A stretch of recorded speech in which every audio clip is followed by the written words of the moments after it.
Hello friends, and welcome to Sacred Slumber. I hope your day has been filled with blessings, no matter what time you're joining us or where you are in this beautiful world. Before we begin tonight's journey into the remarkable story of Gideon, I want to invite you to subscribe to Sacred Slumber so you never miss these powerful biblical narratives that can transform your heart and strengthen your faith. Now let's settle in as we explore one of the most extraordinary accounts of courage, faith, and divine intervention in all of Scripture. The sun hung low over the hills of Israel, casting long shadows across a land that had once flowed with milk and honey. But those days seemed like distant memories now. The once prosperous nation had fallen into chaos, its people scattered and hiding like frightened animals. For 7 long years, the Midianites had swept down upon Israel like locusts, devouring everything in their path. Picture, if you will, the terror that gripped every village and farmstead. Families would wake each morning not knowing if this would be the day the raiders would come. Fathers would venture out to check their crops, only to find them trampled and stolen. Children would be hushed to silence at the first sound of hoofbeats on the horizon. The very air seemed thick with fear and desperation. The Midianites, along with their allies, the Amalekites, and other eastern peoples, had turned the conquest of Israel into an annual ritual. Like a plague of locusts, they would arrive at harvest time, their camels beyond counting, stretching across the landscape as far as the eye could see. They would strip the land bare, taking not only the grain and livestock, but also crushing the spirits of God's chosen people. Farmers had abandoned their fields, choosing instead to hide in mountain caves and underground chambers. The marketplaces that once bustled with commerce now stood empty and silent. What should have been a time of celebration and thanksgiving for the harvest had become a season of dread and starvation. Israel's cities, once proud and strong, had crumbled into mere shadows of their former glory. The walls that should have protected the people lay in ruins, and the gates that once welcomed travellers now hung broken on their hinges. It was as if the very blessing of God had departed from the land, leaving behind only sorrow and defeat. In this atmosphere of despair, mothers would gather their children close and whisper the old stories of how God had delivered their ancestors from Egypt, how he had parted the Red Sea and given them victory over mighty enemies. But those stories seemed like fairy tales now, beautiful but impossible dreams from a time when God still cared about his people. The elders of Israel shook their heads in bewilderment. Where was the God of Abraham, Isaac and Jacob? Where was the mighty deliverer who had once fought for them? Had he forgotten his covenant? Had he abandoned them to their enemies forever? It was into this world of darkness and desperation that our story begins, in the small town of Ophrah, where a young man named Gideon was about to discover that God had not forgotten his people, after all. But Gideon, like so many others, had lost hope. He had watched his family's livelihood disappear year after year, and he had grown tired of empty promises and unanswered prayers. On this particular day, as storm clouds gathered on the horizon, both literally and figuratively, Gideon was engaged in the dangerous work of threshing wheat. But he wasn't doing it in the traditional threshing floor, where the grain could be properly separated from the chaff by the wind. Instead, he was hidden away in a wine press, a place where grapes were normally crushed to make wine. It was cramped, inefficient, and poorly ventilated, but it offered something more valuable than convenience. It offered concealment from enemy eyes. As Gideon worked in his makeshift hiding place, sweat dripping from his brow in the confined space, he embodied the broken spirit of his entire nation. Here was a man reduced to secret, fearful labour just to provide basic sustenance for his family. The very act of threshing wheat once a joyful community celebration, had become a furtive, isolated struggle for survival. Little did Gideon know that this moment of apparent defeat would become the launching pad for one of the most remarkable displays of God's power in human history. The God who seemed absent was actually watching, waiting, and preparing to use this unlikely hero in ways that would astound both friend and foe alike. The rhythm of Gideon's work was steady but tense. Each strike of his flail against the wheat stalks echoed softly in the confined space of the wine press. His eyes darted frequently toward the opening above, watching for any sign of danger. The precious grain he was salvaging represented not just food for today, but hope for tomorrow, assuming the Midianites didn't discover his hiding place. The silence of the afternoon was broken by an unexpected voice. "The Lord is with you, mighty warrior." Gideon's heart nearly stopped. He spun around, flail raised defensively, expecting to see a Midianite scout who had somehow discovered his secret location. Instead, he found himself face to face with a figure unlike any he had ever encountered. The stranger sat calmly beneath the great oak tree that overlooked the wine press, his presence somehow both commanding and peaceful. The greeting struck Gideon as almost mockingly ironic. Mighty warrior, him, the man who was reduced to threshing wheat in secret, constantly looking over his shoulder in fear, and the Lord is with you? If that were true, then why was Israel suffering under such devastating oppression? "Pardon me, my lord," Gideon replied, his voice heavy with skepticism and pain. "But if the Lord is with us, why has all this happened to us? Where are all his wonders that our ancestors told us about when they said, 'Did not the Lord bring us up out of Egypt?' But now the Lord has abandoned us and given us into the hand of Midian." The words poured out of Gideon like water from a broken dam. Years of frustration, disappointment, and unanswered questions came tumbling forth. He had grown up hearing the magnificent stories of God's mighty deeds, of pillars of fire and cloud, of armies defeated and nations subdued. But where was that God now? Where were those miracles when his people needed them most? The stranger listened patiently to Gideon's outburst, showing no offence at the young man's boldness or apparent lack of faith. There was something in his eyes that spoke of ancient wisdom and unlimited compassion. When Gideon finished speaking, the visitor's response was both simple and earth-shattering. "Go in the strength you have and save Israel out of Midian's hand. Am I not sending you?" The audacity of the command took Gideon's breath away. Save Israel? Him? The implications were staggering. This wasn't a request for him to join an army or support a cause.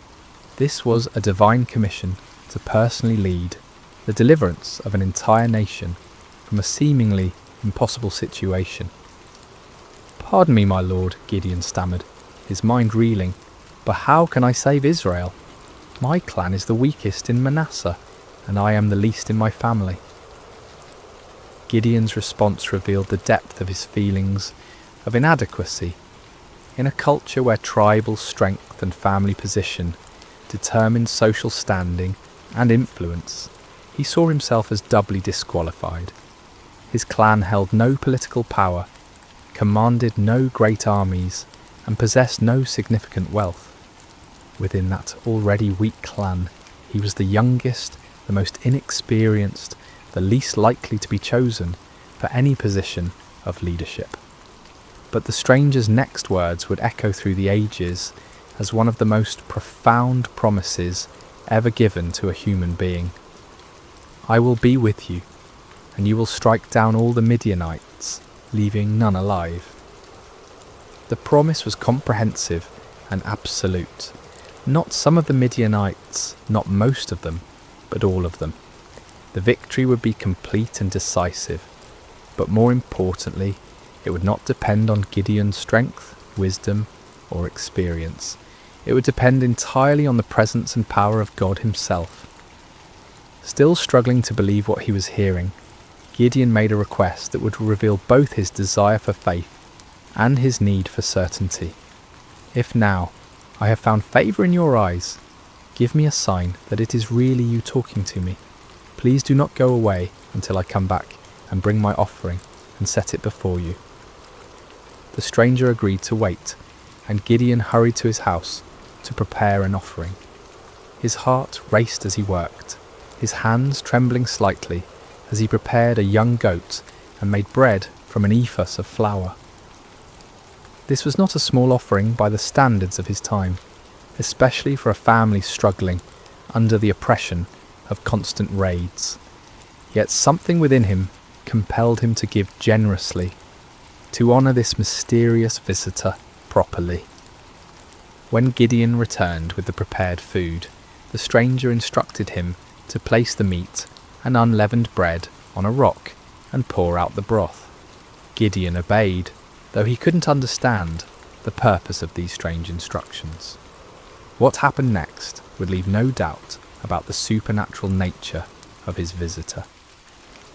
The stranger touched the meat and bread with the tip of the staff he carried, and immediately fire flared from the rock, consuming the entire offering in an instant.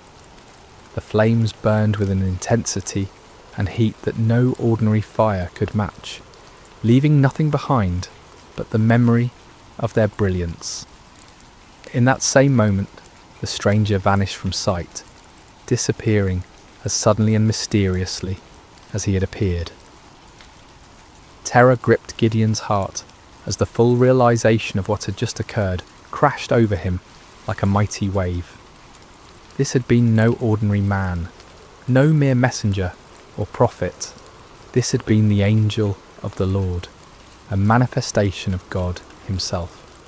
In that moment of understanding, Gideon was overwhelmed not with joy, but with mortal fear. "Alas, sovereign Lord," he cried out in anguish, "I have seen the angel of the Lord face to face." In the ancient world, it was believed that no human could see God and live. The very encounter that should have filled him with confidence instead filled him with terror. Had his boldness in questioning and testing the Lord sealed his doom? Would he die for having stood in the presence of the Almighty? But even in his moment of greatest fear, God's grace reached out to comfort him. The voice of the Lord came to him again, gentle and reassuring. "Peace, do not be afraid, you are not going to die." With his own hands, Gideon built an altar on that spot and called it, "The Lord is Peace." The place where he had threshed wheat in fear and desperation had become holy ground, the site of a divine encounter that would change not only his life, but the destiny of an entire nation. As night fell over Ophrah, Gideon stood beside his new altar, his mind swirling with the magnitude of what had occurred. The God of his ancestors had not abandoned Israel after all. He had been working, planning, preparing for this very moment, and somehow, incredibly, he had chosen Gideon to be his instrument of deliverance.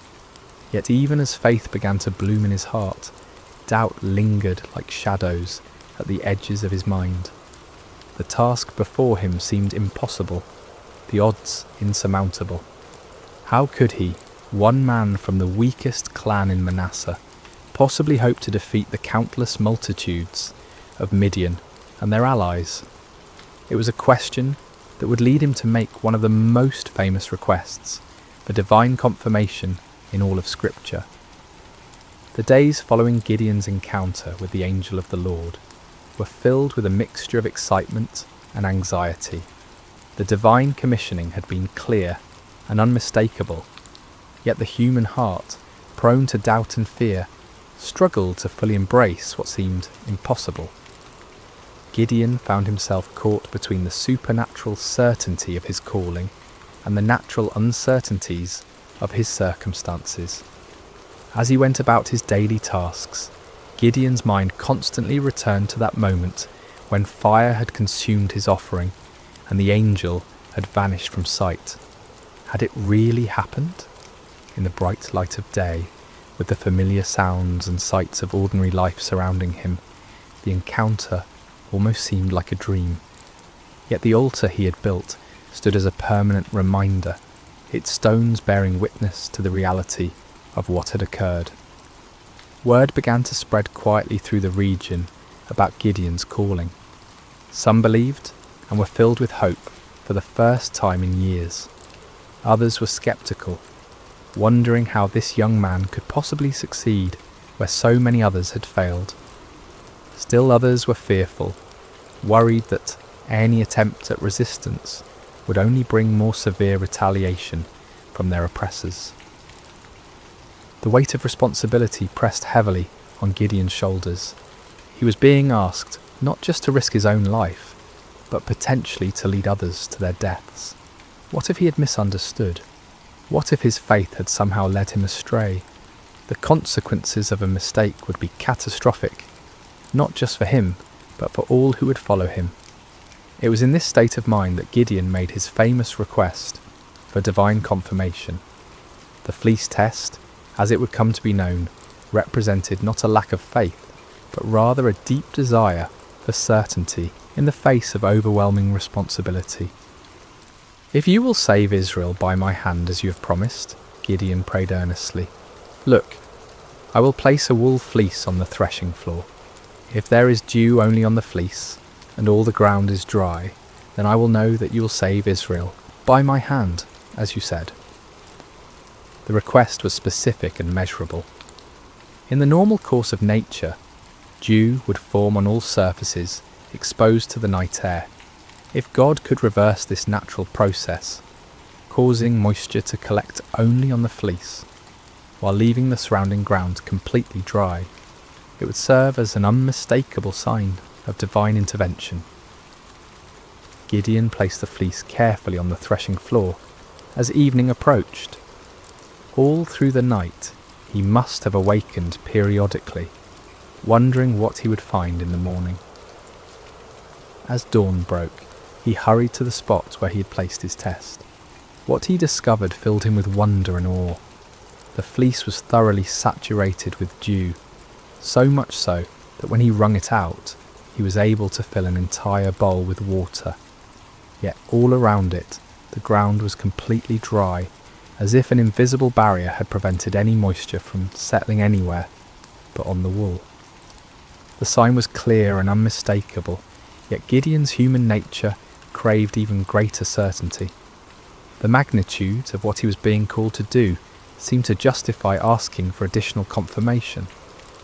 With remarkable humility and boldness he approached God with yet another request. "Do not be angry with me," Gideon prayed, acknowledging that his repeated testing might seem to indicate a lack of trust. "Let me make just one more request. Allow me one more test with the fleece, but this time make the fleece dry and let the ground be covered with dew." This second test was even more remarkable than the first. It would be one thing for God to cause dew to collect on a single object, while keeping the surrounding area dry, but it would be quite another to keep one small piece of wool completely dry while saturating everything around it. This second sign would demonstrate not just God's power over nature, but his precise control over the smallest details. Again, Gideon placed the fleece on the threshing floor and waited through the night. When morning came, he found exactly what he had requested. The fleece was bone dry without a trace of moisture, while the ground all around it sparkled with heavy dew. The grass, the stones, the nearby trees, everything was wet with the night's moisture, except for that one small piece of wool. God had patiently granted both requests, demonstrating not anger at Gideon's need for reassurance, but understanding and compassion for human weakness. The fleece tests revealed important truths about the nature of faith and the character of God. Faith is not the absence of questions or doubts. Rather, it is the willingness to act in obedience despite those questions and doubts. Moreover, God's response to Gideon's requests showed his patience with those who seek him earnestly. He did not rebuke Gideon for his need for confirmation, nor did he withdraw his calling because of the young man's hesitation. Instead, he graciously provided the assurance that Gideon needed to step forward in faith. The fleece tests also demonstrated the balance between seeking divine guidance and taking action. There comes a point when further testing can become an excuse for inaction, when the desire for certainty becomes a barrier to obedience. Gideon wisely limited his requests to 2 clear signs, then proceeded to act on what he had received. As news of these miraculous signs spread throughout the tribes of Israel, hope began to stir in hearts that had been dormant for years. Perhaps God had not forgotten them after all. Perhaps deliverance was indeed coming through this unlikely young man from Ophrah. But before Gideon could lead Israel into battle against their oppressors, he would need to assemble an army. The call went out throughout the territories of Manasseh, Asher, Zebulun, and Naphtali. Men who had been hiding in caves and mountain strongholds began to emerge, drawn by the promise of freedom and the reports of God's miraculous confirmations. The response was overwhelming. 32,000 men answered the call, a substantial army by any measure. These were not professional soldiers, but farmers and craftsmen, fathers and sons, united by their hatred of oppression and their desperate hope for liberation. They came carrying whatever weapons they could find, swords that had been hidden from enemy raids, spears hastily fashioned from farming tools, bows that had been used for hunting game in the wilderness. As Gideon looked out over this vast assembly of volunteers, he might have felt a surge of confidence. Surely with 32,000 men, even amateur fighters, he could mount a credible challenge to the Midianite forces.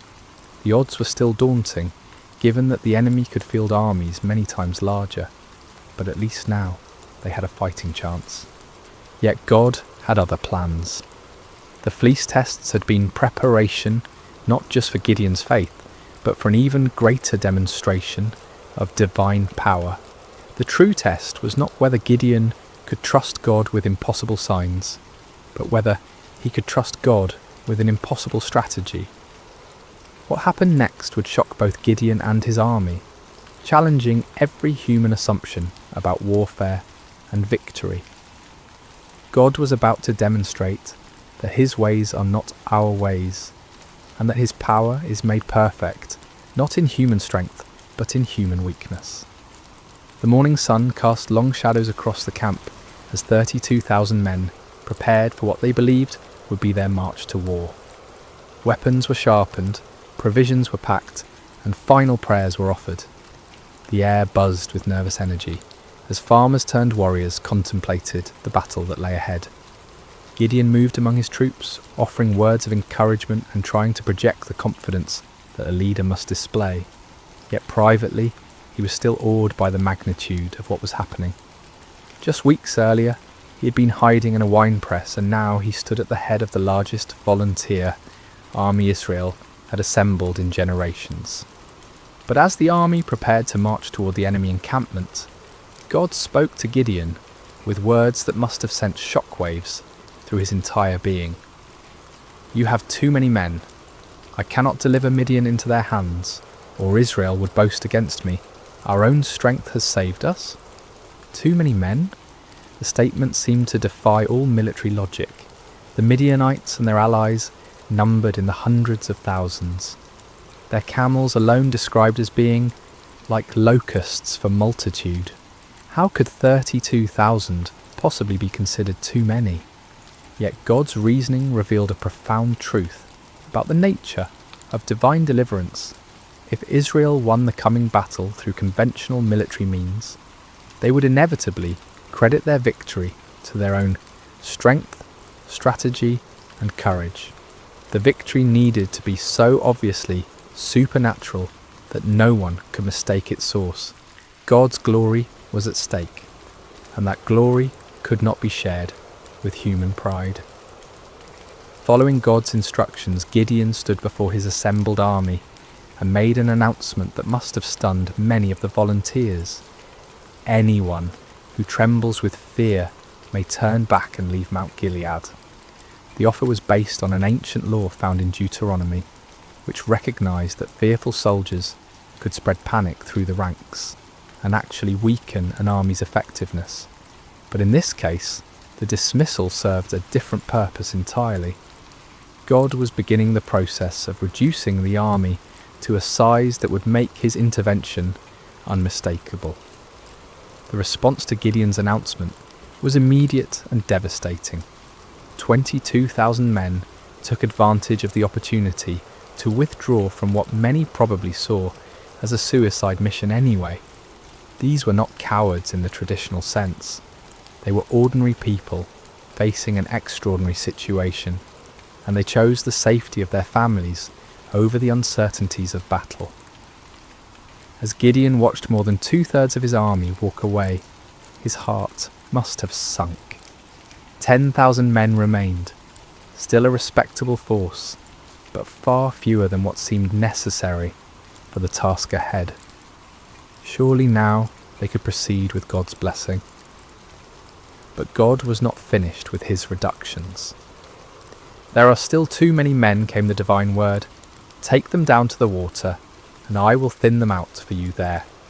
If I say, 'This one shall go with you,' he shall go. But if I say, 'This one shall not go with you,' he shall not go." The instruction was puzzling and specific. Gideon was to observe how the men drank water and select his final army based on their drinking method. Of all the criteria that might be used to choose warriors, how they consumed water seemed among the least relevant to military prowess.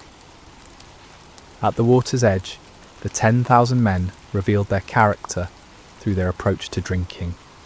The vast majority knelt down and put their faces directly to the water, drinking deeply and focusing entirely on satisfying their thirst. But a small group, only 300 men, demonstrated a different approach. They brought water to their mouths with their hands, lapping it like dogs while maintaining their vigilance and readiness. God's instruction was clear. "With the 300 men that lapped, I will save you and give the Midianites into your hands. Let all the others go home." The reduction was complete and shocking. From 32,000 to 300 represented a decrease of more than 99%. What had begun as a substantial army was now reduced to little more than a large company. The odds, already daunting, had become mathematically absurd. Yet the selection criteria revealed profound spiritual truths. The 300 men who were chosen had demonstrated alertness, self-discipline, and readiness, even in a moment of personal need. While drinking, they had maintained their awareness of their surroundings, prepared for action at a moment's notice. These qualities, while admirable in soldiers, were really symbols of spiritual preparedness and faithfulness. As the dismissed soldiers departed, taking most of the weapons and supplies with them, Gideon was left with 300 men who looked more like a ceremonial guard than a fighting force. The enemy they faced was described in terms that emphasized their overwhelming numbers. All the Midianites, the Amalekites, and the other eastern peoples had settled in the valley, thick as locusts. Their camels could no more be counted than the sand on the seashore. The disparity was so extreme that it moved beyond the realm of military strategy into the realm of the miraculous. No human commander would voluntarily reduce his forces to such a level when facing such overwhelming odds. Yet this was precisely God's point. The victory that was coming would be so clearly divine in origin that no one could attribute it to human planning or prowess. For Gideon, this final reduction must have been the ultimate test of faith. Everything in his military thinking, everything in his natural instincts, everything in conventional wisdom screamed against such a strategy. Yet his experiences with the fleece had prepared him for this moment. He had learned to trust God's ways even when they contradicted human logic. The 300 men who remained showed remarkable faith as well. They could see the enemy forces spread across the valley below them. They knew the odds better than anyone, yet they chose to stay, to trust in the God who had called them through his servant Gideon. As night fell over the Israelite camp, the 300 men prepared for what would be the most unconventional battle in military history. They had no idea that they were about to participate in a victory that would be remembered and celebrated for thousands of years. A victory that would demonstrate God's power to use the weak to confound the mighty. The stage was set for a night that would change everything. The Midianites slept in their countless tents, confident in their overwhelming superiority. The 300 Israelites made their final preparations, trusting in a God who specialized in impossible victories. The hours before dawn are often the darkest, both literally and figuratively. As Gideon and his 300 men crouched in the hills overlooking the vast enemy encampment, the weight of their impossible mission pressed down upon them like a physical burden. The valley below was filled with the tents of their enemies, stretching as far as the eye could see in the starlight, a sea of canvas that housed an army larger than any they had ever faced. Despite the miraculous signs he'd witnessed and the divine assurances he had received, Gideon still struggled with doubt. God, in his infinite understanding of human nature, provided one more confirmation before the battle commenced. "Get up, go down against the camp," the Lord instructed, "because I am going to give it into your hands. If you are afraid to attack, go down to the camp with your servant Purah and listen to what they are saying. Afterward, you will be encouraged to attack the camp." The offer revealed God's compassionate understanding of Gideon's anxiety. Rather than rebuking him for his continued fears, the Lord provided an opportunity for reassurance. Taking his servant Purah with him, Gideon crept down toward the perimeter of the enemy camp under cover of darkness. The Midianite camp was massive beyond imagination. Thousands upon thousands of tents housed warriors from multiple nations united in their conquest of Israel. The sounds of the sleeping army filled the night air, snoring soldiers, restless camels, the occasional challenge of sentries. The very scale of the enemy forces should have been overwhelming to any reasonable observer. As Gideon and Purah approached the outer edge of the camp, they overheard a conversation between two Midianite soldiers. One was telling his companion about a disturbing dream he had experienced. "I had a dream. A round loaf of barley bread came tumbling into the Midianite camp. It struck the tent with such force that the tent overturned and collapsed."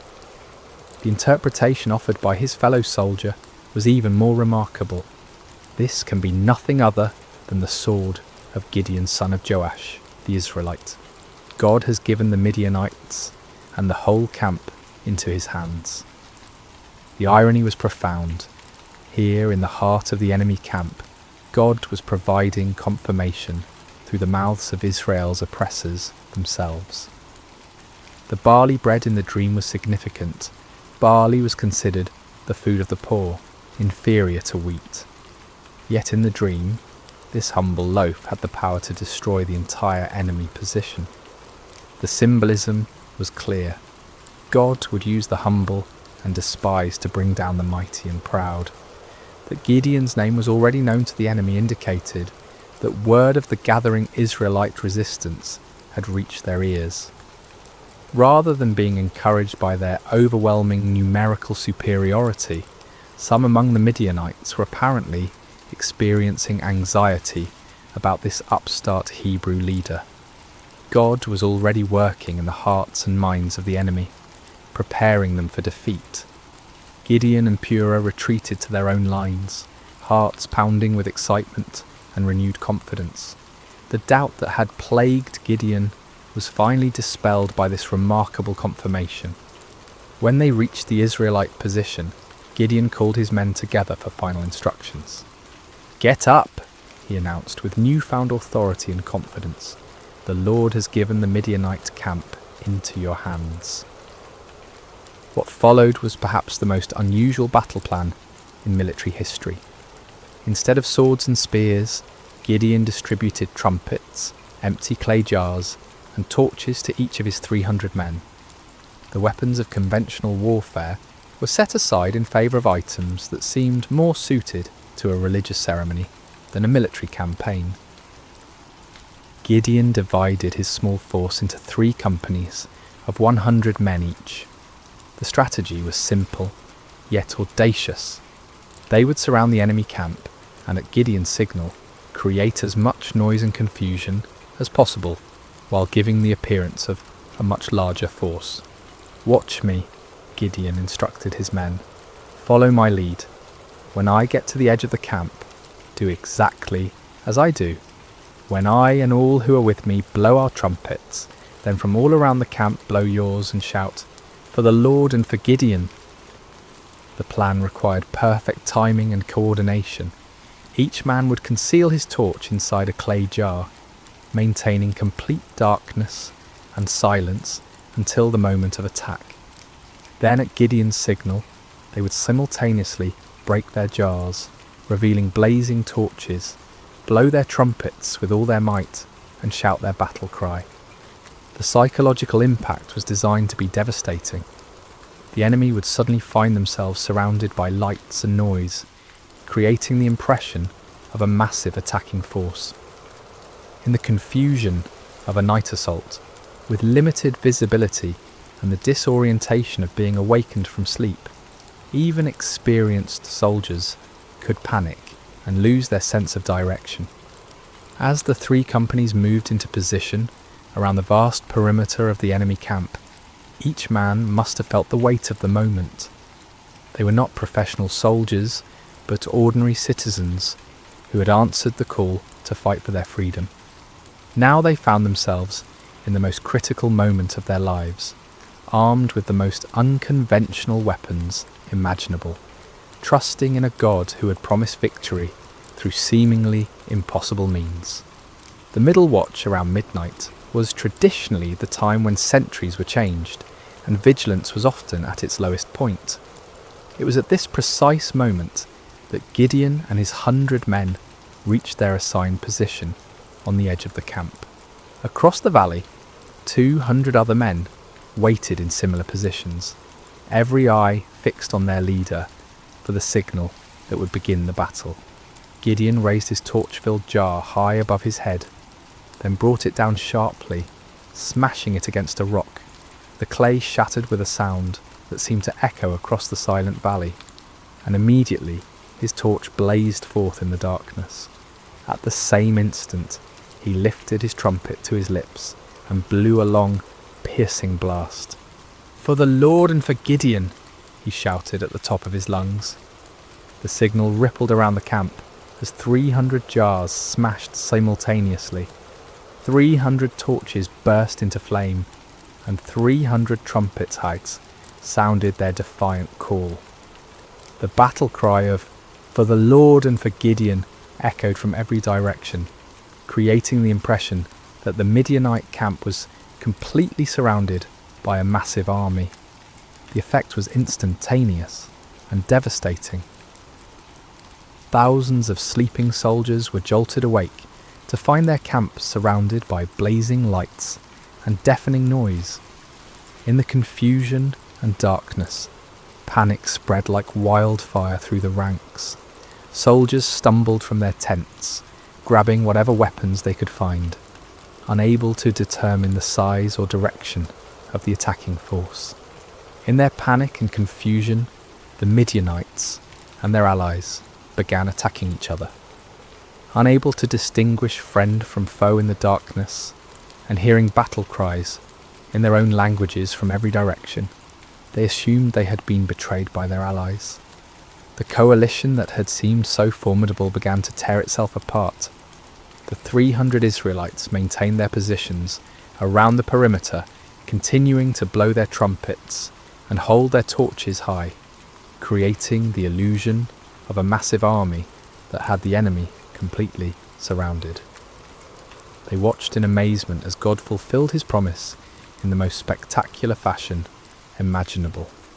The panic spread throughout the entire camp like a plague. What had begun as confusion quickly escalated into a full-scale rout as the enemy forces fled in every direction, abandoning their weapons, supplies, and even their camels in their desperate attempt to escape what they perceived as certain destruction. The victory was complete and overwhelming, achieved not through superior numbers or military might, but through divine intervention, working through the obedience of 300 faithful men.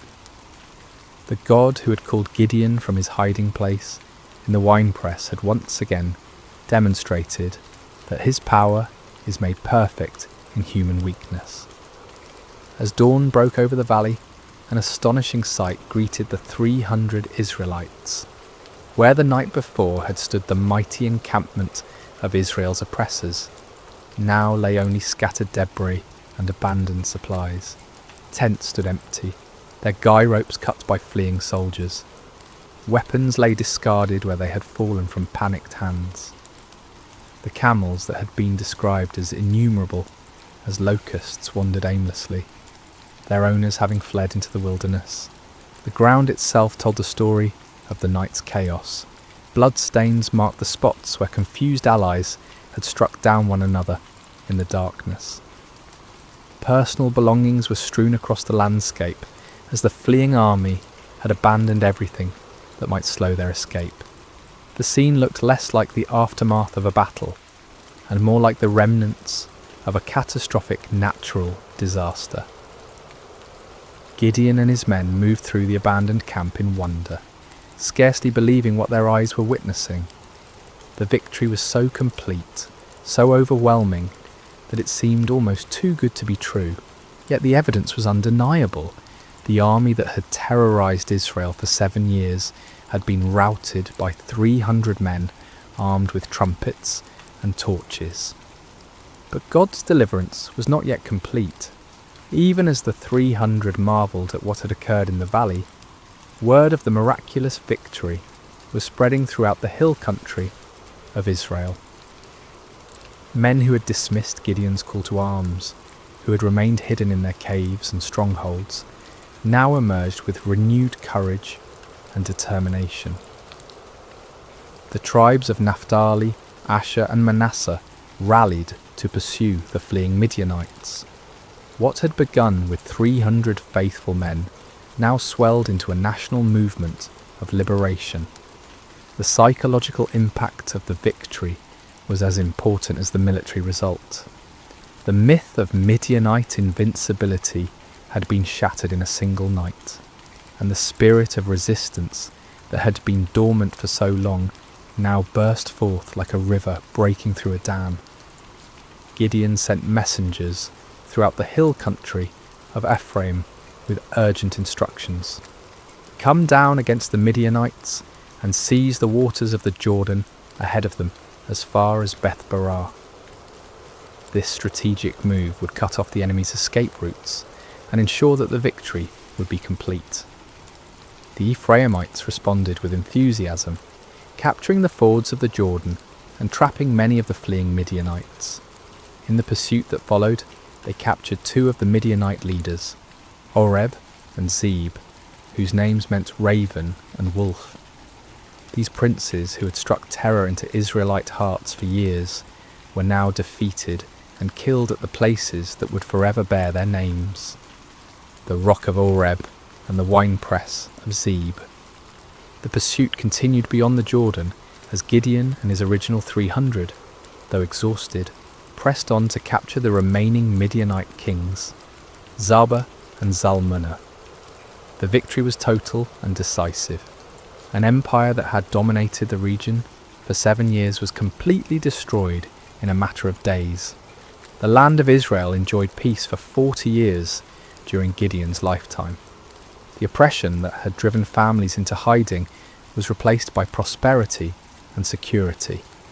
fields that had been abandoned were cultivated again. Markets that had stood empty bustled with commerce. Children who had grown up knowing only fear could now play freely in their villages. But perhaps the greatest victory was not military but spiritual. Israel had rediscovered that their God was still the same mighty deliverer who had brought their ancestors out of Egypt. The impossible victory served as a permanent reminder that with God all things are possible. The story of Gideon and the 300 speaks across the centuries, with timeless truths that challenge and encourage us today. First, we see that God uses the unlikely. Gideon was not a seasoned warrior or a natural leader. He was a fearful farmer, hiding from his enemies. Yet God saw potential that others missed.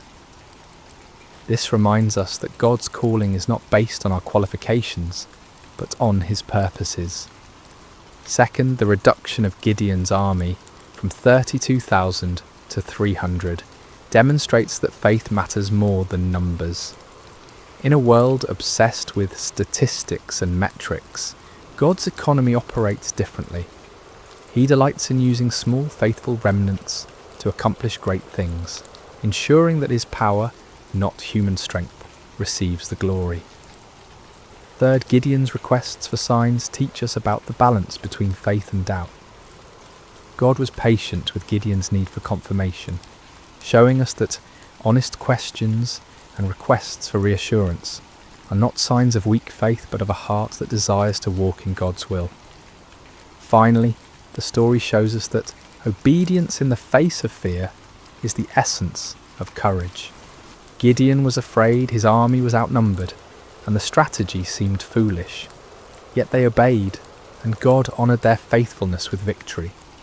When we feel unqualified for the tasks before us, when the odds seem insurmountable, when we need reassurance before taking steps of faith, the story of Gideon reminds us that our God specialises in impossible victories.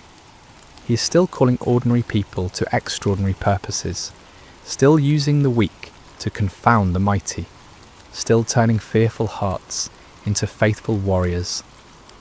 The God who met Gideon at the winepress is the same God who meets us in our hiding places today, calling us to step out in faith and watch him work miracles through surrendered lives. Just as the 300 trumpets and torches became instruments of divine victory, our simple obedience can become the means through which God accomplishes his purposes in our generation. May we have the courage to answer when he calls, the faith to trust when he leads, and the persistence to follow when he sends us into battles that seem impossible to win. For with God, the 300 can defeat the multitudes, and faith can move mountains that seem immovable. The story of Gideon reminds us that our greatest victories come not when we feel strong and capable, but when we acknowledge our weakness and depend completely on God's strength. In those moments of surrender, we discover that we serve a God who delights in doing the impossible through the most unlikely people. And so the story ends where it began, with an invitation to faith, a call to courage, and a promise that the God who delivered Israel through Gideon and the 300 is still delivering his people today, one impossible victory at a time. Hey everyone, welcome back to Sacred Slumber. Before we dive into tonight's story, I want to ask you something that would genuinely help us out. If you're enjoying this content, please consider using your hype points on this video. It really helps the channel more than you possibly know. Seriously, it makes a massive difference in getting these stories out to more people who love this kind of content. Also, if you want to, drop a comment telling us what time it is for you right now and where in the world you're listening from. We absolutely love seeing where everyone is tuning in from. No pressure though, only if you feel like it. And of course, if you haven't already, hit that subscribe button. It keeps us going. Alright, let's get into it. A whisper in the darkness. Imagine a night so quiet you can hear the oil lamps flickering. Picture a massive stone sanctuary in the ancient city of Shiloh, where shadows dance across walls that have witnessed centuries of worship. The air is thick with the scent of incense and burning oil, that peculiar combination of cedar smoke and olive essence that clings to sacred spaces. Outside, the wind moves through the hills of Israel like a whispered prayer, carrying with it the distant bleating of sheep settling for the night and the occasional call of a desert owl. Inside, in the sacred chambers near the Ark of the Covenant, a young boy lies sleeping on a simple mat. The stones beneath him still hold the warmth of the day's sun, though the night air has begun to cool. His breathing is steady, deep, the kind of sleep that comes from honest physical labour and a clear conscience. His name is Samuel. This is not a story about miracles that shake mountains or angels descending in blinding light. This is a story about something quieter, something more intimate, something that happens in the space between waking and dreaming, where the boundaries of reality become permeable. It is about a voice in the darkness, a child who learned to listen when the entire world had gone deaf, and a moment that would alter the spiritual trajectory of an entire nation. Because sometimes the most profound truths do not arrive with thunder and earthquake. Sometimes they do not announce themselves with burning bushes or pillars of fire. Sometimes they arrive in whispers, in the stillness between breaths, in the gentle calling of a name spoken 3 times before it is finally understood. What you're about to hear is one of the most mysterious and beautiful moments in ancient scripture. A moment when heaven reached down to touch earth, not through spectacular signs, but through the simple act of calling a child's name in the night. But it is also a story about silence broken, about the end of a spiritual drought, about what happens when the divine decides to speak again after generations of absence. This is the story of Samuel, the boy who heard God speak when the rest of the world had forgotten how to listen. And perhaps, hidden within this ancient narrative, there are questions we have forgotten to ask. Questions about why heaven goes silent. Questions about who gets chosen to break that silence.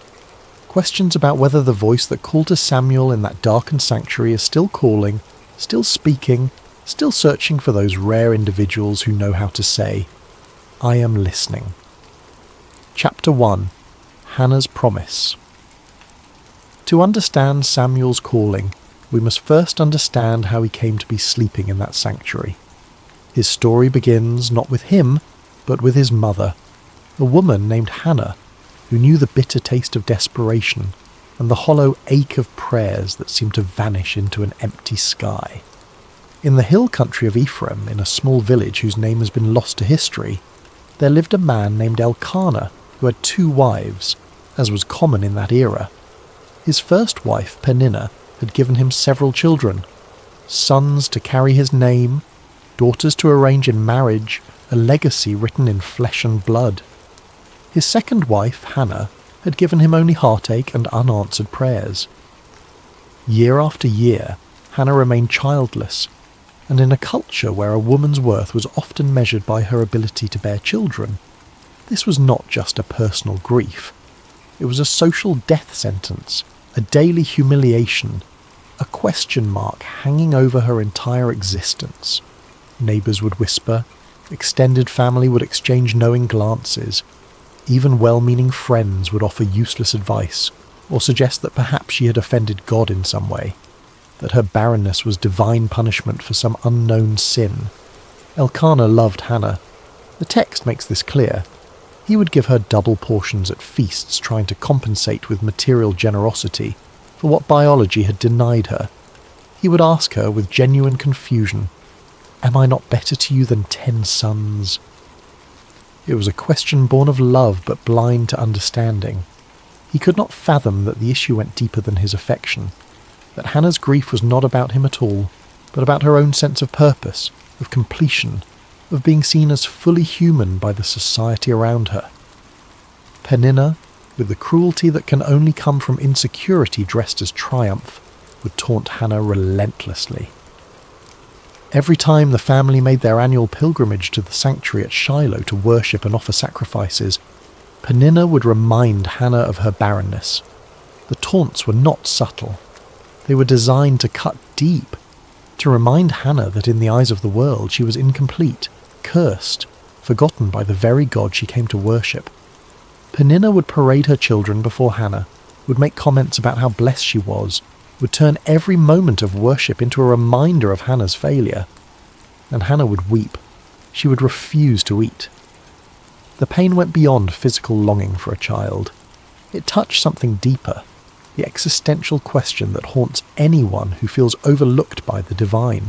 Does God see me? Does he hear my prayers? Am I worthy of his attention? Or am I simply background noise in a universe too vast to care about one woman's grief? The pilgrimage to Shiloh was supposed to be a time of joy, of celebration, of renewal. But for Hannah, it became an annual reminder of everything she lacked. Year after year she would go through the motions of worship, while her heart broke quietly in places no one could see. One year, during their pilgrimage to Shiloh, Hannah could bear it no longer. The weight of accumulated grief, the years of disappointment, the constant humiliation, all of it reached a breaking point. While the rest of the family feasted after the sacrifice, celebrating with wine and roasted meat, Hannah slipped away to the entrance of the sanctuary. She stood there, in the place where earth met heaven, in the threshold between the mundane and the sacred, and she prayed with an intensity that went beyond words. Her lips moved, but no sound emerged. Her whole body shook with the force of her grief and desperation. Tears streamed down her face. Her hands trembled. This was not the polite, ritualized prayer of public worship. This was raw, unfiltered communion with the divine. This was a woman pouring out her soul, holding nothing back, demanding to be heard by a God who had seemed deaf to her pleas for years. She made a vow that day, one that would echo through generations. If God would grant her a son, she would give him back to God. Not for a season, not for a few years, but for his entire life. The child would be dedicated to divine service from the moment he was weaned.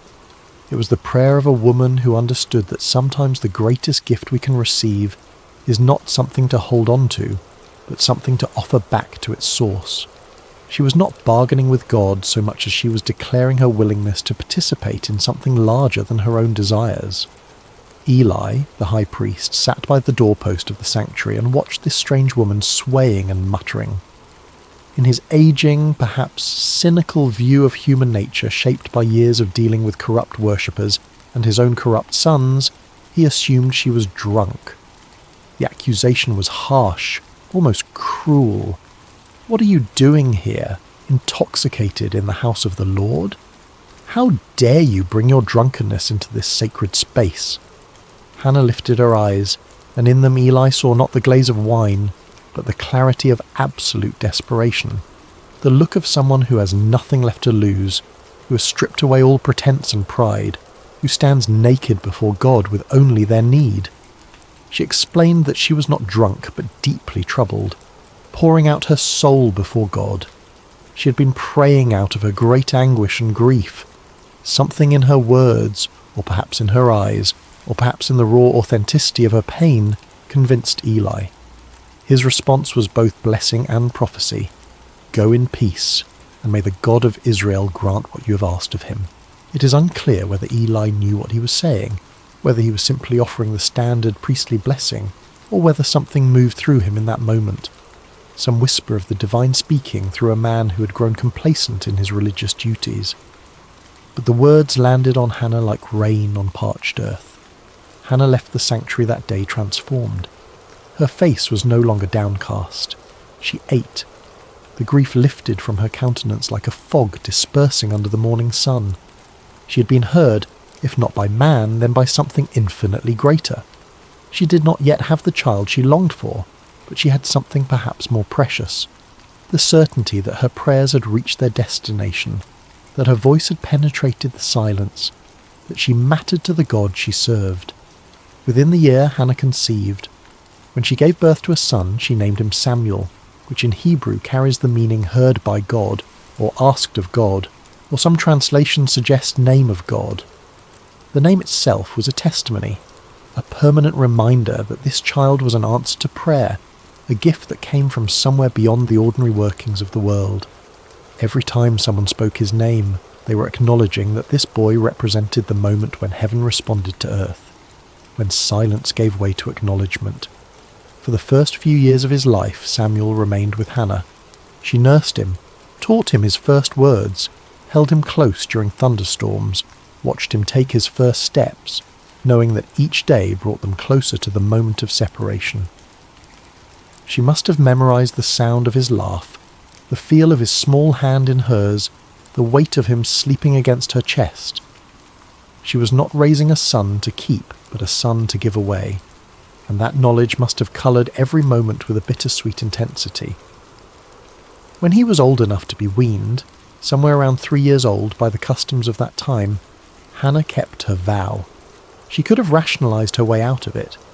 She could have argued that God understood, that the vow was made in a moment of emotional extremity, that surely keeping her son would be acceptable. But Hannah was a woman who understood that integrity means keeping promises even when they cost you everything. She took Samuel to Shiloh. She brought him before Eli, the same priest who had blessed her years earlier, and she said words that must have torn her heart even as she spoke them. I am the woman who stood here praying. I prayed for this child, and the Lord has granted me what I asked. So now I give him to the Lord. For his whole life he will be given over to the Lord. Then Hannah sang, not a lament, but a song of triumph and praise. She sang of God overturning the proud and lifting up the humble. She sang of barren women bearing children and the powerful being brought low. She sang of the Lord bringing death and giving life, bringing down to the grave and raising up. She sang of God judging the ends of the earth, giving strength to his king and exalting his anointed. Her song was radical, revolutionary, a declaration that the God she served delighted in reversing the expectations of the world, in using the weak to shame the strong, in lifting up those the world had written off as irrelevant. And then she left her son in that sanctuary and went home. Imagine being that child, too young to fully understand why your mother brought you to this vast, echoing building filled with strange smells and unfamiliar faces and then walked away. Too young to grasp that you had become the physical embodiment of a promise, a living prayer offered back to its source. You watch her figure receding, growing smaller, disappearing down the road back to the only home you have ever known, and you are left in the care of an old man whose eyes can barely see you, whose own sons are corrupt, in a place that will become your entire world. Samuel's childhood was unlike any other in Israel. While other boys played in fields and learned their father's trades, running through olive groves and swimming in streams, Samuel grew up in the sacred space of the tabernacle. His world was one of ritual and reverence, of ancient objects and whispered prayers, of shadows and lamplight, and the constant awareness that this place was different from all other places. He opened the doors of the sanctuary each morning, flooding the holy space with light. It was his job to unlock the heavy wooden doors that seal the sacred from the profane, to let in the dawn and with it the worshippers who would come seeking connection with the divine. He assisted Eli in the daily tasks of worship, learning the intricate patterns of sacrifice and ceremony, memorizing which offerings required which procedures, understanding the difference between sin offerings and burnt offerings and peace offerings, learning to read the subtleties of ritual purity. He tended the lamps that burned through the night, ensuring their wicks were trimmed and their oil replenished. This was not glamorous work. It required attention to detail, a willingness to wake in the darkness to check that the flames had not guttered out, an understanding that these small acts of maintenance were what kept the sacred space functioning. The lamps represented the presence of God, and Samuel learned that presence requires constant tending, constant attention, constant care. He cleaned the sacred vessels, swept the courts, washed the linens used in ceremonies, helped prepare the incense, carried water, ran errands. He memorized scriptures, learning to recite the stories of Abraham and Isaac and Jacob, the tales of Moses and the Exodus, the laws given at Sinai. His education was entirely religious, entirely focused on service, entirely oriented towards something beyond himself. By all accounts, Samuel was a good child, humble, obedient, faithful in small things. The text tells us he grew in favour with both the Lord and with people. He was not resentful of his circumstances. He He did not seem to chafe against the boundaries of his unusual childhood. Perhaps he had accepted that this was simply who he was, the boy who belonged to God, the boy who lived in the house of the Lord. But what must it have been like psychologically? To have no mother to comfort you when you woke from nightmares, to have no siblings to quarrel and play with, to grow up watching Eli's corrupt sons come and go, seeing the way they abused their position, hearing the whispers of their misconduct, to be surrounded by holiness and yet witness its corruption, to serve faithfully while those who should have been models of righteousness displayed only greed and lust and contempt for the sacred. Did Samuel wonder why he had been left here? Did he feel abandoned by the mother who had kissed him goodbye and walked away? Did he question whether the God he served even noticed his small acts of service? The text does not tell us. We see only the external facts. A boy growing up, performing his duties, learning his role. But surely there were moments of loneliness, moments of doubt, moments when the weight of it all felt too heavy for small shoulders to carry. Hannah visited when she could. Each year during the family's annual pilgrimage to Shiloh, she would bring Samuel a new robe she'd made for him, watching him grow, trying to compress a year of mothering into a few brief encounters. These visits must have been both blessing and torment. The joy of seeing his mother mingled with the pain of watching her leave again. The new robe, a reminder that somewhere he had a home, a family, a life he was not permitted to live. Yet there is no indication that Samuel rebelled or resented his circumstances. He simply continued. Day after day, year after year, faithful in the small things, present in the sacred space, available to be used however God saw fit. There was no indication in those early years that he would become anything more than a helpful assistant to an aging priest, that he would one day be the voice through which God spoke to an entire nation. But God, it seems, has a habit of preparing his instruments in obscurity before bringing them into the light. Samuel was being shaped by his circumstances, formed by his loneliness, refined by his faithfulness in tasks that no one celebrated. He was learning what it meant to serve without applause, to be obedient without immediate reward, to remain present even when presence felt like punishment. He was learning to listen in the silence. Chapter 2. The State of Israel at the Time. To appreciate what happened on that quiet night when God called Samuel's name, you need to understand the spiritual condition of Israel during this period. It was, to put it simply, a disaster. But the disaster raises uncomfortable questions that the text never fully answers. Questions about divine silence. Questions about why systems of worship become corrupt. Questions about what happens when the mediators between heaven and earth become obstacles instead of conduits. The problem started with Eli's sons, Hophni and Phinehas. These two men had inherited their father's position as priests, but they had not inherited his reverence for the sacred. They were corrupt in ways that went beyond simple moral failing. They actively perverted the worship of God, treating the sacrifices and offerings as opportunities for personal gain, turning the sacred into the profane with a systematic cruelty that suggests something darker than mere greed. When people brought animals to sacrifice at Shiloh, the priests were entitled to a specific portion of the meat according to the law of Moses. But Hophni and Phinehas were not content with their allotted share, with what had been designated as rightfully theirs. They wanted more. They wanted the best. They wanted what belonged to God. They would send their servants to threaten worshippers, demanding the choicest cuts of meat before the fat was even burned on the altar, as required by law. The fat belonged to God. That was non-negotiable in the sacrificial system. The burning of the fat was the moment when the sacrifice became truly sacred, when the offering transitioned from human gift to divine acceptance. But Hophni and Phinehas did not care about divine acceptance. They cared about their appetites. If people objected, if they tried to follow the proper procedures and insist that the fat be burned first, the servants would respond with threats of violence. We will take it by force if necessary. The priests were literally stealing from God, taking what belonged to the altar and consuming it themselves. They were turning worship into extortion, using their position of spiritual authority to exploit the vulnerable and the faithful. But their corruption went even darker, into territories that the text only hints at with uncomfortable brevity. They engaged in sexual immorality with women who served at the entrance to the sanctuary. These were women who had dedicated themselves to service at the tabernacle, who came to worship and serve with sincere devotion, and Hophni and Phinehas exploited them, used their authority and position to prey upon those who should have been under their protection. They turned the house of God into a place of exploitation and abuse, where the very people who were supposed to represent divine holiness became perpetrators of trauma. Worship became a source of fear rather than transcendence.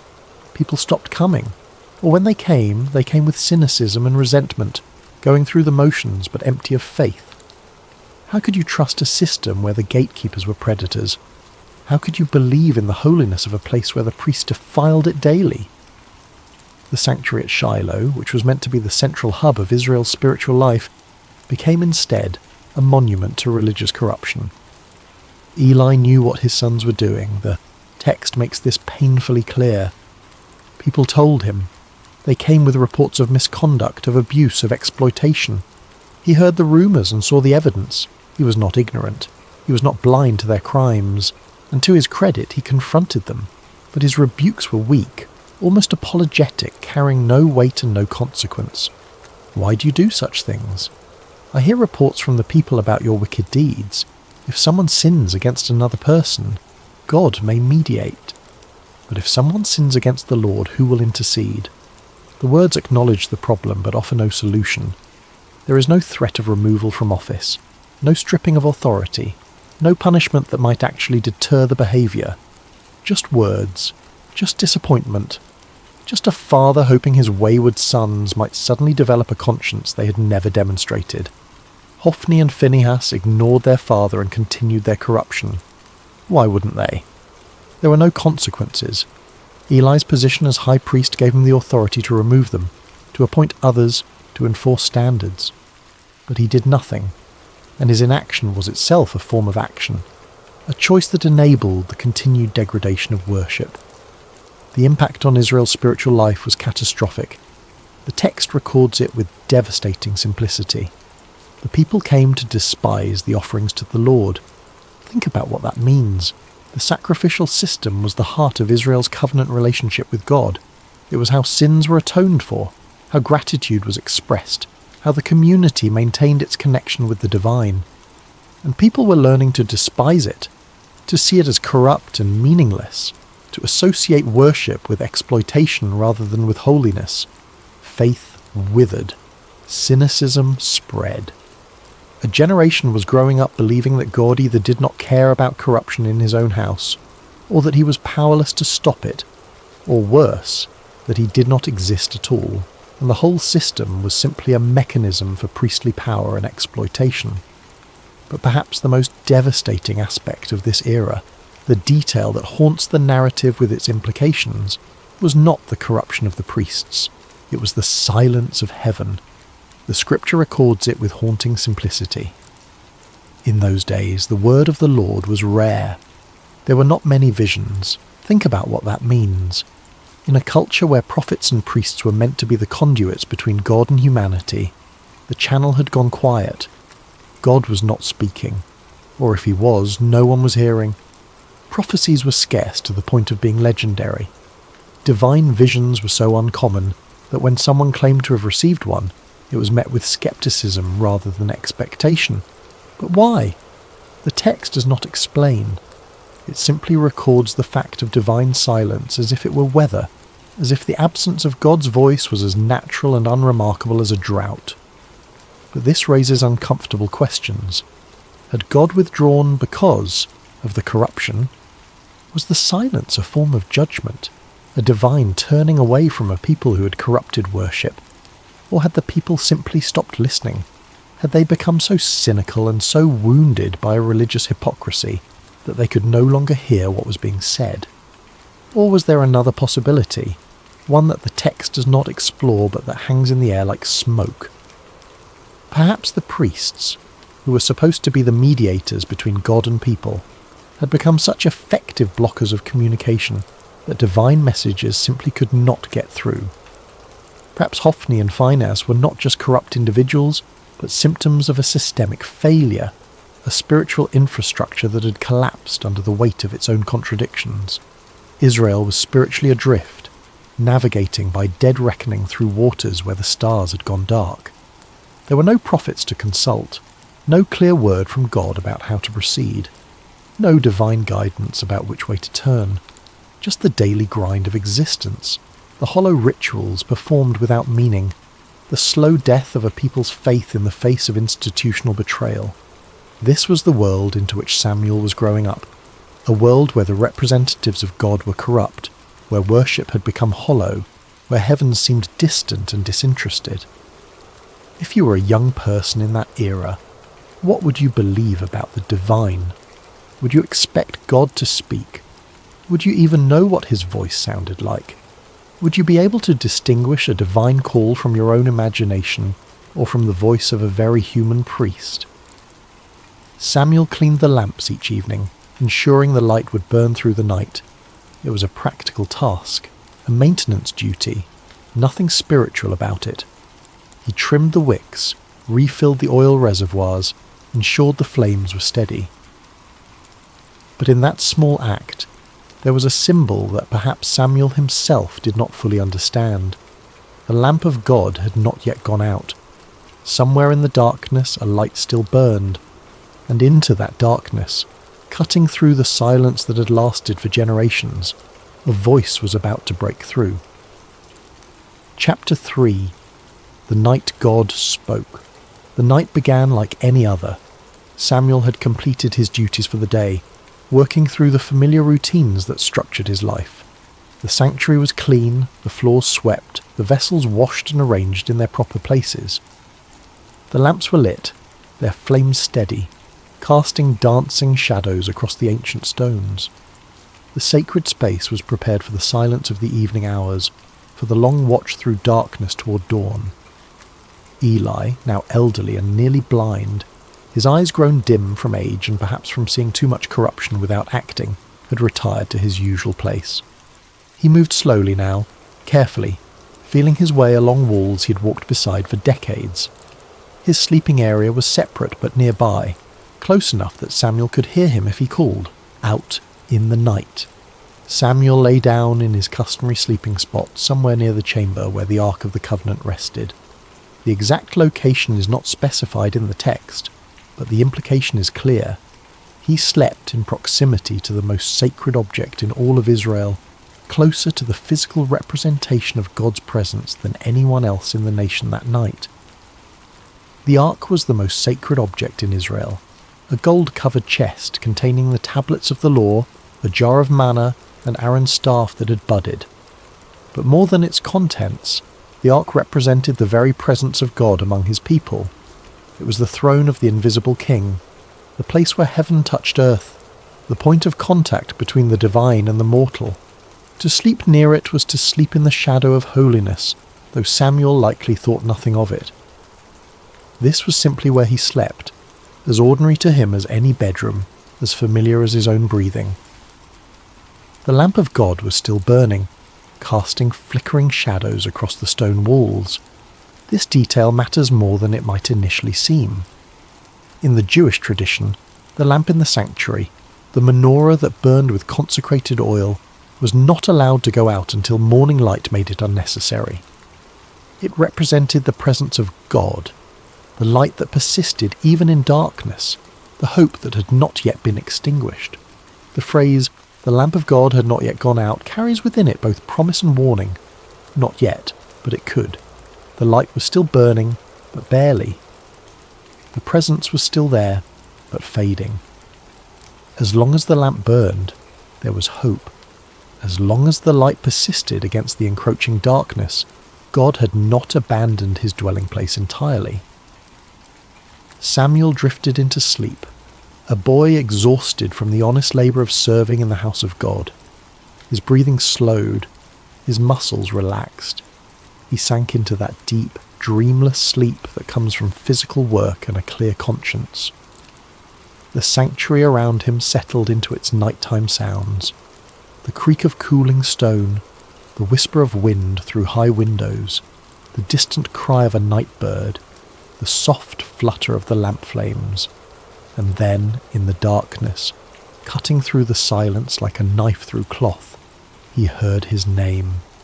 Samuel. The voice was clear, distinct, personal.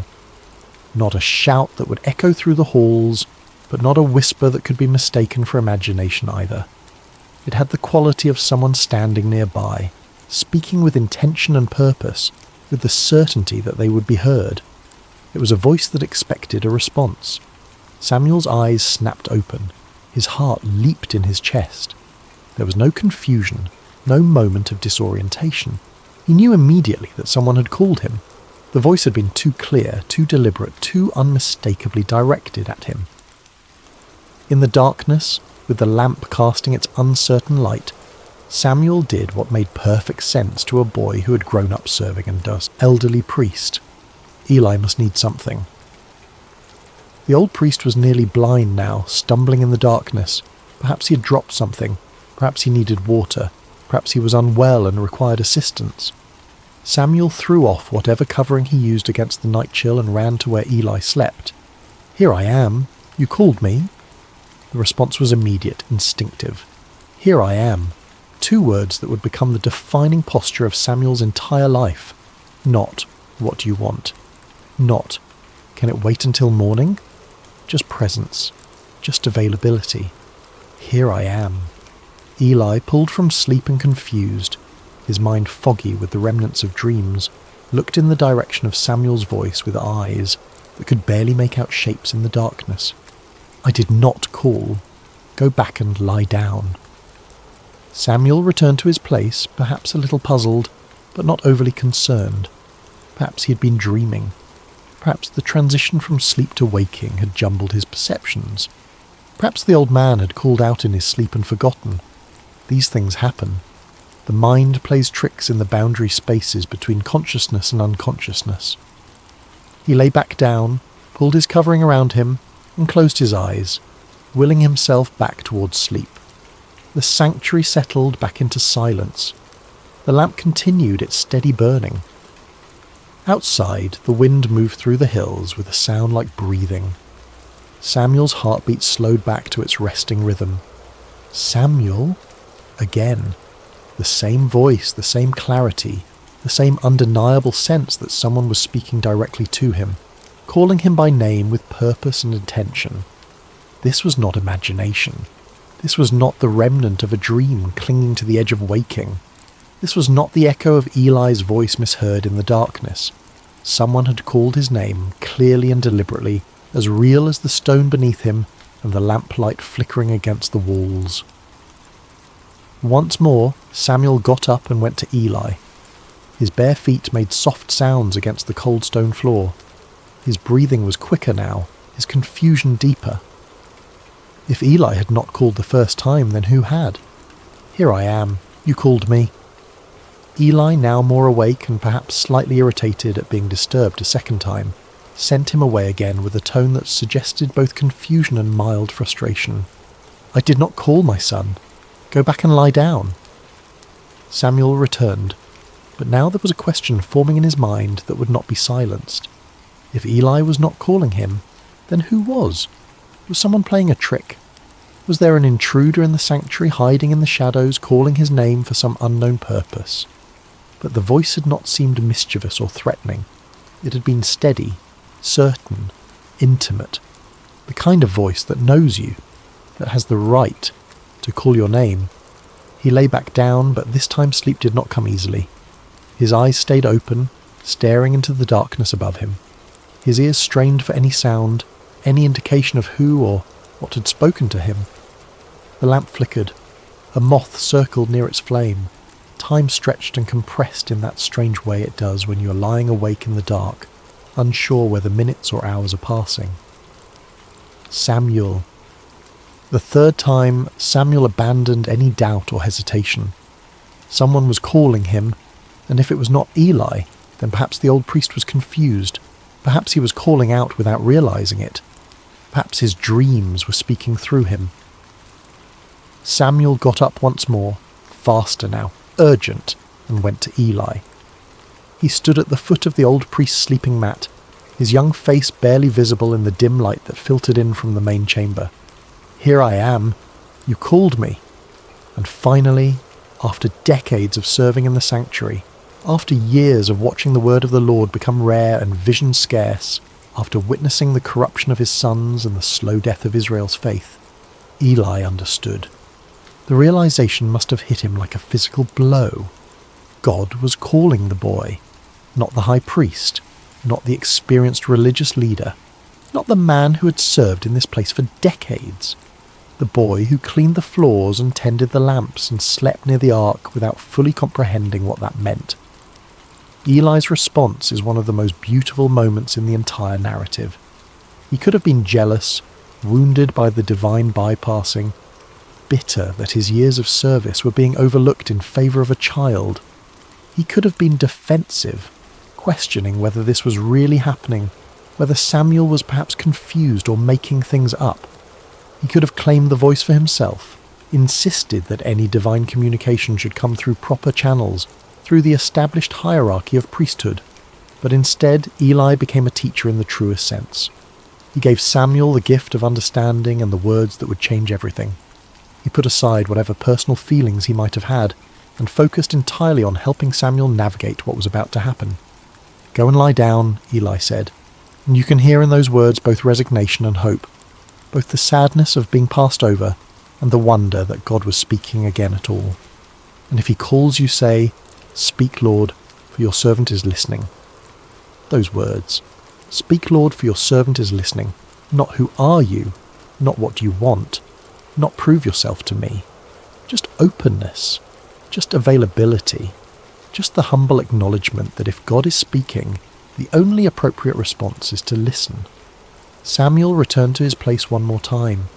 He lay down in the darkness, the lamp of God still burning nearby, casting its uncertain light across ancient stones, and he waited. His heart must have been pounding so hard he could hear it in his ears.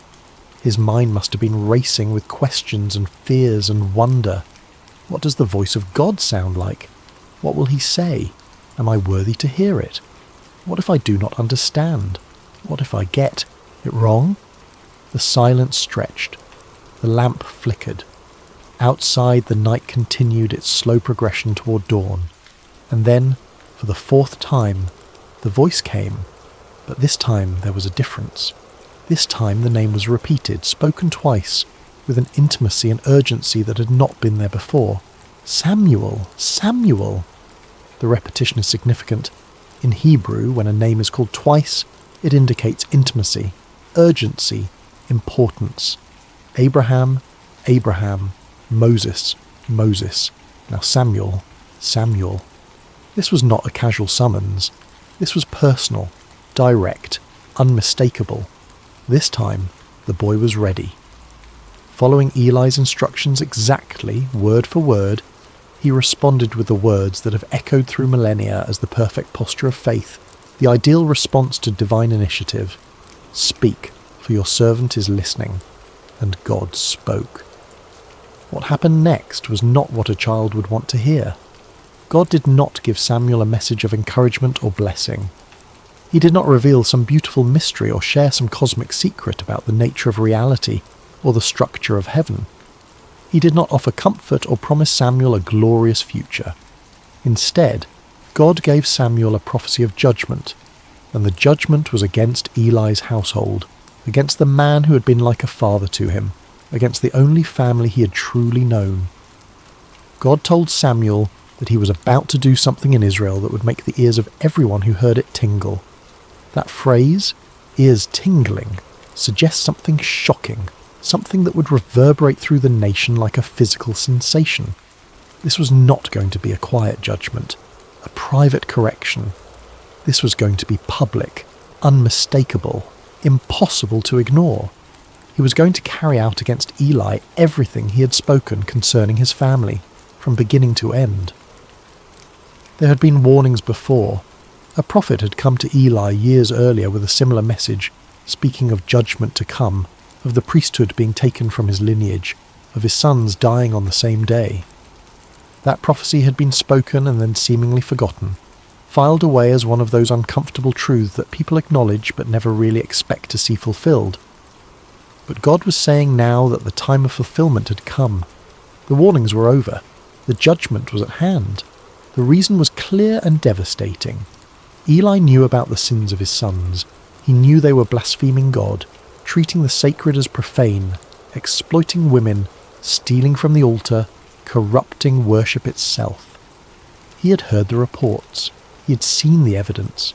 He had confronted them, yes, but his rebukes were empty, carrying no weight, leading to no consequences. He had failed to restrain them, failed to use his authority to stop them, failed to choose God's honour over his son's comfort, and that failure, that complicity through inaction, meant that the guilt of Eli's house would never be atoned for by sacrifice or offering. Think about what that means.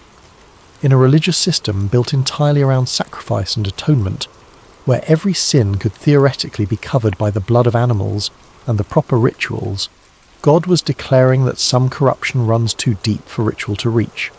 Some betrayals are so fundamental that the system itself cannot address them. Eli's family would carry their guilt to the grave and beyond, marked forever by their choice to prioritize family loyalty over divine justice. Imagine being Samuel in that moment.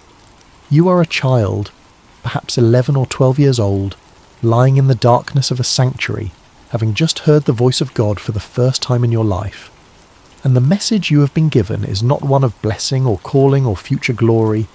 It is a message of doom for the man who has raised you, who has taught you everything you know about worship and service, who has been your only father figure in a life marked by abandonment and loneliness. The weight of it must have been crushing. How do you speak words of judgment to someone you love? How do you become the bearer of bad news that will break someone's heart? How do you look into the eyes of a man who has shown you kindness and tell him that his family line is cursed, that his sons will die, that everything he has built will crumble? This was the cost of prophecy that no one talks about. This was the burden of truth that cannot be softened or avoided or delayed.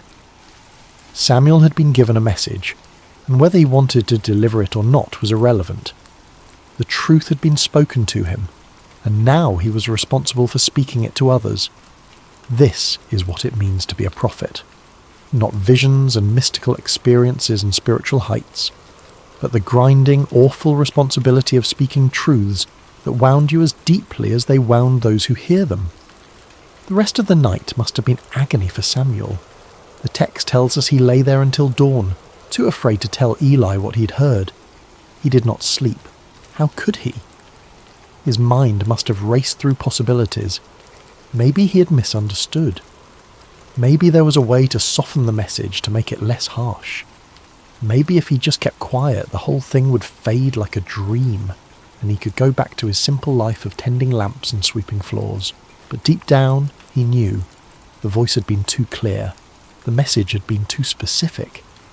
And God had not asked his opinion about whether this was a good idea or whether Samuel felt ready for such responsibility. The divine does not consult us about our readiness. It simply calls, and we must answer. Chapter 4.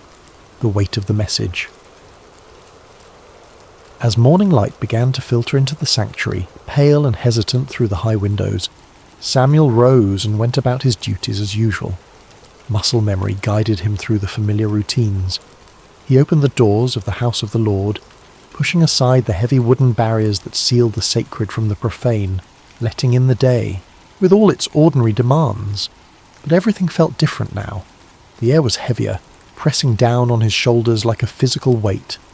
The silence was louder, filled with the words he carried but could not speak. He carried within him words that would change everything, and he was terrified to voice them. His hands shook as he performed his tasks. He fumbled with the lamp wicks, nearly spilling oil on the floor. He could not meet anyone's eyes. Every sound made him jump, expecting Eli to call for him, to demand the message, to force him to speak the unspeakable. Eli, however, knew something had happened. Years of serving in the sanctuary had given him an intuition about spiritual matters that his failing eyesight could not diminish.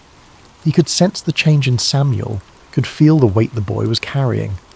He called Samuel to him, his voice gentle but insistent, and when the boy came, reluctant and pale, the old priest asked him directly, "Samuel, my son, what was it he said to you?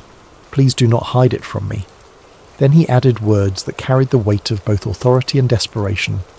"May God deal with you, be it ever so severely if you hide from me anything he told you."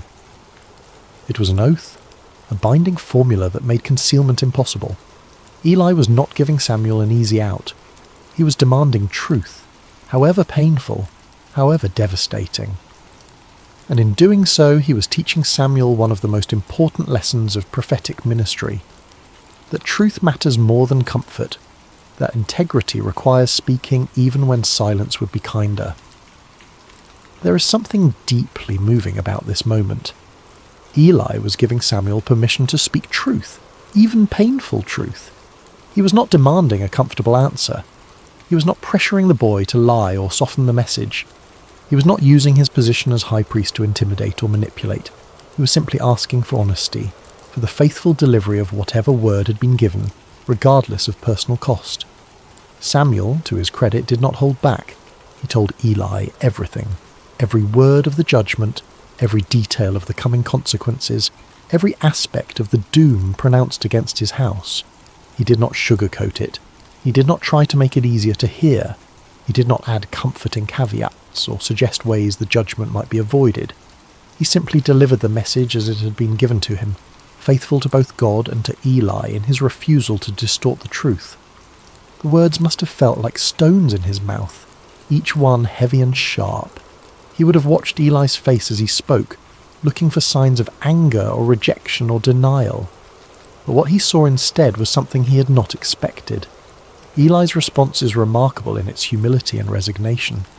He did not rage against the pronouncement. He did not question Samuel's experience or suggest the boy had misunderstood or imagined things. He did not blame Samuel for being the messenger or accuse him of disloyalty or ingratitude. He simply said, with a weariness that spoke of years of knowing this moment would come, "He is the Lord. Let him do what is good in his eyes." There is defeat in those words, yes, but there is also acceptance. A kind of peace that comes from finally having the truth spoken aloud, from no longer living in the shadow of unacknowledged reality. Eli had known for years that his sons were corrupt. He had known that his failure to stop them was a kind of complicity, a betrayal of his calling and his God. The judgment was not a surprise. It was an inevitability finally spoken aloud, a truth that had been hovering unspoken in the air for years finally given voice and substance. And perhaps in some way, Eli was relieved that the silence had been broken, even if the words spoken were words of judgment. Perhaps there is a relief that comes from knowing, from having certainty, even when that certainty is terrible. Perhaps after years of wondering when the hammer would fall, there was a strange comfort in finally hearing it fall, in knowing the shape of the future even when that future was dark. What Samuel learned that night and that morning was something most of us spend a lifetime avoiding. That truth is not always comfortable, that faithfulness sometimes means delivering hard words, and that love does not require us to hide reality from those we care about. Samuel could have lied to Eli. He could have softened the message or claimed he did not remember the details, or suggested that perhaps he had misunderstood what God was saying. But he chose honesty, and in doing so he established the pattern that would define his entire ministry. He would be a prophet who spoke the word of the Lord without compromise, without concern for how it would be received, without fear of the consequences. Not because he was harsh or unfeeling, but because he understood that truth, however painful, is ultimately an act of respect. To lie to someone, even to spare their feelings, is to treat them as less than fully human, as incapable of bearing reality. Samuel gave Eli the dignity of truth, and Eli received it with the dignity of acceptance. Chapter 5. Samuel becomes a prophet. After that night, everything changed for Samuel. The text tells us that he grew, and the Lord was with him, letting none of his words fall to the ground. That phrase, letting none of his words fall to the ground, is the ancient way of saying that everything Samuel prophesied came true. He was not speaking his own opinions or making educated guesses or offering the kind of vague predictions that could be interpreted multiple ways, depending on how events unfolded. He was speaking with divine authority, and reality itself confirmed his words with uncomfortable precision. The prophecy about Eli's house came true exactly as Samuel had spoken it. The details are grim and worth recounting because they establish Samuel's credibility as a true prophet in a time when false prophets were common and people had grown cynical about divine communication. Israel went to war against the Philistines, their perennial enemy. In the first battle, the Israelites were defeated and thousands of soldiers died. In desperation, the elders decided to bring the Ark of the Covenant from Shiloh to the battlefield, believing that God's physical presence would guarantee victory. Hophni and Phinehas accompanied the Ark, treating it like a magical talisman rather than the throne of the living God. The Israelites shouted when the Ark arrived, a roar so loud that the ground shook. The Philistines were terrified at first, knowing the stories of what the God of Israel had done to Egypt. But they fought anyway, and in the battle that followed, Israel was utterly defeated. 30,000 soldiers died, and on that same day, exactly as prophesied, both Hophni and Phinehas were killed. The Ark of God was captured by the Philistines, carried off as a trophy of war. When a messenger brought the news to Shiloh, Eli was sitting by the road, his heart trembling for the Ark of God. When he heard that the Ark had been captured and his sons were dead, the 98-year-old priest fell backward off his chair, broke his neck, and died. The priesthood of his line ended in that moment, cut off exactly as God had declared. It was a devastating fulfillment, but it established beyond doubt that Samuel spoke with divine authority. He had predicted these events when he was just a child, and they had come to pass exactly as he said. The word of the Lord through Samuel was reliable, trustworthy, deserving of attention. As Samuel matured from boy to young man, his reputation spread throughout Israel like wildfire. From Dan in the far north to Beersheba in the deep south, spanning the entire geographical extent of Israel's territory, everyone knew that Samuel had been established as a prophet of the Lord. The word that had been rare, the visions that had been scarce, now flowed through this young man who had learned to listen in the darkness. But Samuel was more than just a prophet delivering occasional messages. God continued to appear at Shiloh, revealing himself to Samuel through his word on a regular basis. Samuel became the primary channel of divine communication for the entire nation. The silence had been broken. The channel between heaven and earth, clogged by corruption and complacency for generations, had been cleared. And the instrument God chose was not a powerful warrior or a cunning politician or even an experienced priest with decades of religious training. It was a boy who had learned to say 5 simple words: "Speak, for your servant is listening." Samuel's influence on Israel cannot be overstated. He became the bridge between the chaotic era of the judges and the establishment of the monarchy, standing at one of the most critical transitions in the nation's history. He was the last judge, travelling on a circuit through Bethel, Gilgal and Mizpah, settling disputes and administering justice with a wisdom that people recognised as coming from God. He was also the first of the great prophets, the founder of a prophetic tradition that would produce Elijah, Elisha, Isaiah, Jeremiah, and all the voices that would call Israel back to God throughout its history. When the people demanded a king like the surrounding nations, it was Samuel who anointed Saul, a tall and handsome man from the tribe of Benjamin, as Israel's first king. And when Saul proved disobedient and unfaithful to God, it was Samuel who had to deliver yet another hard message of judgment, who had to watch another man he had elevated fall under divine displeasure. Later, it was Samuel who anointed David, the youngest son of Jesse, a shepherd boy with no apparent qualifications except that God had chosen him. That shepherd boy would become Israel's greatest king, the man whose lineage would eventually produce the Messiah. But beyond the political role, beyond the anointing of kings and the settling of disputes, Samuel represented something Israel desperately needed: spiritual integrity in a world corroded by compromise. In a time when the priesthood had become corrupt, When worship had become hollow, when the word of the Lord was rare, Samuel embodied what it meant to hear from God and speak his truth faithfully regardless of personal cost. He reformed religious life throughout Israel, establishing schools of prophets where young men could learn to listen for God's voice and speak his word. He called the people back to authentic worship, challenging them to put away their foreign gods and serve the Lord only.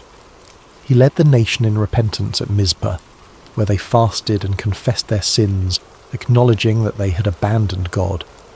And when the Philistines attacked during that gathering, Samuel interceded for the people, and God threw the enemy into confusion with thunder and lightning, giving Israel a decisive victory.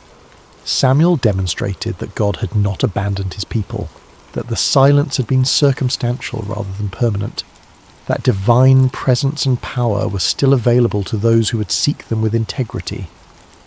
The boy who once cleaned floors and trimmed lamp wicks became the conscience of a nation. The child who slept near the ark became the voice through which God spoke to kings and commoners alike. His authority came not from position, or political power or military might, but from the simple fact that he had learned to listen and had the courage to speak what he heard, even when speaking cost him dearly. Chapter 6. The Legacy of the Story. So what do we take from this ancient narrative? What does it mean for us, centuries removed from oil lamps and tabernacles and sleeping near the Ark of the Covenant? And perhaps more intriguingly, what questions does this story raise that it never fully answers? First, there is the theme of listening. God can speak in quiet places, in ordinary moments, when we least expect it. Samuel was not performing some elaborate spiritual ritual when God called his name. He was not fasting on a mountain. He was not in a trance or a vision quest. He was sleeping, exhausted from a day of mundane labour. He was simply present in a sacred space, available to be awakened. How often do we miss the voice of the divine because we are too busy, too distracted, too convinced that revelation only comes in spectacular packages? We wait for burning bushes and angelic visitations, for dramatic signs and unmistakable interventions, while the still small voice speaks in the darkness and we mistake it for our imagination, or for human conversation, or for nothing at all. Samuel teaches us that sometimes the most profound moments arrive softly, in the space between waking and sleeping, in the darkness when our defences are down and our minds are quiet enough to hear what has always been speaking. But this raises uncomfortable questions. How many times has that voice spoken and we have ignored it? How many times have we attributed divine communication to coincidence or psychology or wish fulfillment? Because we have lost the ability to recognize it for what it is.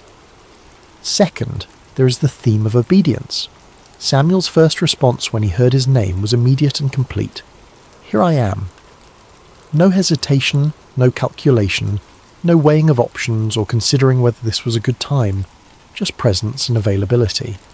Not, what do you want, but here I am. Not, let me think about it, but immediate response. Later, when Eli gave him the words to use, Samuel followed the instruction exactly. He did not improvise or try to improve on the formula or insert his own personality into the exchange. He simply said what he had been taught to say: "Speak, for your servant is listening." Obedience in this story is not about blind submission to authority. It is about being teachable, about recognizing when someone knows more than you do, about trusting guidance even when you do not fully understand where it is leading. But there is something deeper here, something that troubles the waters of easy interpretation. Samuel was obedient to a voice he had never heard before, to a presence he could not see, based entirely on the instruction of a priest whose own family was corrupt, and whose judgment had been compromised by his failure to discipline his sons. What made Samuel so certain that this was God speaking and not some other voice? What internal compass guided him toward trust when skepticism would have been equally reasonable? Third, there is the theme of humility. Samuel's greatness began in small acts of service.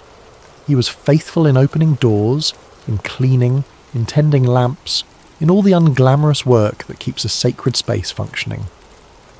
He did not despise the small things, or consider himself above menial tasks. He swept floors with the same attention he later brought to anointing kings. He trimmed lamp wicks with the same care he would later exercise in delivering prophetic words, and it was in that posture of humble service, in the daily repetition of small faithful acts, that God found him. How different this is from our modern obsession with platform and visibility, with making a name for ourselves and ensuring everyone knows our accomplishments, with treating service as a stepping stone to something better rather than as its own reward. Samuel reminds us that true influence is built in obscurity, that character is formed in the small decisions no one sees, that greatness is the fruit of faithfulness in little things rather than the result of ambitious self-promotion. But again, there is a mystery here. Why Samuel? What was it about this particular boy that made him suitable for this calling? The text gives no indication that he was exceptional in any way. He was simply there, simply faithful, simply available. Which raises the question, are there others who are equally faithful, equally available, who never heard their name called? Is divine calling arbitrary, or is there some hidden criteria that determines who hears the voice and who does not? Fourth, there is the theme of responsibility. Sometimes truth is hard but necessary. Samuel's first message from God was a message of judgment, and he had to deliver it to someone he loved. This is the cost of being a conduit for truth. You do not get to choose which messages are convenient and which are difficult. You do not get to edit reality to make it more palatable. You do not get to withhold hard truths, because speaking them might damage relationships or cost you social capital. If you are going to be a voice for something beyond yourself, whether you call that voice God or conscience or truth, or simply what is, you have to be willing to speak even when the words cut you as deeply as they cut those who hear them. Samuel could have spared Eli. He could have lied or softened the message or claimed he did not remember the details. But he chose the harder path of honesty, and in doing so he honoured both Eli and himself. Yet this raises ethical questions that the narrative does not resolve. What is the balance between truth and compassion? When does speaking hard truths become cruelty disguised as honesty? Samuel was a child delivering a message he did not create and could not change. But what about us? When the truths we must speak are filtered through our own perceptions and biases and limited understanding, how do we know when to speak and when to remain silent? Fifth, there is the theme of hope. The lamp of God had not yet gone out. Even in the darkest period of Israel's spiritual life, when the priesthood was corrupt and the word of the Lord was rare and the nation was spiritually adrift, there was still a light burning somewhere in the darkness. God had not abandoned his people. He was simply waiting for someone who would listen, someone who would respond, someone who would be faithful with what was given to them. Samuel represents the truth that it is never too late for renewal, that no matter how far things have fallen, no matter how corrupt the systems or how cynical the people, there is always the possibility of a voice in the darkness calling us back to what matters. The light may be flickering, the wick may be nearly consumed, the oil may be running low, but as long as there is any light at all, there is hope for rekindling, for replenishment, for the dawn that follows even the longest night. But this optimistic reading sits uncomfortably with the historical reality. The lamp did eventually go out. The sanctuary at Shiloh was destroyed. The ark was captured and never returned to that place. The line of Eli ended in blood and disgrace. Samuel's calling did not prevent disaster. It only narrated it before it happened. So what kind of hope is this? Is it simply the hope that truth will be spoken, even if it changes nothing? Is it the hope that someone will bear witness, even in the midst of collapse? Finally, there is something unspoken in this narrative that deserves attention. God bypassed the entire religious hierarchy to speak to a child. He did not go through official channels. He did not honour the established order. He did not consult with the high priest or seek permission from religious authorities. He simply called out in the darkness to a boy who had no status, no authority, no credentials beyond faithfulness in small things. This is either deeply encouraging or deeply unsettling, depending on your perspective. It suggests that divine communication is not controlled by institutions, that truth can emerge from the margins, that the voice of God might speak to those we least expect rather than to those we have designated as official intermediaries.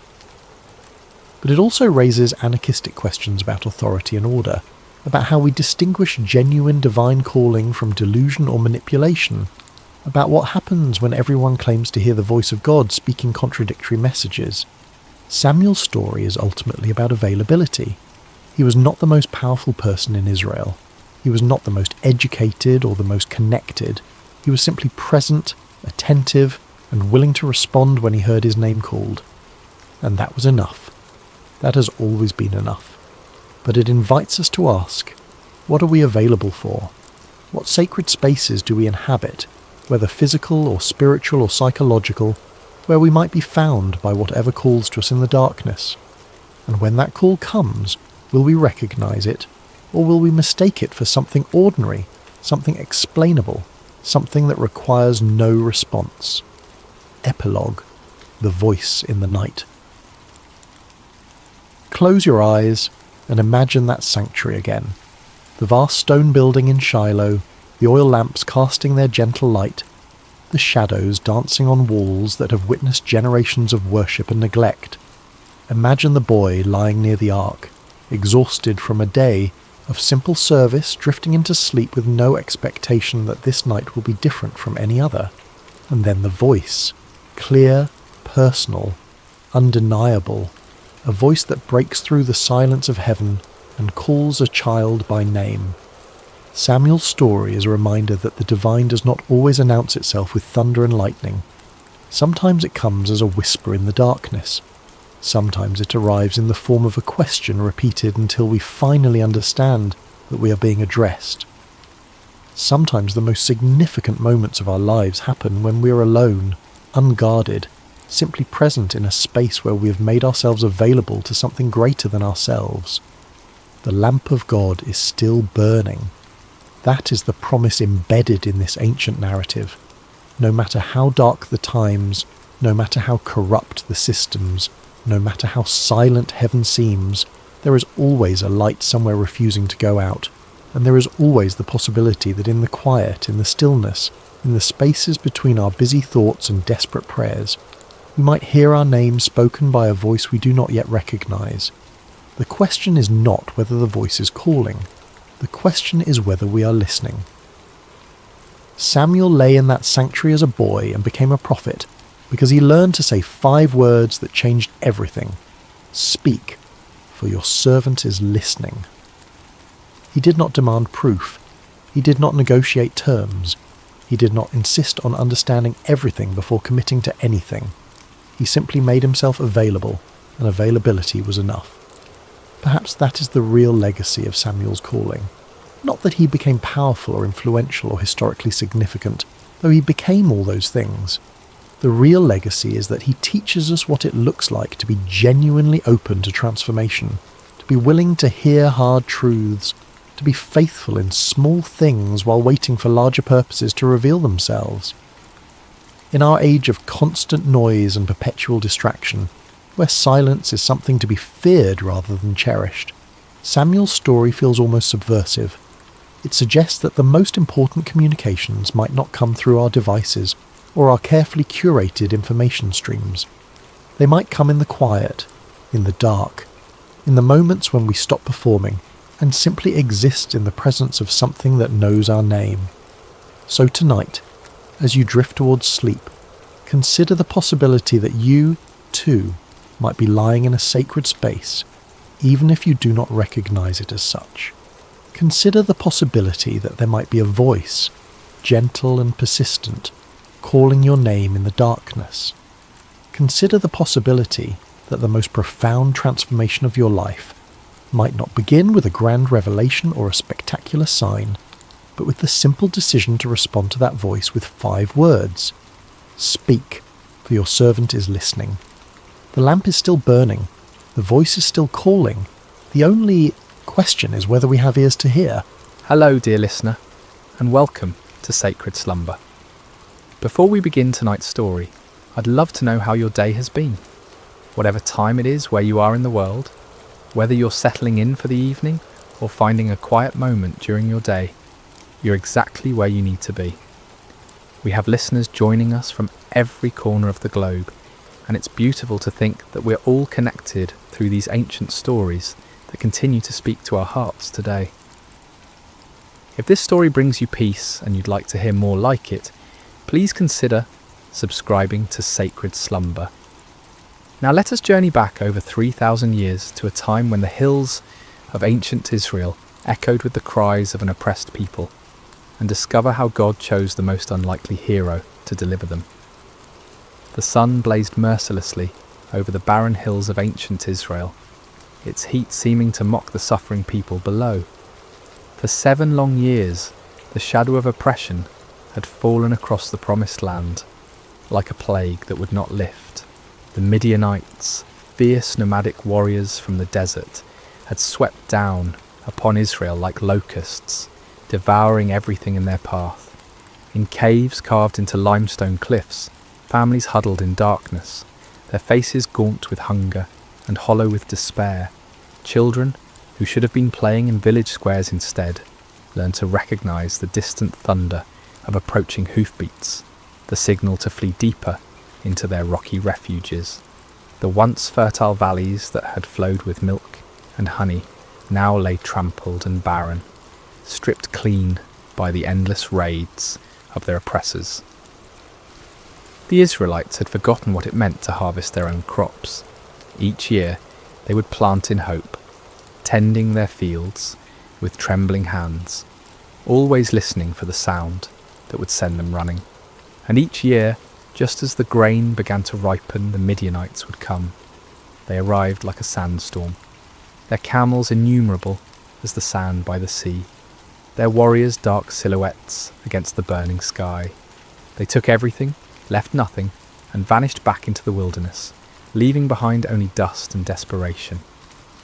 In this time of darkness, when hope seemed as distant as the stars, there lived a young man named Gideon. He was not what anyone would call a mighty warrior.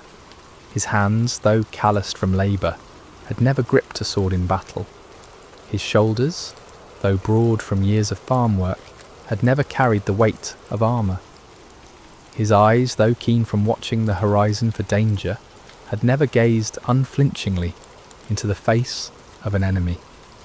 On this particular day, Gideon found himself doing what had become all too common among his people. Hiding.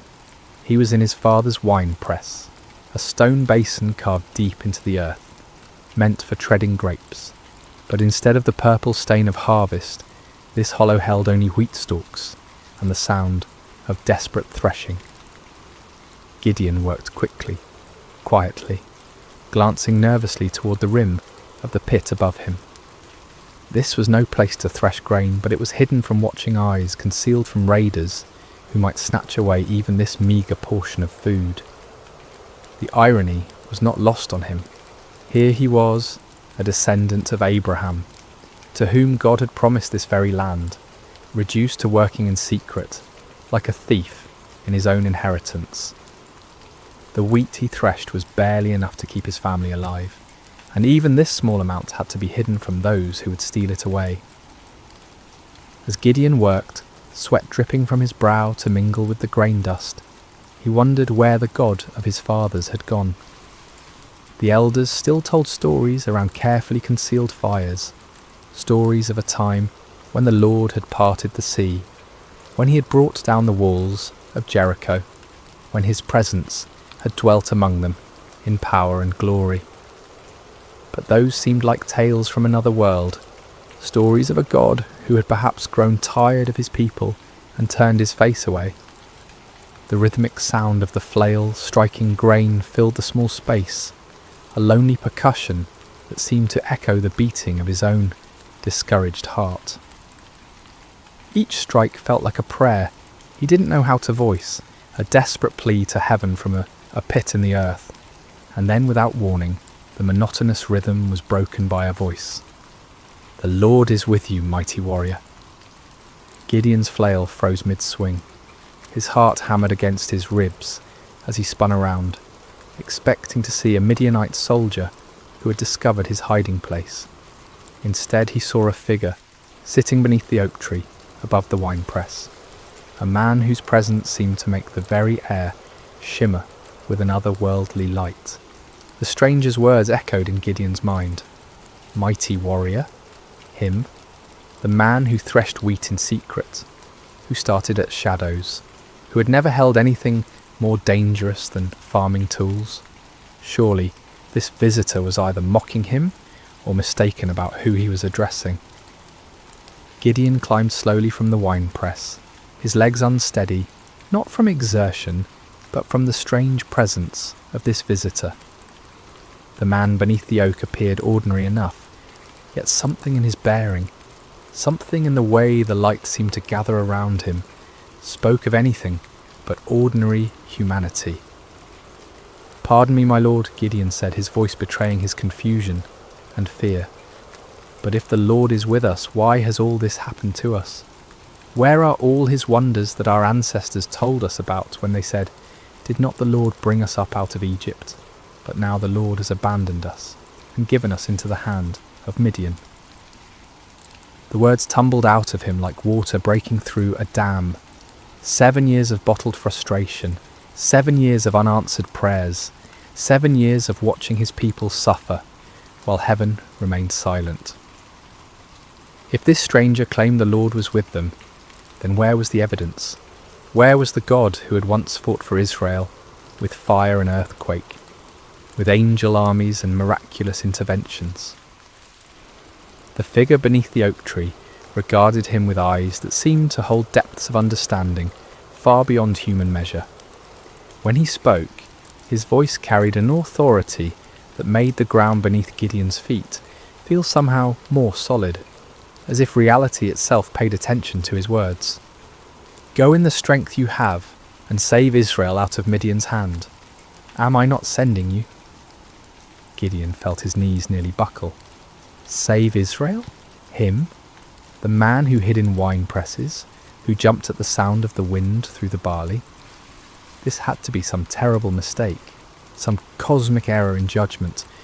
"Pardon me, my lord," he said again, his voice barely above a whisper, "but how can I save Israel? My clan is the weakest in Manasseh, and I am the least in my family." It was true.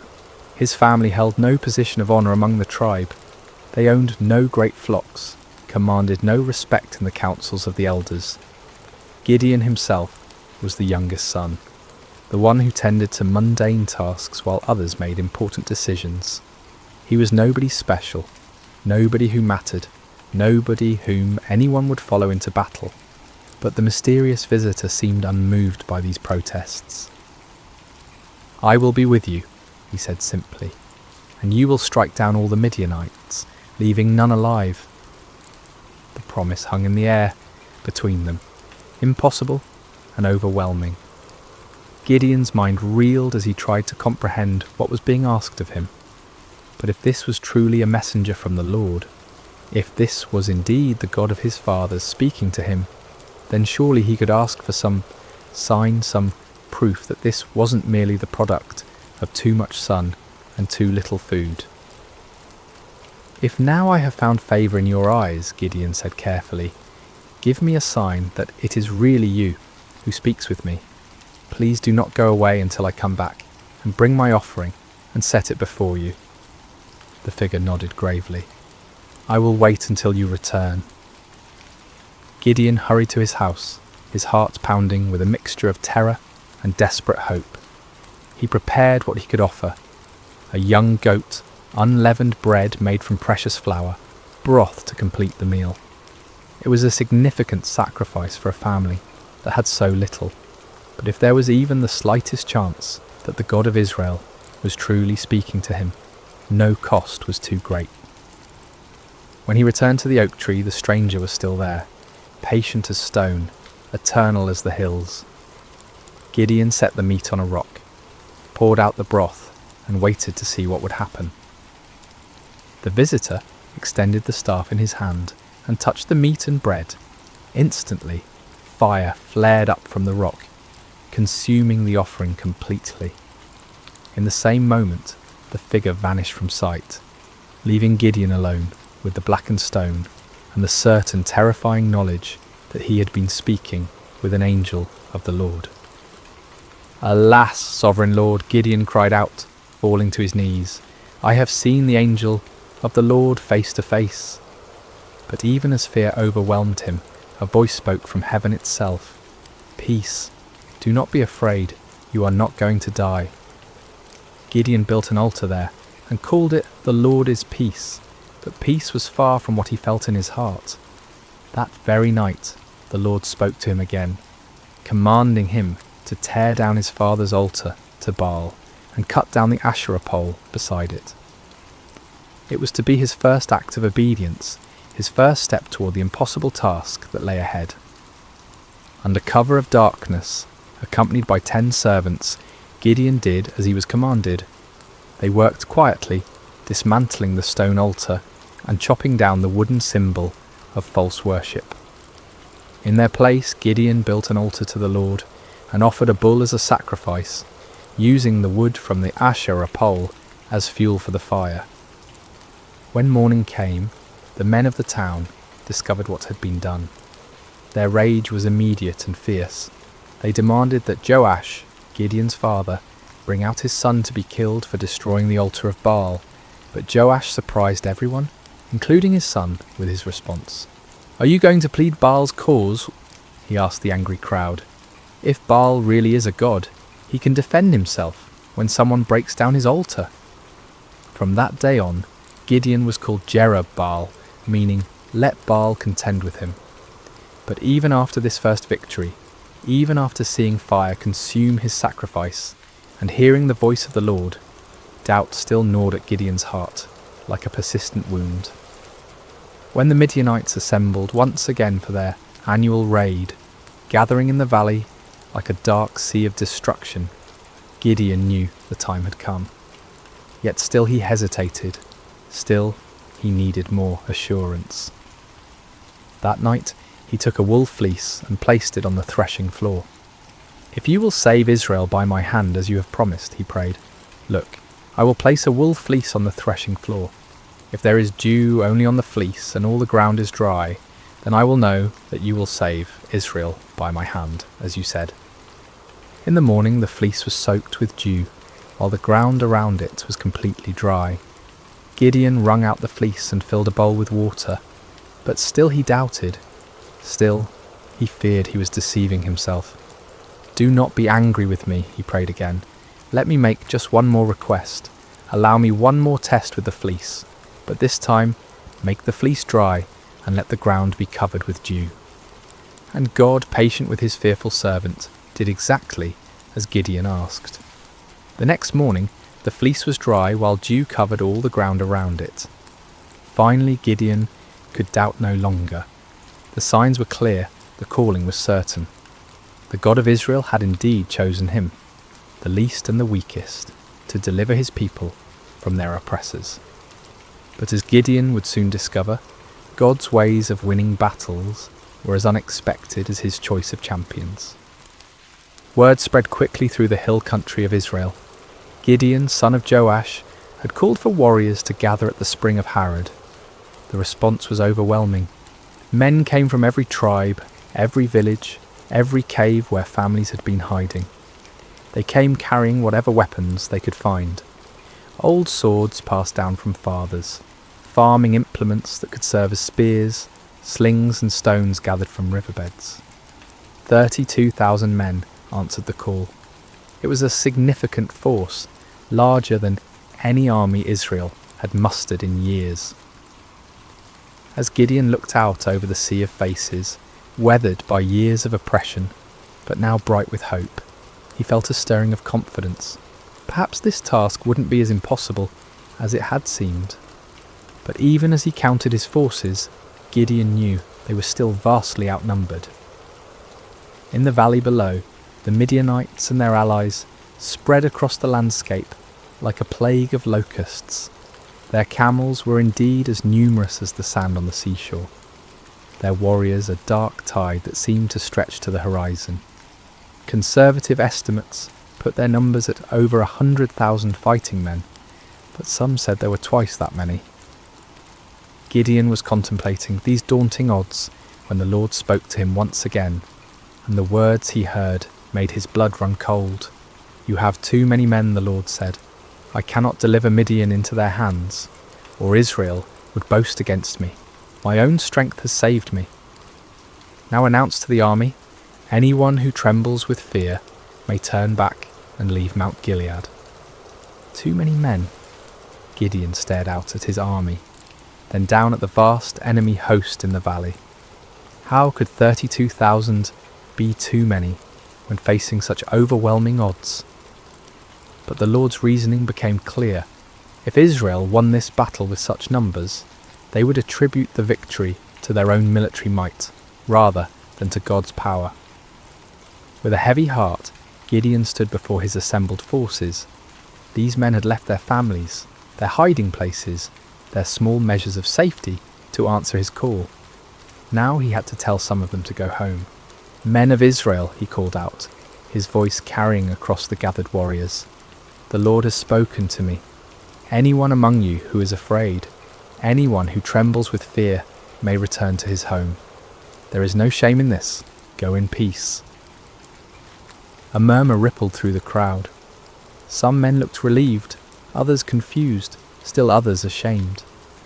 But slowly, surely, men began to step forward, to gather their belongings, to turn away from the camp. What started as a trickle became a stream, then a flood. By evening, 22,000 men had departed for their homes, leaving only 10,000 behind. Gideon watched them go with a mixture of understanding and dread. He couldn't blame them for their fear, not after 7 years of running and hiding, but now his army was less than a third of its original size, facing an enemy that seemed to grow larger with every passing hour. Surely now the Lord would be satisfied with the numbers. Surely now they could plan their attack, develop their strategy, prepare for battle. But as the sun set over the camp, painting the sky the colour of blood, the voice of the Lord came to Gideon once more. "There are still too many men," the Lord said. "Take them down to the water, and I will thin them out for you there." Gideon felt as if the ground was shifting beneath his feet. Still too many? 10,000 men were still too many to face 100,000? What kind of battle was the Lord planning? The next morning Gideon led his remaining men down to the spring of Harod. The water was clear and cold, bubbling up from underground sources that had never failed, even in the driest years. The men were thirsty from the march and eager to drink. Separate those who lapped the water with their tongues, as a dog laps from those who kneel down to drink, the Lord instructed. Gideon watched carefully as his men approached the water.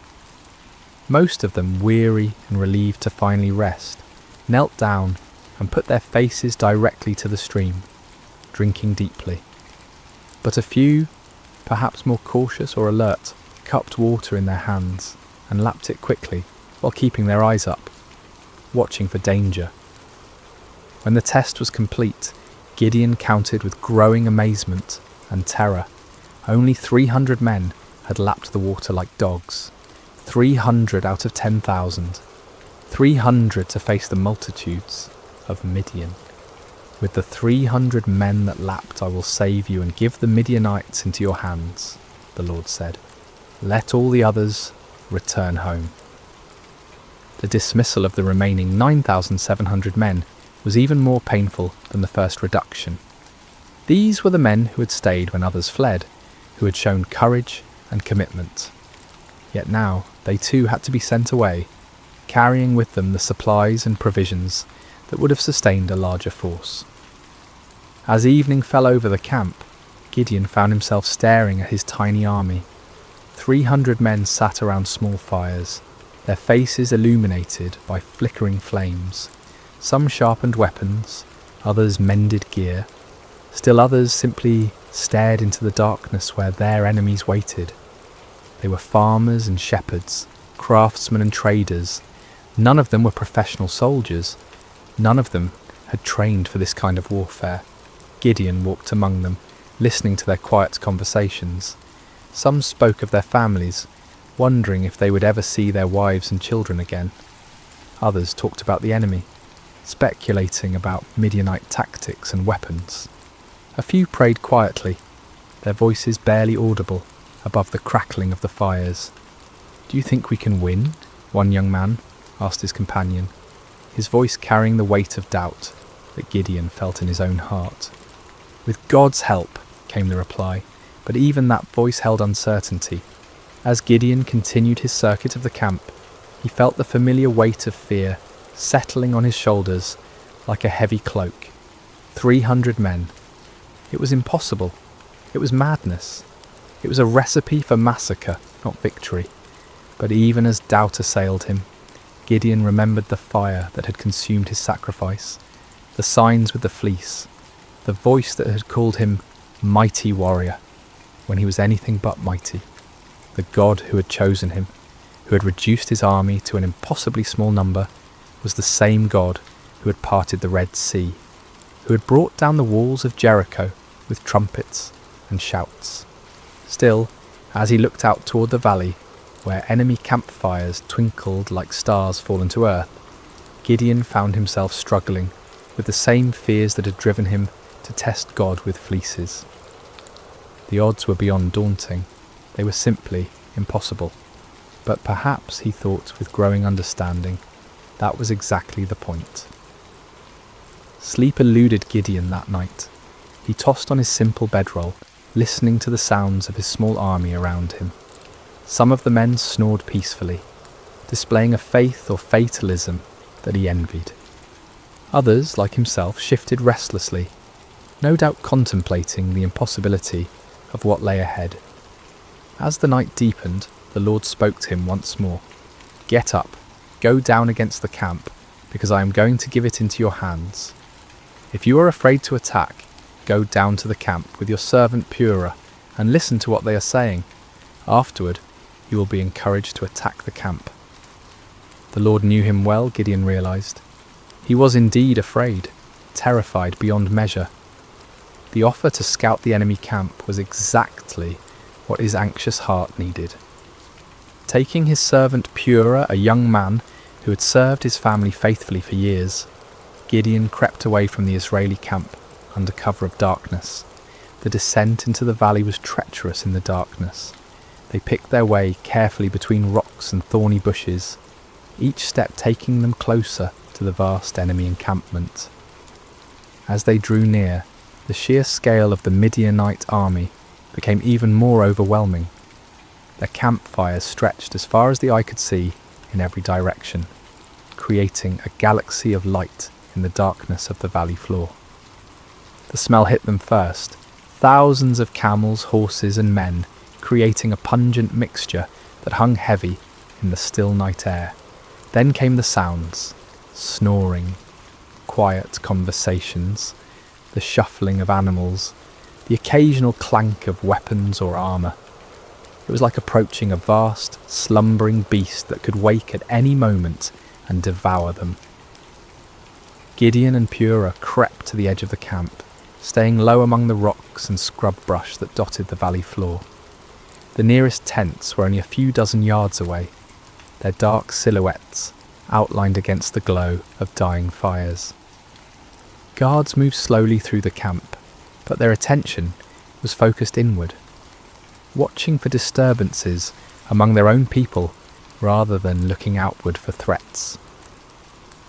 As they settled into their hiding place, Gideon heard voices from a nearby tent. 2 men were talking in low tones, their conversation carrying clearly in the still night air. "I had the most disturbing dream," one man was saying. "I dreamed that a round loaf of barley bread came tumbling into the Midianite camp.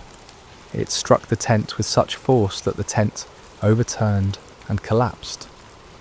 His companion was quiet for a moment before responding, and when he did, his voice was heavy with foreboding. "This can be nothing other than the sword of Gideon, son of Joash, the Israelite. God has given the Midianites and the whole camp into his hands." Gideon felt as if lightning had struck him. Here in the heart of the enemy camp, these soldiers were talking about him, about his victory, about their own defeat. The dream was clearly a sign from God. A simple barley loaf, representing humble Israel, would overturn the mighty tent of Midian. He grasped Purah's arm, and together they crept back through the darkness, toward their own camp. But now the impossible seemed possible. Now the 300 seemed not like a pitifully small force, but like the perfect instrument of God's power. The enemy was already defeated in their hearts. All that remained was to make that defeat a reality.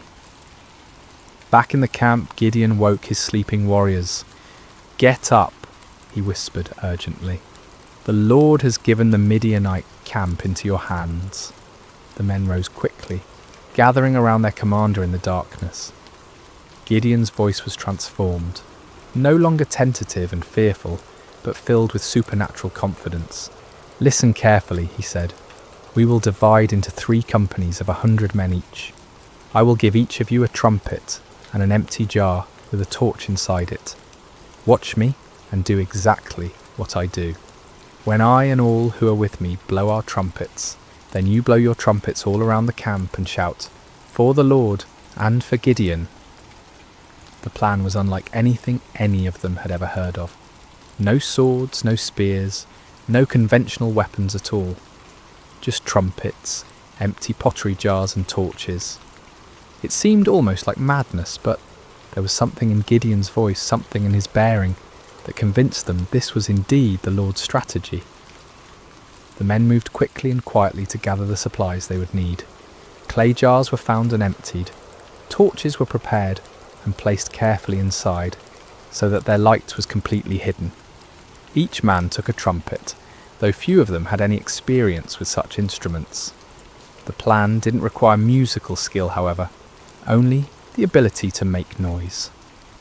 As the first company prepared to move out, Gideon looked at his men one final time. These farmers and shepherds, these ordinary men who had answered an extraordinary call, were about to attempt something that would be remembered for generations to come. They were terrified. He could see it in their faces, but they were also determined. They'd come too far to turn back now. "Remember," Gideon said quietly, "we are not fighting this battle alone. The Lord goes before us. Trust in him, follow my lead, and we will see the salvation of Israel this very night." The 3 companies spread out in the darkness, moving carefully around the perimeter of the enormous enemy camp. It took time to get into position, with each group having to navigate difficult terrain while carrying their unusual equipment. But finally, just as the middle watch began, just as the guards were changing and the camp was at its most vulnerable, Gideon's company reached their position on one side of the valley. He looked across the vast sea of tents and fires, knowing that his other 2 companies were in position on the other sides. Somewhere out there in the darkness, 200 other men were waiting for his signal, trusting him to lead them in this impossible venture. Gideon raised his trumpet to his lips, lifted his jar with its hidden torch, and prepared to find out whether the God of Israel would indeed fight for his people. The moment had come. 300 men were about to challenge an army of over 100,000, armed with nothing but faith and the most unusual weapons in the history of warfare. The fate of Israel hung in the balance, suspended in the darkness between doubt and faith, between human impossibility and divine power. The signal came like thunder splitting the night sky. Gideon's trumpet blast echoed off the hills surrounding the valley, a piercing note that seemed to come from heaven itself. In the same instant, he smashed his clay jar against a rock, releasing the torch inside to blaze forth like a star suddenly born in the darkness. "A sword for the Lord and for Gideon," he shouted at the top of his lungs. The response was immediate and devastating. All around the perimeter of the vast Midianite camp, 299 other men followed their commander's example. The sound was indescribable. 300 trumpets blowing at once, creating a wall of noise that seemed to shake the very foundations of the earth. 300 clay jars smashed simultaneously, the sound like thunder crashing over and over again. 300 torches suddenly blazed to life, creating a ring of fire around the sleeping army. And 300 voices roared out the battle cry, "A sword for the Lord and for Gideon." The effect on the Midianite camp was catastrophic. Men who had been sleeping peacefully moments before were jolted awake by the tremendous noise, their minds struggling to comprehend what was happening. In the darkness, disoriented and terrified, they saw only the ring of torches surrounding them, and heard only the overwhelming sound of trumpets and shouting.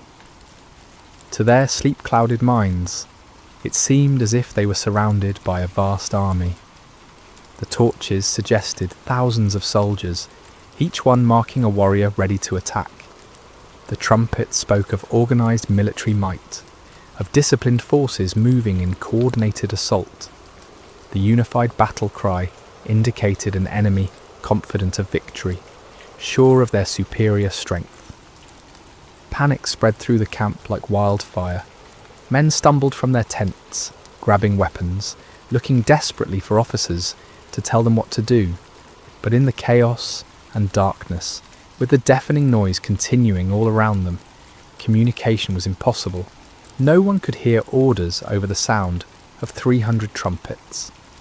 No one could see clearly through the confusion of flickering torches and deep shadows. "We're surrounded," someone screamed. "The whole Israeli army is here," shouted another. "We're all going to die," cried a third. The panic was contagious, spreading from tent to tent, from company to company, until the entire vast army was in the grip of terror. Men began running in all directions, some trying to escape what they perceived as encirclement, others attempting to mount some kind of defence against an enemy they couldn't see or understand. In their confusion and fear, the unthinkable began to happen. Midianite soldiers, unable to distinguish friend from foe in the chaos, began attacking each other. A man running through the darkness looked like an enemy soldier. A voice shouting commands in the confusion sounded like the voice of an Israeli warrior. Every shadow could be hiding an attacker. Swords were drawn not against the 300 Israelites on the perimeter, but against fellow Midianites. Spears were thrust not at the enemy, but at allies who had become indistinguishable from foes in the panic and darkness. The great army that had terrorized Israel for 7 years was turning on itself, destroying itself in its fear and confusion. Gideon and his men maintained their positions around the camp, continuing to blow their trumpets and brandish their torches, watching in amazement as their enemies did the work of destruction for them. It was the most extraordinary battle any of them had ever witnessed, a battle won without striking a single blow, a victory achieved through terror rather than traditional warfare. As the chaos in the camp intensified, the Midianites began a massive retreat. Those who could find their camels or horses fled toward the Jordan River and beyond. Others ran on foot, abandoning their weapons, their supplies, their wounded comrades, in their desperate attempt to escape what they believed was certain annihilation. But Gideon was not content to simply watch his enemies flee. As the first light of dawn began to creep over the eastern hills, he sent messengers throughout the hill country of Israel, calling on his countrymen to join the pursuit. "Come down against the Midianites," the messengers proclaimed, "and seize the waters of the Jordan ahead of them as far as Beth Barah." The response was immediate and enthusiastic. Men who had been hiding in caves for 7 years suddenly found themselves called to active pursuit of their oppressors. They came streaming down from the hills, like water released from a dam, energized by the news that the mighty Midianite army was in full retreat. The men of Ephraim were particularly effective, seizing the fords of the Jordan River and trapping many of the fleeing enemy forces. They captured and killed Oreb and Zeb, 2 of the Midianite leaders, bringing their heads to Gideon as proof of their victory. Meanwhile, Gideon and his original 300 men continued the pursuit of the main enemy force. They crossed the Jordan River, following the fleeing armies eastward into the desert. Despite their exhaustion, despite having had no sleep and little food, they pressed on relentlessly. The psychological impact of the night's events had completely broken the spirit of the Midianite alliance. Armies that had seemed invincible just hours before were now scattered bands of demoralized fugitives. The camels that had been as numerous as sand by the seashore were now obstacles to rapid flight rather than instruments of swift attack. Gideon's small force continued to grow as more Israelites joined the pursuit. Men from Naphtali, Asher, and all of Manasseh took up arms and chased the fleeing enemy. What had begun as an impossible battle for 300 men had become a nationwide uprising, a complete reversal of 7 years of oppression. The fleeing Midianites tried to regroup at Succoth and Penuel, but the local officials, perhaps fearing retaliation, refused to provide them with food or assistance. Gideon's pursuit was relentless, driving them ever deeper into the wilderness, further from their base of operations, further from any hope of mounting a counterattack. Finally, in the desert east of the Jordan, Gideon caught up with the remnants of the great army. Zebah and Zalmunna, the two kings of Midian, were there with about 15,000 men, all that was left of an army that had once numbered over 100,000. Even this reduced force vastly outnumbered Gideon's 300, but their spirit was completely broken. The final battle was swift and decisive. The Midianite army, already demoralized and exhausted, offered little resistance. Zebah and Zalmunna were captured alive, bringing to an end the 7-year reign of terror that had plagued Israel. As the sun set on that remarkable day, Gideon found himself looking out over a battlefield strewn with the evidence of complete victory. The mighty army that had seemed invincible just 24 hours earlier was destroyed. The kings who had terrorized his people were prisoners. The oppression that had driven Israel into caves and hiding places was broken forever. It had all begun with 300 men, 300 trumpets, 300 torches, and faith in a God who specializes in impossible victories. The journey back to Israel was unlike anything the land had seen in generations. What had begun as a desperate flight by 300 terrified farmers had become a triumphant procession that seemed to grow with every mile. Men emerged from caves and hidden places, women came out of their refuges, children ran alongside the returning heroes. The roads that had been empty for 7 years, too dangerous for normal travel, were now filled with celebration. Gideon rode at the head of the procession, the captured kings Zebah and Zalmunna walking in chains behind him. The sight of these once mighty rulers, who had struck terror into Israelite hearts for so long, now humbled and defeated, was almost too wonderful to believe. People lined the roads just to see them, to confirm with their own eyes that the nightmare was truly over. As they passed through villages and towns that had been ghost settlements just days before, people poured out of their houses with tears of joy streaming down their faces. Children, who had never known anything but hiding and fear, looked with wonder at the defeated enemy kings. Elderly men and women who remembered the time before the oppression began whispered prayers of thanksgiving to the God who had delivered them. The celebration that erupted across Israel was spontaneous and overwhelming. In every settlement, people brought out whatever food they had hidden away and shared it freely. Wine that had been buried for safekeeping was uncorked and passed around. Songs that had been silenced for 7 years rang out again from hilltops and valleys. But perhaps the most remarkable aspect of the victory was how complete it had been. The Midianite power was not just temporarily broken, but utterly destroyed. Their military organisation was shattered, their leadership eliminated, their will to fight completely crushed. Never again would they be able to mount the kind of massive raids that had devastated Israel year after year. The psychological impact was equally profound. For 7 years, the Israelites had seen themselves as victims, as weak and helpless prey for stronger predators. Now they had witnessed their God fighting for them in the most dramatic way imaginable. The story of the 300 and their trumpets would be told and retold around campfires for generations to come. A permanent reminder that no enemy is too strong when the Lord chooses to fight for his people.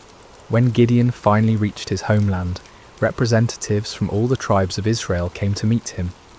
They came with a proposal that on the surface seemed like the natural conclusion to his remarkable victory.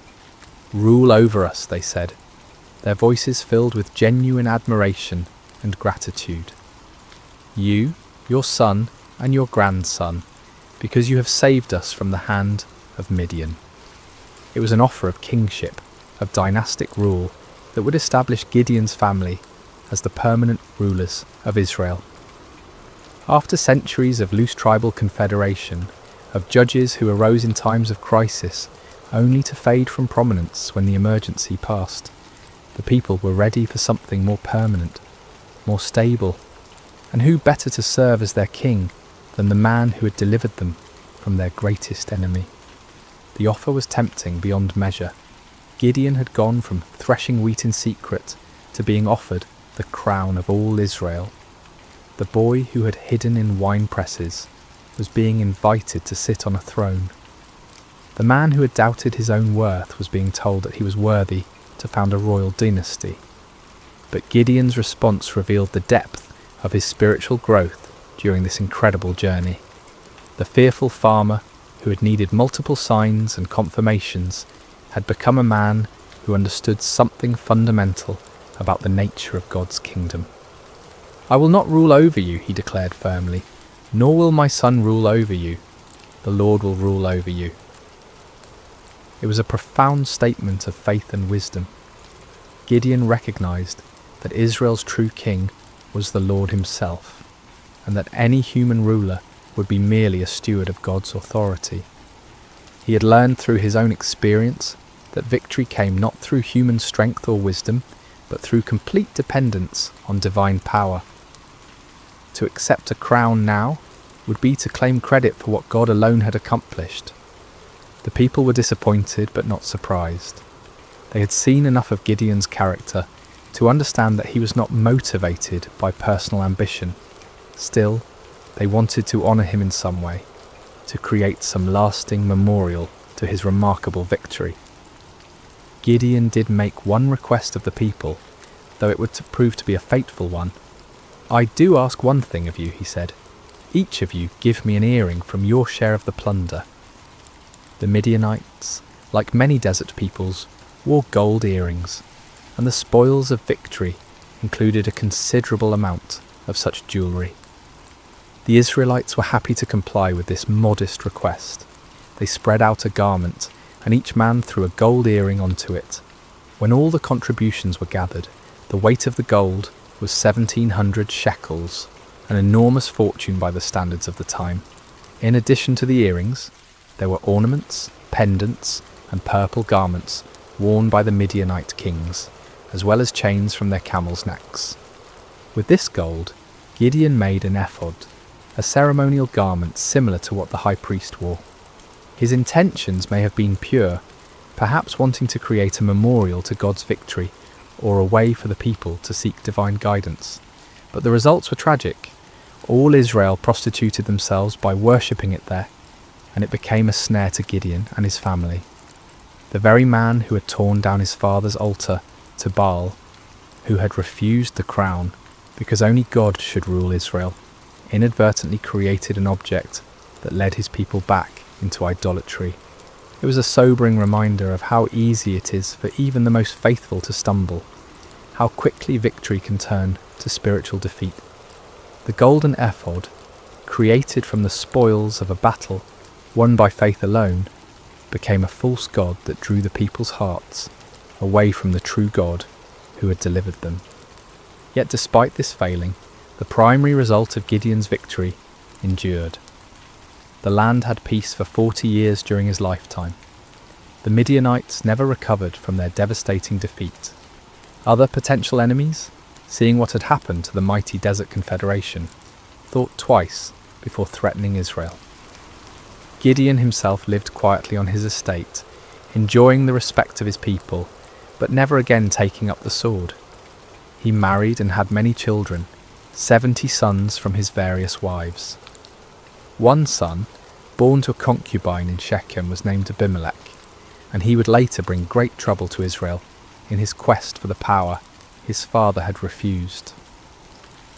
When Gideon died at a good old age, he was buried in the tomb of his father Joash in Ophrah of the Abiezrites. His death marked the end of an era, the passing of a man who had embodied both the highest faith and the deepest human frailty. As we reach the end of this ancient story, told now across thousands of years and countless retellings, the lessons of Gideon's life continue to resonate with profound relevance. His journey from fearful farmer to victorious leader speaks to truths that transcend time and culture, offering wisdom for anyone who has ever felt inadequate for the tasks before them. The first and most striking lesson is how God chooses his instruments. When the angel called Gideon a mighty warrior while he hid in a wine press, it seemed like either a mistake or a cruel joke. Gideon was none of the things we typically associate with great leaders. He wasn't brave, wasn't confident, wasn't from an important family, wasn't trained in warfare or politics. By every human measure, he was spectacularly unqualified for the task ahead. Yet this was precisely why God chose him. The Lord deliberately selects the weak to confound the strong, the foolish to shame the wise, the lowly to humble the proud. Gideon's weakness became the perfect vessel for divine strength because there could be no question about who deserved the credit for the victory. This principle was reinforced by the reduction of Gideon's army from 32,000 to 300. With overwhelming numbers, Israel might have attributed their victory to superior military strategy or exceptional courage. With just 300 men, there could be no doubt that the victory belonged to God alone. The method of the victory itself drove this point home with unmistakable clarity. No swords were swung, no arrows were shot, no conventional battle was fought. Instead, the enemy was defeated by trumpets, torches, and shouting. It was a victory that made no sense according to human wisdom, but perfect sense according to divine strategy. Gideon's story also illustrates the patient grace of God toward human weakness. When Gideon asked for signs, when he tested God with fleeces, when he needed encouragement through overhearing the enemy's dream, the Lord did not respond with anger or impatience. Instead, he provided exactly what his frightened servant needed to move forward in faith. This divine patience extends to our failures as well as our fears. Even when Gideon created the golden ephod that led Israel into idolatry, even when his victory was tainted by this spiritual stumble, God's larger purposes were not thwarted. The peace that came to Israel lasted for 40 years, and the story of Gideon's faith continued to inspire future generations. Yet Gideon's failure with the ephod serves as a sobering warning about the subtle nature of spiritual pride. The man who had refused a crown could still fall into the trap of creating an object that drew worship away from God. Victory can be more spiritually dangerous than defeat, success more corrupting than failure. Even those who have experienced God's power in extraordinary ways must remain vigilant against the pride that can grow from their very victories. The story also reveals the importance of recognizing God's sovereignty in our circumstances. When Gideon questioned why God had allowed the Midianite oppression, he was struggling with one of humanity's oldest questions: why does a good God permit suffering? The answer that emerges from his story is not a theological explanation, but a practical demonstration. God had not abandoned his people. He was preparing to deliver them in a way that would reveal his power and restore their faith. Sometimes what looks like divine absence is actually divine preparation. The 7 years of oppression created the conditions that made Israel ready to trust completely in God rather than in their own strength. Without that desperation, they might never have been willing to follow 300 men with trumpets against an army of over 100,000. Gideon's reluctance to accept the crown offers another crucial lesson about the nature of true leadership. The people wanted to make him king because he had saved them, but Gideon understood that salvation belongs to God alone. Human leaders are at their best when they serve as instruments of divine will rather than as objects of human worship. This principle applies far beyond political leadership. In families, in businesses, in communities, in churches, the most effective leaders are those who understand that their authority is delegated, that their successes come from sources beyond themselves, that their role is to point others toward truth rather than toward their own personalities or achievements. The transformation in Gideon's character throughout the story demonstrates the power of stepping out in faith despite fear. The man who ended the story was dramatically different from the one who began it, not because his circumstances had changed, but because he had learned to trust in something greater than his circumstances. He discovered what countless others have learned: that God's strength is made perfect in human weakness, that his power is most clearly displayed when human power is obviously inadequate, that the greatest victories often come in ways that make no earthly sense. For modern listeners, Gideon's story speaks to anyone who has ever felt overwhelmed by the challenges they face. Whether dealing with personal struggles, family crises, professional obstacles, or community problems, the principles that guided Gideon remain relevant. True solutions often come not through human wisdom or strength, but through surrender to divine wisdom and dependence on divine strength. The story encourages us to look beyond the odds, beyond our qualifications, beyond conventional approaches, to find the unexpected ways that God might work. It reminds us that he specializes in impossible situations, that he delights in using unlikely people, that he often works in ways that confound human expectations. At the same time, Gideon's story warns us about the ongoing nature of spiritual vigilance. Victory is not a destination, but a stepping stone. Success is not an end, but a beginning. Even those who have experienced God's power in remarkable ways must continue to guard their hearts against pride, idolatry, and spiritual complacency.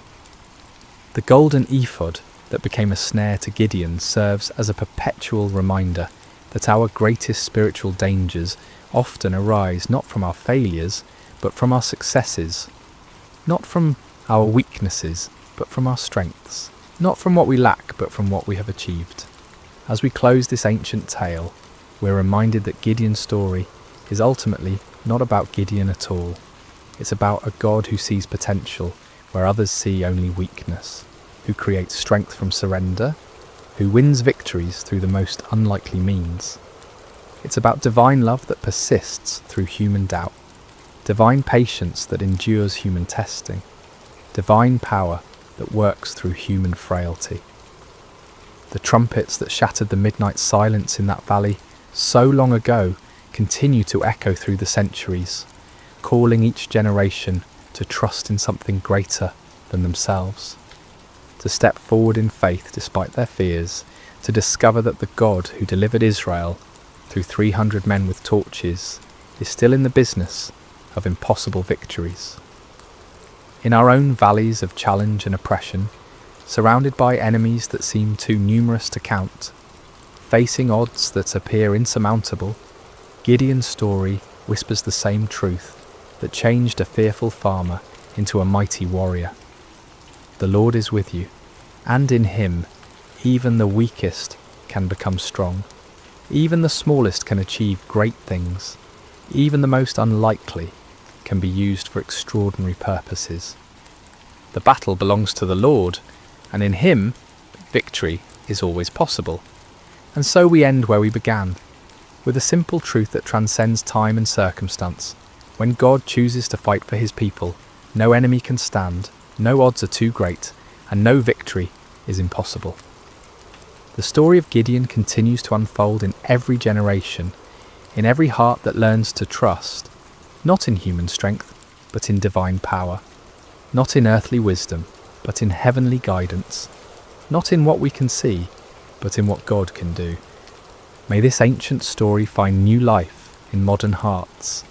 May its lessons take root in contemporary soil, and may its timeless truths continue to inspire faith, courage, and hope in all who hear it. For the God who called Gideon from his hiding place continues to call ordinary people to extraordinary purposes, continues to choose the weak to confound the strong, and continues to win impossible victories through the most unlikely means.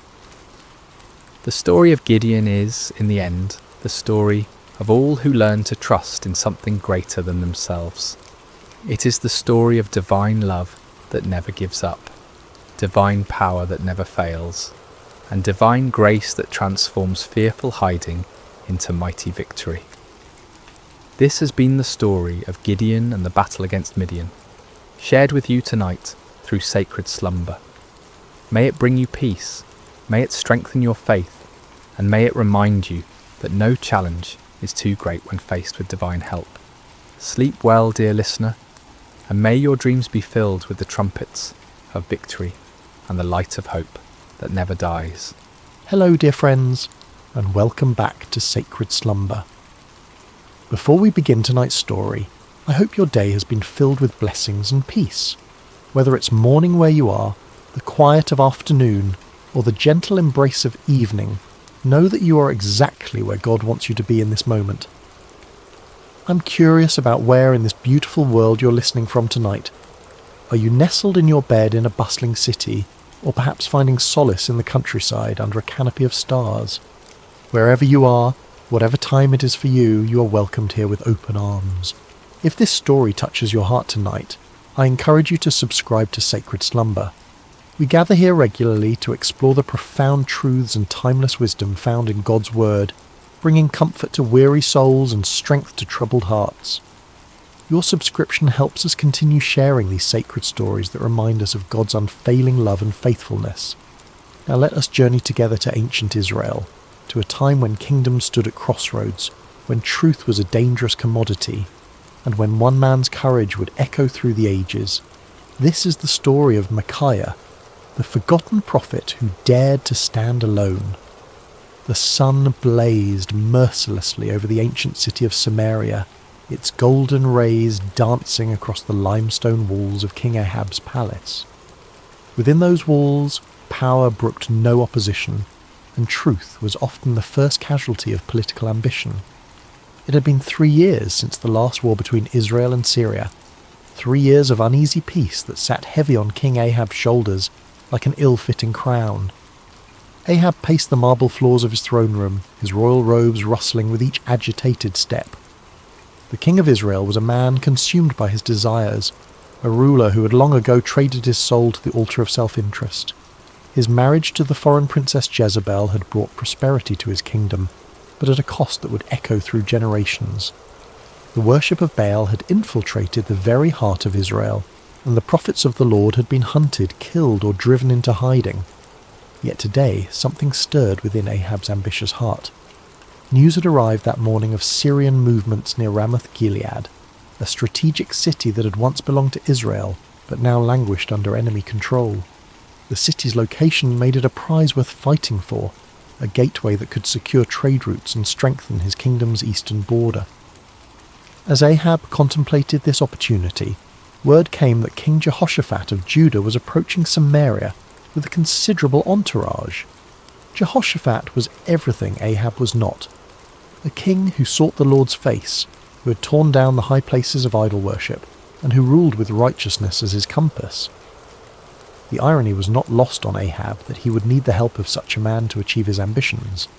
The great doors of the throne room swung open with a resonant boom, and Jehoshaphat entered with the dignity befitting a king of David's lineage.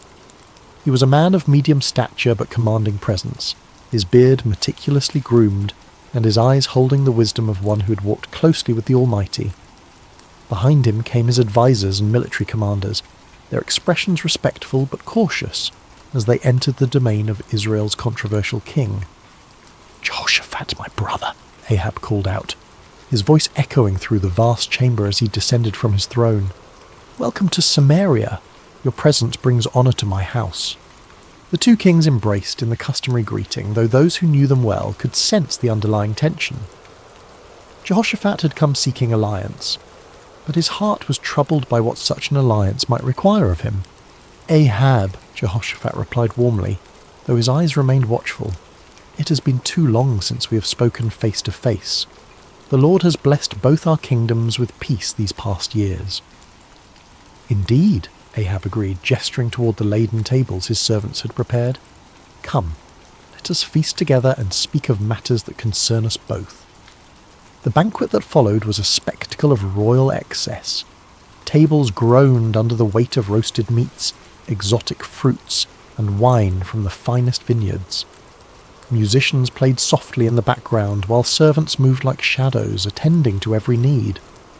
Yet beneath the veneer of celebration, both kings harboured their own purposes.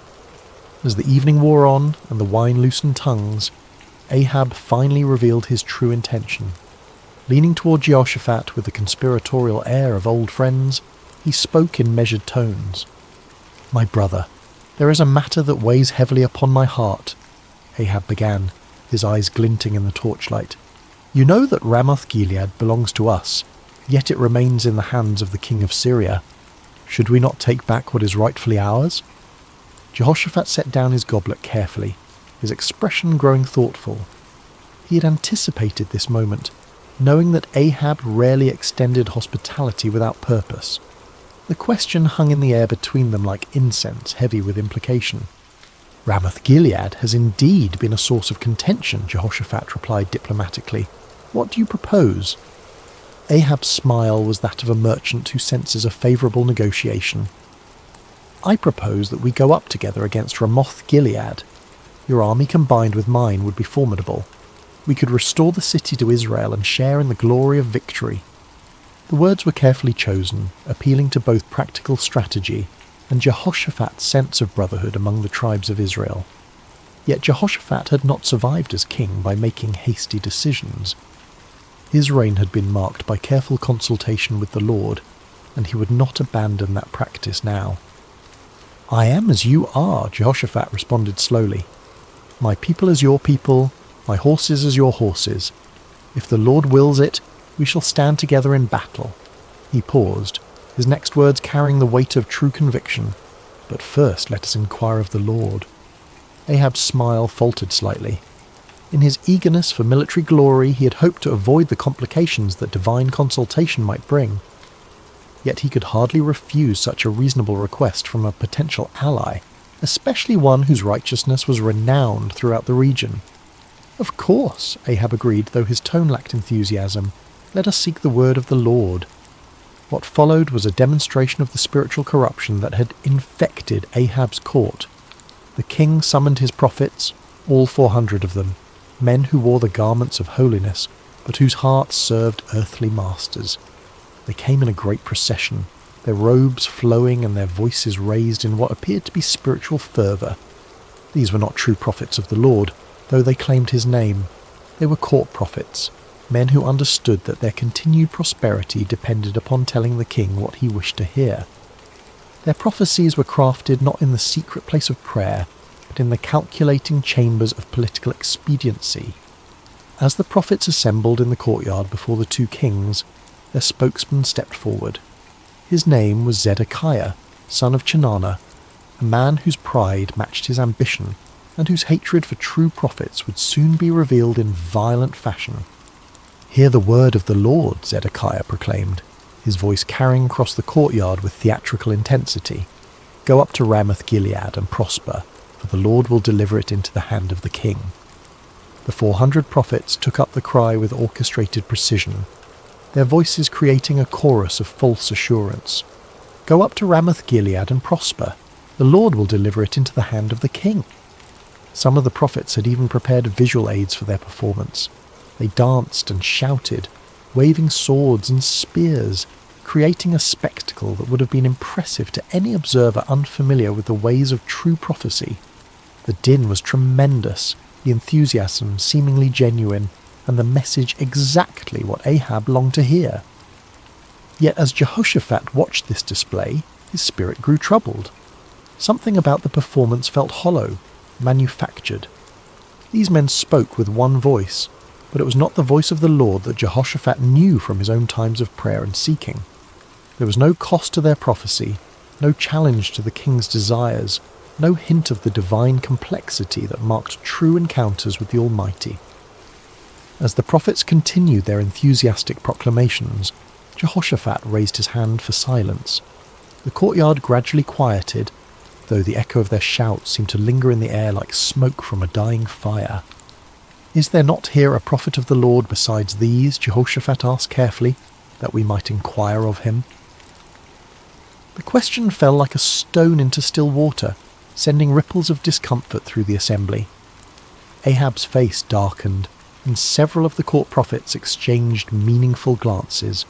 They all knew there was indeed another prophet, one whose very existence was a thorn in the flesh of everyone present. Ahab's response came through gritted teeth, his voice barely concealing his irritation. "There is still one man, Micaiah the son of Imlah, by whom we may inquire of the Lord, but I hate him, for he does not prophesy good concerning me, but evil." The honesty of Ahab's admission was startling in its nakedness. Here was a king openly declaring his hatred for a prophet based not on any moral failing or false prophecy, but simply because the man refused to tell him what he wanted to hear. It was a moment that revealed the true spiritual state of Israel's leadership. Jehoshaphat, ever the diplomat, sought to smooth over the awkward moment. "Let not the king say such things," he replied gently, though his words carried a subtle rebuke. Ahab realized he had revealed too much of his heart. With visible effort he composed himself and called for one of his officers. "Bring Micaiah the son of Imlah quickly," he commanded, though his tone suggested he would rather summon a plague upon his house. As the officer hurried away on his grim errand, the two kings settled in to wait.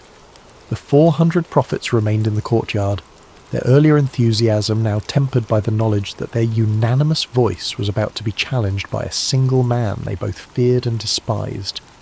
The sun continued its relentless journey across the sky, and in the distance the sound of the officer's horse could be heard galloping toward the place where truth dwelt in isolation, where a forgotten prophet waited in the shadows of his integrity. The horse's hooves struck the dusty road with rhythmic precision as the king's officer rode toward the humble dwelling where Micaiah made his home. The prophet lived simply, far from the luxury of the royal court, in a stone house that spoke of function rather than ostentation. Here, away from the corrupting influence of political power, dwelt a man who had chosen faithfulness over favour, truth over comfort. Micaiah son of Imlah was not an imposing figure by earthly standards. Of average height and lean build, he bore the weathered appearance of one who had walked through many storms. His beard was streaked with silver, and his eyes held the deep weariness of a man who had spoken unpopular truths for too many years. Yet there was something unbreakable in his demeanour, a quality that suggested he had found his anchor in something far stronger than human approval. When the king's messenger arrived, Micaiah was in his garden, tending to the vegetables that provided much of his sustenance. The prophet lived modestly, supported by the occasional gifts of those few souls who still valued truth above comfort. He had long ago learned to find contentment in simple things, the satisfaction of honest work, the peace of prayer, and the quiet joy of communion with the Almighty. "Micaiah," the officer called out as he dismounted, "the king commands your presence immediately." The prophet looked up from his work, unsurprised. He had sensed in recent days that the Lord was preparing him for something significant. His prayers had been marked by an unusual intensity, and his dreams had been filled with visions he did not yet fully understand. "Very well," Micaiah replied simply, setting aside his tools. "Let me wash and prepare myself." As Micaiah went about the task of making himself presentable for the royal court, the officer felt compelled to share information that might save the prophet from making a costly mistake. The man had witnessed what happened to those who crossed King Ahab, and despite his loyalty to the crown, he possessed enough humanity to feel concern for this solitary figure. "Listen to me, Micaiah," the officer said, his voice dropping to a confidential tone. "The words of the prophets declare good to the king with one mouth. Let your word be like the word of one of them, and speak favourably." It was well-intentioned advice, offered by a man who understood the political realities of Ahab's court. The officer had seen the 400 prophets deliver their unanimous message of victory and prosperity. He knew that Micaiah's reputation for speaking uncomfortable truths could lead to imprisonment, exile, or worse. In his mind, he was offering the prophet a lifeline, a chance to align himself with the majority and avoid the consequences of standing alone. Micaiah paused in his preparations, considering the messenger's words. The offer was clear: conform, agree with the crowd, tell the king what he wants to hear, and enjoy the benefits of royal favour. It would be so easy, so practical, so utterly reasonable by every human measure. But as Micaiah looked into the officer's earnest face, he felt the familiar stirring of the spirit within him, that unmistakable presence that had guided him through decades of faithful service. The Lord had not called him to an easy path, but he had never failed to provide strength for the journey. "As the Lord lives," Micaiah replied with quiet dignity, "whatever the Lord says to me, that I will speak." The words hung in the air between them, a declaration of absolute commitment that left no room for compromise. The officer's face showed his disappointment and concern, but he knew better than to argue further. He had delivered his warning. What the prophet did with it was beyond his control. The journey back to Samaria was made in relative silence, the officer pondering the stubborn integrity of his passenger, while Micaiah prayed and prepared his heart for whatever lay ahead.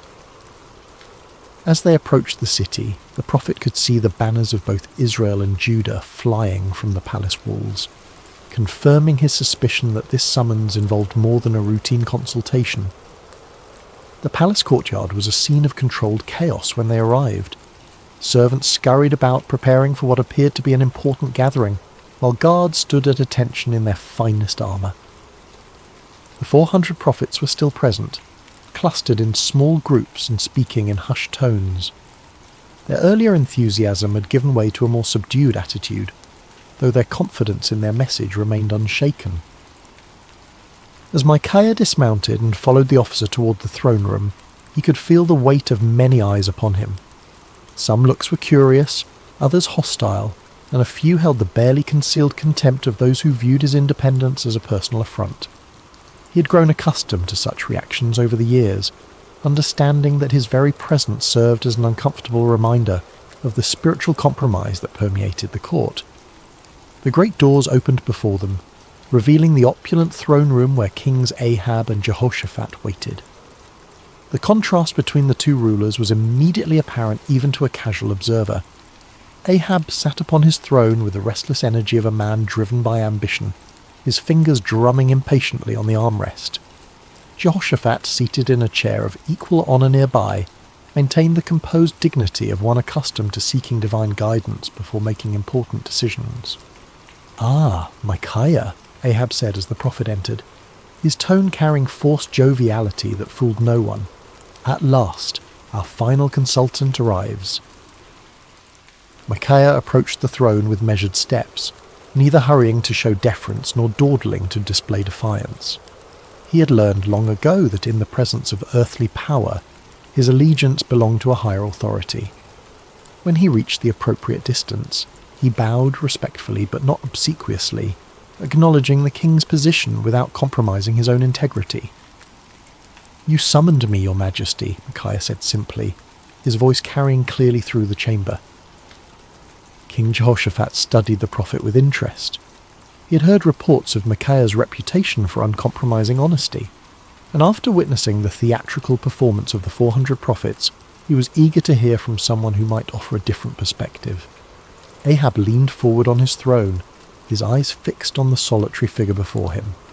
"Micaiah, shall we go to war against Ramoth-Gilead, or shall we refrain?" It was the same question that had been posed to the 400 prophets, the same inquiry that had produced such enthusiastic unanimity. Now it fell upon the shoulders of one man who stood alone, without allies or supporters, facing the combined expectation of two kings and their assembled courts. The moment stretched taut with anticipation. Everyone present understood that they were witnessing something significant, though few could have predicted the drama that was about to unfold. In the silence, Micaiah felt the familiar stirring of the Spirit, but what came first was not the word of the Lord, but something altogether unexpected. What happened next would be remembered and debated for generations to come. Micaiah, the prophet known for his uncompromising honesty, looked directly at King Ahab and delivered exactly the message the king wanted to hear. "Go up and prosper," Micaiah declared, his voice carrying throughout the throne room, "for the Lord will deliver it into the hand of the king." A murmur of surprise rippled through the assembled court. The 400 prophets exchanged glances of confusion and perhaps a touch of irritation. Here was the man they had feared would contradict their unanimous verdict, and instead he was confirming their prophecy word for word. Some of them smiled with what they imagined was vindication, while others seemed puzzled by this unexpected development. But King Ahab was no fool. Despite his many moral failings, he had known Micaiah for years, had heard his prophecies of judgment and warning countless times. Never once had the prophet told him what he wanted to hear. Never once had Micaiah's words aligned so perfectly with royal desires. The king's eyes narrowed as he studied the prophet's face, searching for the truth behind this suspicious compliance. There was something in Micaiah's tone, a subtle quality that suggested layers beneath the surface of his words. It was the same tone a parent might use when agreeing with a child's obviously foolish plan, allowing them to proceed while knowing full well what the consequences would be. King Jehoshaphat, too, sensed that something was amiss, though he remained silent, observing the interaction with keen interest. "How many times shall I make you swear," Ahab said slowly, his voice carrying a warning, "that you tell me nothing but the truth in the name of the Lord?" It was a remarkable moment. Here was a king who had just received exactly the prophecy he desired, yet his own conscience convicted him that it could not be genuine. Ahab understood Micaiah well enough to know that such easy agreement was completely out of character. In demanding the truth, the king was inadvertently acknowledging that he recognized the difference between authentic prophecy and the comfortable lies he typically preferred. Micaiah stood silent for a moment, and those watching could see a visible change come over him. The sardonic expression faded from his face, replaced by the solemn countenance of one who was about to deliver a message from the throne room of heaven. When he spoke again, his voice carried a different quality altogether, the unmistakable authority of divine revelation. "I saw all Israel scattered on the hills like sheep that have no shepherd," Micaiah began, his words falling like stones into the sudden silence. "And the Lord said, 'These have no master. Let each return to his house in peace.'" The impact of these words was immediate and devastating. The vision was clear to everyone present. Israel would be defeated, their army scattered, and their king would not return from battle. It was a prophecy of military disaster and royal death, delivered with the calm certainty of one who had seen beyond the veil of earthly circumstances. King Ahab's face flushed with anger, but beneath the rage was something that looked remarkably like fear. He turned to Jehoshaphat with the bitter satisfaction of one whose worst expectations have been confirmed.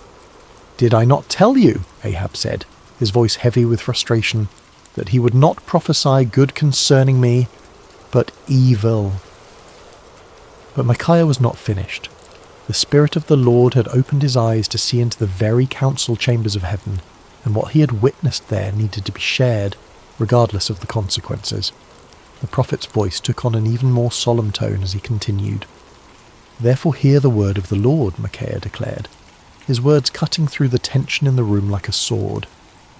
"I saw the Lord sitting on his throne, and all the host of heaven standing by, on his right hand and on his left." The court fell absolutely silent.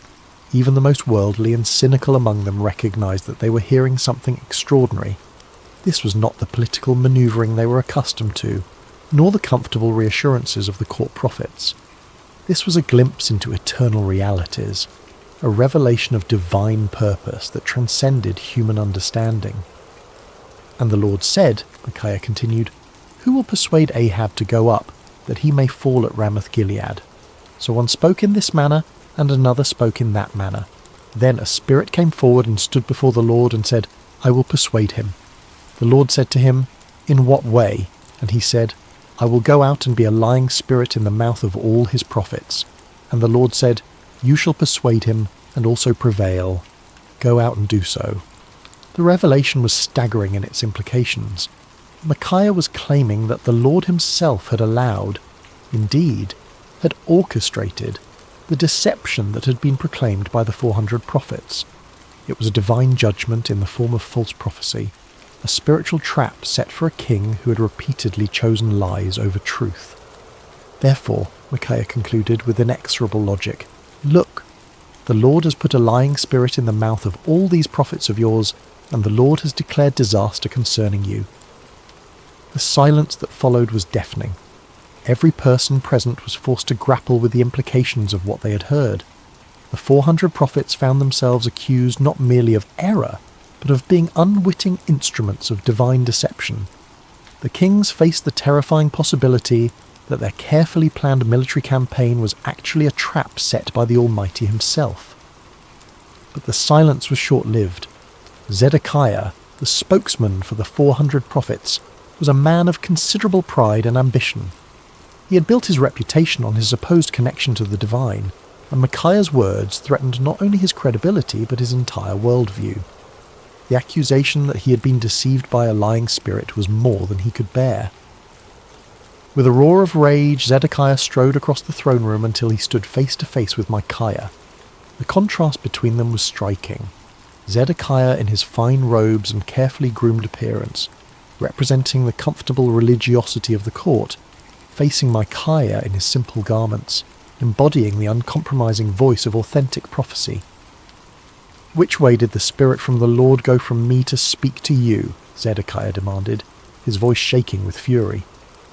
It was a desperate attempt to challenge Micaiah's authority, to suggest that if anyone possessed a connection to the divine, it was surely the spokesman for 400 prophets rather than this isolated troublemaker. But before Micaiah could respond, Zedekiah's anger overwhelmed his judgment entirely. The sound of the slap echoed through the throne room like a thunderclap. Zedekiah had struck Micaiah across the face with sufficient force to stagger the prophet, leaving a red mark on his cheek that would serve as a visible reminder of what it cost to speak truth in the face of comfortable lies. The act of violence hung in the air like a poisonous cloud. No one moved or spoke, shocked by the sudden transition from theological debate to physical assault. Micaiah slowly straightened, touching his cheek where Zedekiah's hand had left its mark. When he looked up, there was no anger in his eyes, no desire for retaliation. Instead, there was a sadness that seemed to encompass not only his immediate situation, but the entire spiritual state of the nation. "Indeed," Micaiah said quietly, his voice carrying despite its gentle tone, "you shall see on that day when you go into an inner chamber to hide." It was both prophecy and promise. The day would come when Zedekiah's false confidence would crumble, when the reality of divine judgment would force him to seek shelter from the consequences of his deception. The words carried the weight of inevitable fulfillment, spoken not in anger, but with the sorrowful certainty of one who had seen the future and found it tragic. King Ahab had heard enough. The prophet's words had struck too close to uncomfortable truths, had challenged too directly the comfortable illusions upon which he had built his reign. The vision of divine deception, the prophecy of military disaster, the humiliating suggestion that his 400 prophets were unwitting instruments of judgment, all of it combined to create a rage that demanded immediate action. "Take Micaiah," the king commanded, his voice sharp with fury, "and return him to Amon, the governor of the city, and to Joash the king's son, and say, 'Thus says the king, put this fellow in prison, and feed him with bread of affliction and water of affliction until I come in peace.'" The order was both punishment and insurance policy. By imprisoning Micaiah until his safe return from battle, Ahab was attempting to nullify the prophecy through royal decree. It was a desperate act of defiance against divine judgment, a futile attempt to bind the word of the Lord with chains and prison walls. But Micaiah was not finished.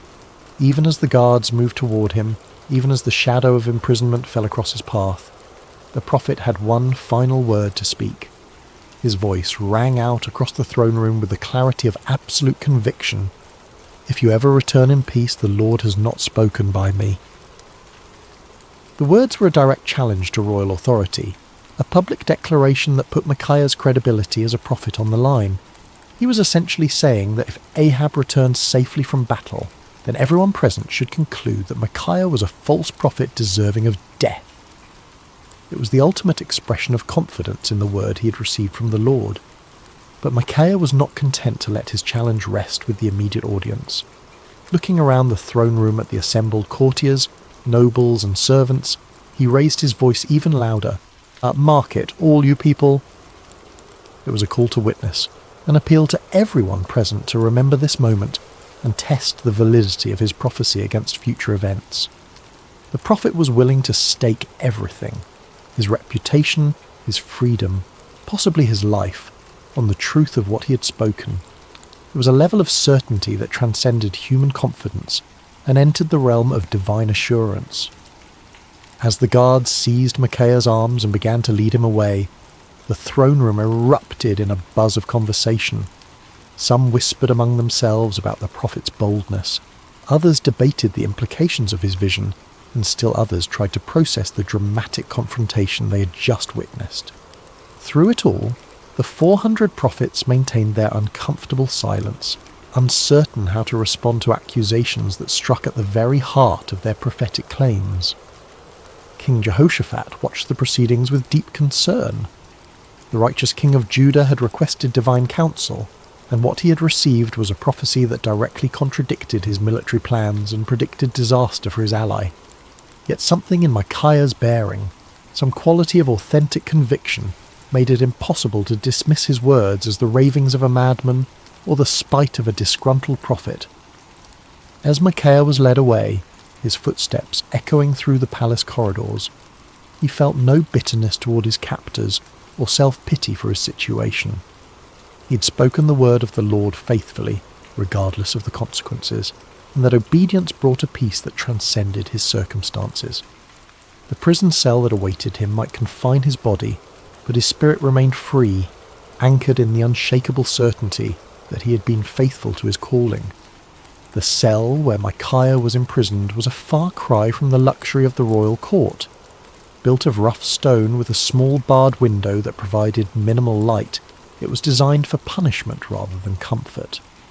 The bread of affliction and water of affliction promised by the king proved to be exactly that, meagre rations calculated to sustain life while providing a constant reminder of a royal displeasure.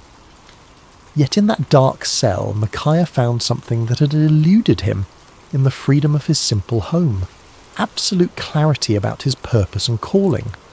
Stripped of all earthly comforts and securities, he was forced to rely entirely upon his relationship with the Lord. In the long hours of solitude, he prayed not for deliverance but for continued faithfulness, not for vindication, but for grace to endure whatever lay ahead. Meanwhile, preparations for war continued with increasing intensity. King Ahab threw himself into military planning with the fervour of a man trying to drown out unwelcome voices of conscience. He consulted with his generals, inspected his troops, and made elaborate arrangements for what he was determined would be a glorious victory. The prophecy of the 400 court prophets was repeated frequently, as if constant repetition could somehow make it more reliable. King Jehoshaphat, however, found himself deeply troubled by the day's events. The contrast between the theatrical unanimity of the 400 prophets and Micaiah's stark authenticity had left him with serious doubts about the wisdom of the planned campaign. Yet he had given his word to stand with Ahab, and the political implications of backing out now were significant. As the day of departure approached, Ahab made one final attempt to circumvent the prophecy that haunted his thoughts. If the word of the Lord through Micaiah was true, then King Ahab was destined to die in battle. But perhaps, the king reasoned, he could outwit divine judgment through human cleverness. "I will disguise myself and go into battle," Ahab announced to his commanders, "but you put on your robes." It was a cunning plan. By dressing as an ordinary soldier while Jehoshaphat wore royal garments, Ahab hoped to deceive the enemy about his identity and location. If the Syrians could not identify him as the king of Israel, perhaps he could survive the battle and prove Micaiah wrong. It was the kind of tactical thinking that had served Ahab well in political manoeuvring, but he was about to discover that divine judgment operates by different rules than human conflict. The morning of battle dawned clear and bright, with a gentle breeze that carried the scent of wildflowers across the plains surrounding Ramoth Gilead. It seemed an unlikely day for the fulfillment of prophecy, too beautiful for the tragic events that were about to unfold. The armies of Israel and Judah had assembled in impressive formation, their banners flying proudly in the morning air, their weapons gleaming in the sunlight. King Ahab, disguised as a common soldier, moved among his troops with nervous energy. His royal armour had been replaced with the simple leather and bronze of an ordinary warrior, and his distinctive crown was nowhere to be seen. To any casual observer, he appeared to be merely another commander preparing for battle, yet those closest to him could sense his underlying anxiety, the tension of a man who was trying to outrun a divine decree. King Jehoshaphat, meanwhile, wore his royal robes with obvious reluctance. The righteous king of Judah had agreed to this deception as part of their military strategy, but his conscience troubled him. The memory of Micaiah's words weighed heavily on his mind, and he found himself offering frequent prayers for divine protection and guidance. The Syrian army was formidable, well-trained and confident in their ability to defend their territory. Their king had given specific instructions to his 32 chariot commanders: fight with no one small or great, but only with the king of Israel. It was a strategic decision based on the understanding that killing or capturing the enemy king would effectively end the battle and secure victory. As the two armies faced each other across the field of battle, the air was thick with tension and anticipation. Horses stamped impatiently, armour creaked as soldiers shifted their weight, and commanders made final adjustments to their battle plans. In the distance, the walls of Ramoth Gilead stood as silent witness to the conflict that was about to determine its fate. The battle began with a thunderous clash of armies colliding, the sound of metal against metal mixing with the shouts of warriors and the screams of the wounded. Chariots raced across the battlefield like instruments of divine wrath, their wheels churning up clouds of dust that obscured vision and added to the chaos of combat. For a time, it seemed as though Ahab's strategy might succeed. Hidden among his soldiers, the disguised king fought with the desperation of a man who believed his life depended on remaining unrecognized. His years of military experience served him well as he wielded sword and spear with deadly efficiency, contributing to the initial success of the Israelite forces. But the Syrian chariot commanders were not easily deceived. When they spotted King Jehoshaphat in his royal robes, they immediately assumed they had found their primary target. A group of them converged on the king of Judah with deadly intent, their chariots cutting through the battle lines like ships through stormy seas. "Surely it is the king of Israel," they shouted to one another as they closed in on Jehoshaphat. The king of Judah found himself surrounded by enemy chariots, their occupants preparing to capture or kill what they believed to be their primary objective. In that moment of extreme danger, Jehoshaphat did what he had learned to do throughout his reign. He cried out to the Lord for deliverance. "Help me, O Lord," Jehoshaphat called out, his voice carrying above the din of battle. What happened next was a clear demonstration of divine intervention. As Jehoshaphat's cry reached heaven, the Lord moved the hearts of the Syrian commanders in an unexpected way. Something about the king's appearance or manner suddenly convinced them that this was not their intended target after all. "It is not the king of Israel," one of them declared, and just as quickly as they had converged upon Jehoshaphat, they turned away to search for their real quarry elsewhere on the battlefield. Meanwhile, across the chaos of combat, King Ahab continued his desperate masquerade. His disguise had served him well throughout the morning, allowing him to participate in the battle without attracting the special attention of enemy forces. For a brief moment it seemed as though human cunning might indeed triumph over divine decree. But the Lord's purposes are not thwarted by earthly schemes, no matter how cleverly conceived.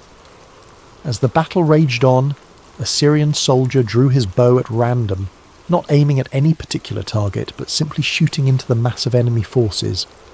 It was the kind of arrow that soldiers loose when they cannot see clearly, through the dust and confusion of battle, hoping to strike something useful, but with no specific intent. The arrow flew through the air with the invisible guidance of divine providence. It passed over the heads of common soldiers, sailed between the wheels of racing chariots, and found its mark with the precision of perfect justice. The bronze point struck King Ahab between the joints of his armour, penetrating the one gap in his defences that his disguise could not protect. The king felt the arrow's impact like a thunderbolt, the sudden sharp pain followed by the warm spread of blood across his chest. He looked down in shock to see the Syrian arrow protruding from his body, its shaft trembling with the force of impact. In that instant, Ahab understood with perfect clarity that no amount of human cleverness could circumvent the word of the Lord. "I am wounded," the king cried out to his chariot driver, his voice tight with pain and the dawning realization of his doom. "Turn around and carry me out of the battle."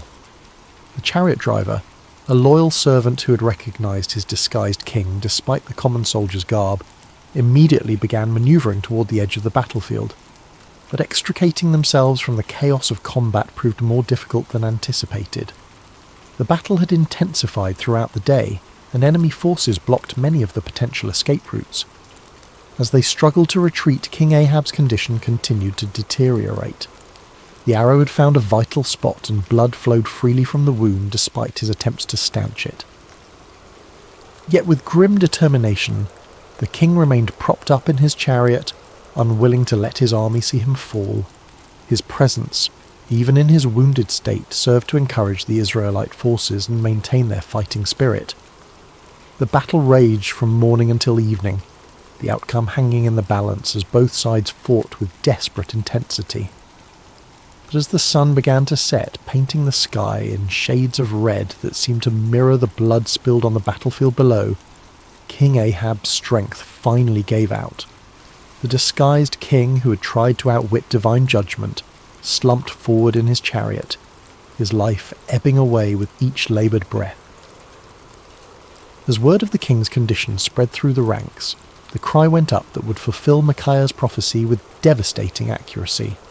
Every man to his city, and every man to his own country. The army of Israel, leaderless and demoralized, began to scatter across the hills just as the prophet had foreseen. Like sheep without a shepherd, they abandoned their positions and fled toward home, their dreams of victory dissolving into the nightmare of defeat.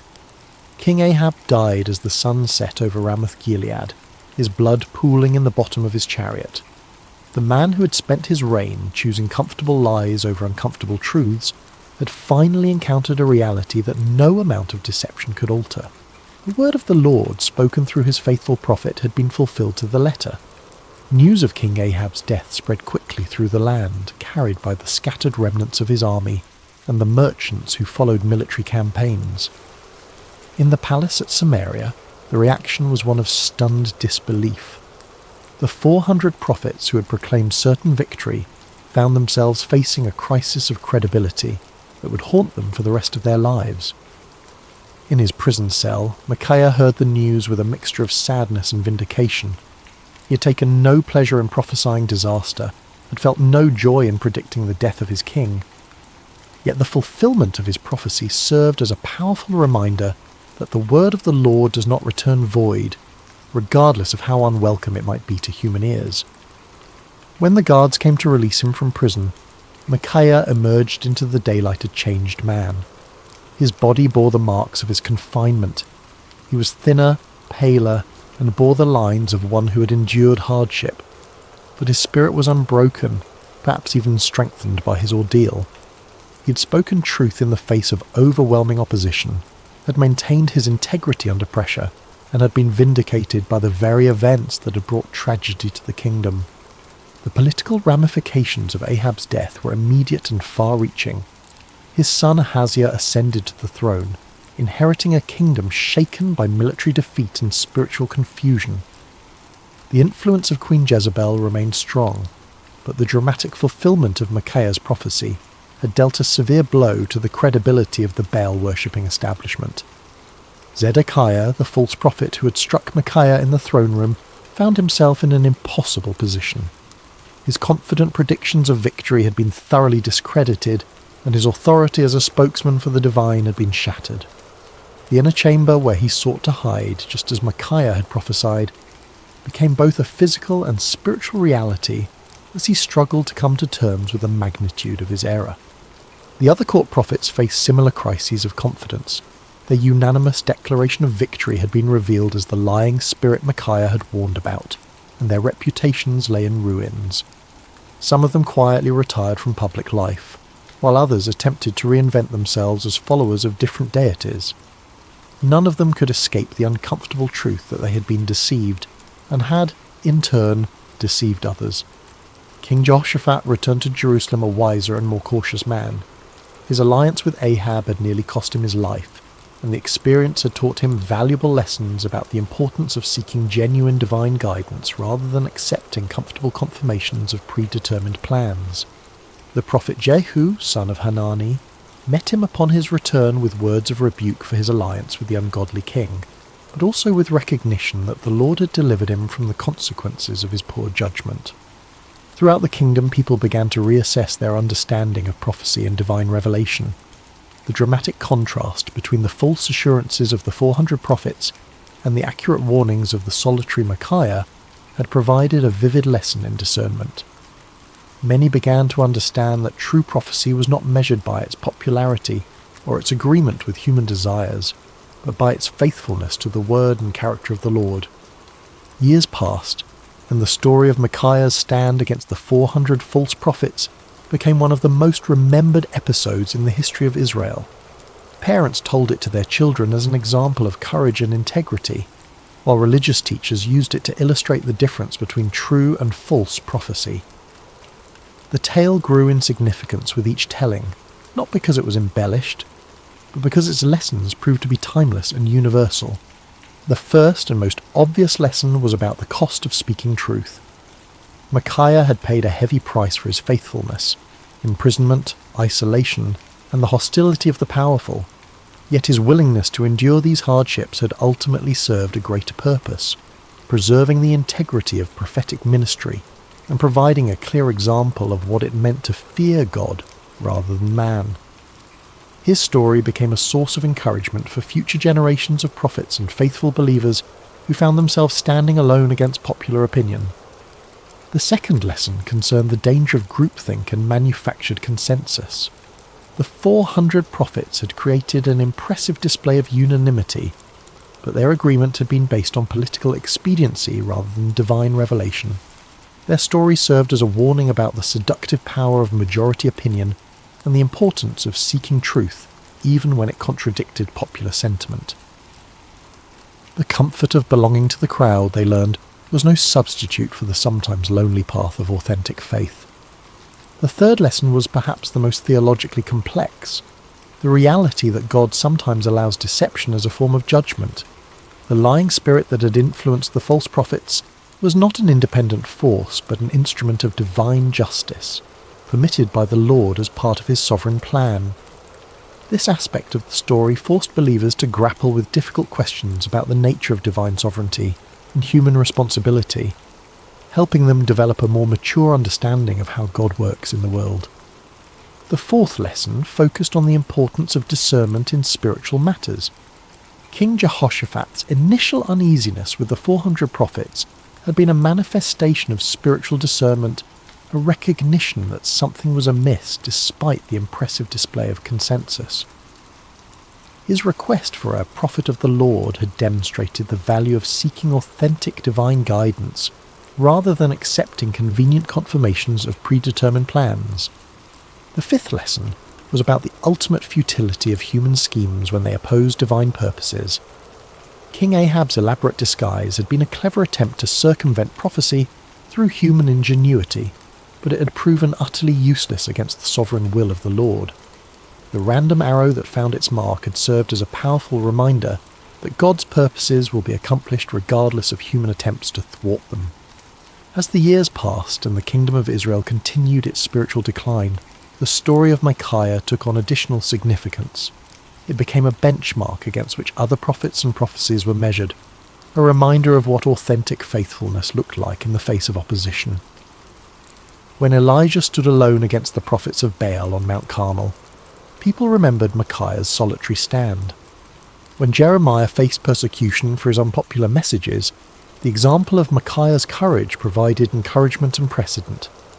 The story also served as a cautionary tale for those in positions of authority. King Ahab's admission that he hated Micaiah because the prophet never spoke favourably about him had revealed the dangerous tendency of leaders to surround themselves with yes men rather than truthful counsellors. Future kings and officials who heard the story were challenged to examine their own relationships with advisors and to consider whether they were seeking truth or merely confirmation of their existing beliefs. In the quiet of his later years, Micaiah often reflected on that pivotal day when he had stood alone before 2 kings and 400 false prophets. The physical scars from his imprisonment had faded, but the spiritual impact of his experience continued to shape his understanding of his calling and his relationship with the Lord. The prophet had learned that faithfulness was not measured by immediate results, but by obedience to divine instruction. His warning had not prevented the battle or saved King Ahab's life, but it had preserved the integrity of prophetic ministry and provided a clear demonstration of the difference between true and false revelation. Sometimes, he realized, the greatest victories were won not through changing circumstances, but through maintaining faithfulness in the midst of difficult circumstances. Micaiah had also discovered that standing alone was not the same as being alone. In his prison cell, deprived of human companionship and comfort, he had experienced a deeper intimacy with the Lord than he had ever known before. The isolation that had seemed like punishment had actually become a pathway to greater spiritual understanding and strength. He had learned that the approval of the crowd was a poor substitute for the approval of the Almighty. The prophet had come to understand that his role was not to be popular, but to be faithful, not to tell people what they wanted to hear, but to speak what the Lord had given him to say. This understanding had freed him from the burden of trying to manage people's reactions to his messages, and had allowed him to focus entirely on the sacred responsibility of accurate communication of divine truth. The peace that came from this clarity of purpose was worth more than all the royal favour he might have gained through compromise. As news of Micaiah's faithfulness spread beyond the borders of Israel, his story began to influence other nations and cultures. Foreign dignitaries who visited the kingdom often asked to hear the account of the prophet who had stood against 400 false prophets and accurately predicted the death of a king. The story became a testament to the power of truth and the importance of moral courage, inspiring people of various backgrounds to examine their own commitments to integrity and faithfulness. The story also had a profound impact on the understanding of prophecy itself. Future generations would use Micaiah's example as a standard for evaluating prophetic claims, recognizing that true prophecy was characterized by faithfulness to the Lord's character and purposes rather than by popular appeal or immediate gratification. The account helped establish criteria for distinguishing between authentic divine revelation and human manipulation disguised as spiritual authority. In the broader context of Israel's history, Micaiah's stand represented a crucial moment in the preservation of true worship and authentic faith. At a time when the kingdom was sliding towards spiritual apostasy, his unwavering commitment to truth served as a beacon of hope for those who still sought to follow the Lord with integrity. His example encouraged other faithful believers to maintain their convictions even when they seemed to be in the minority. The story of Micaiah also served as a bridge between the ministries of the earlier prophets like Elijah and later ones like Jeremiah and Ezekiel.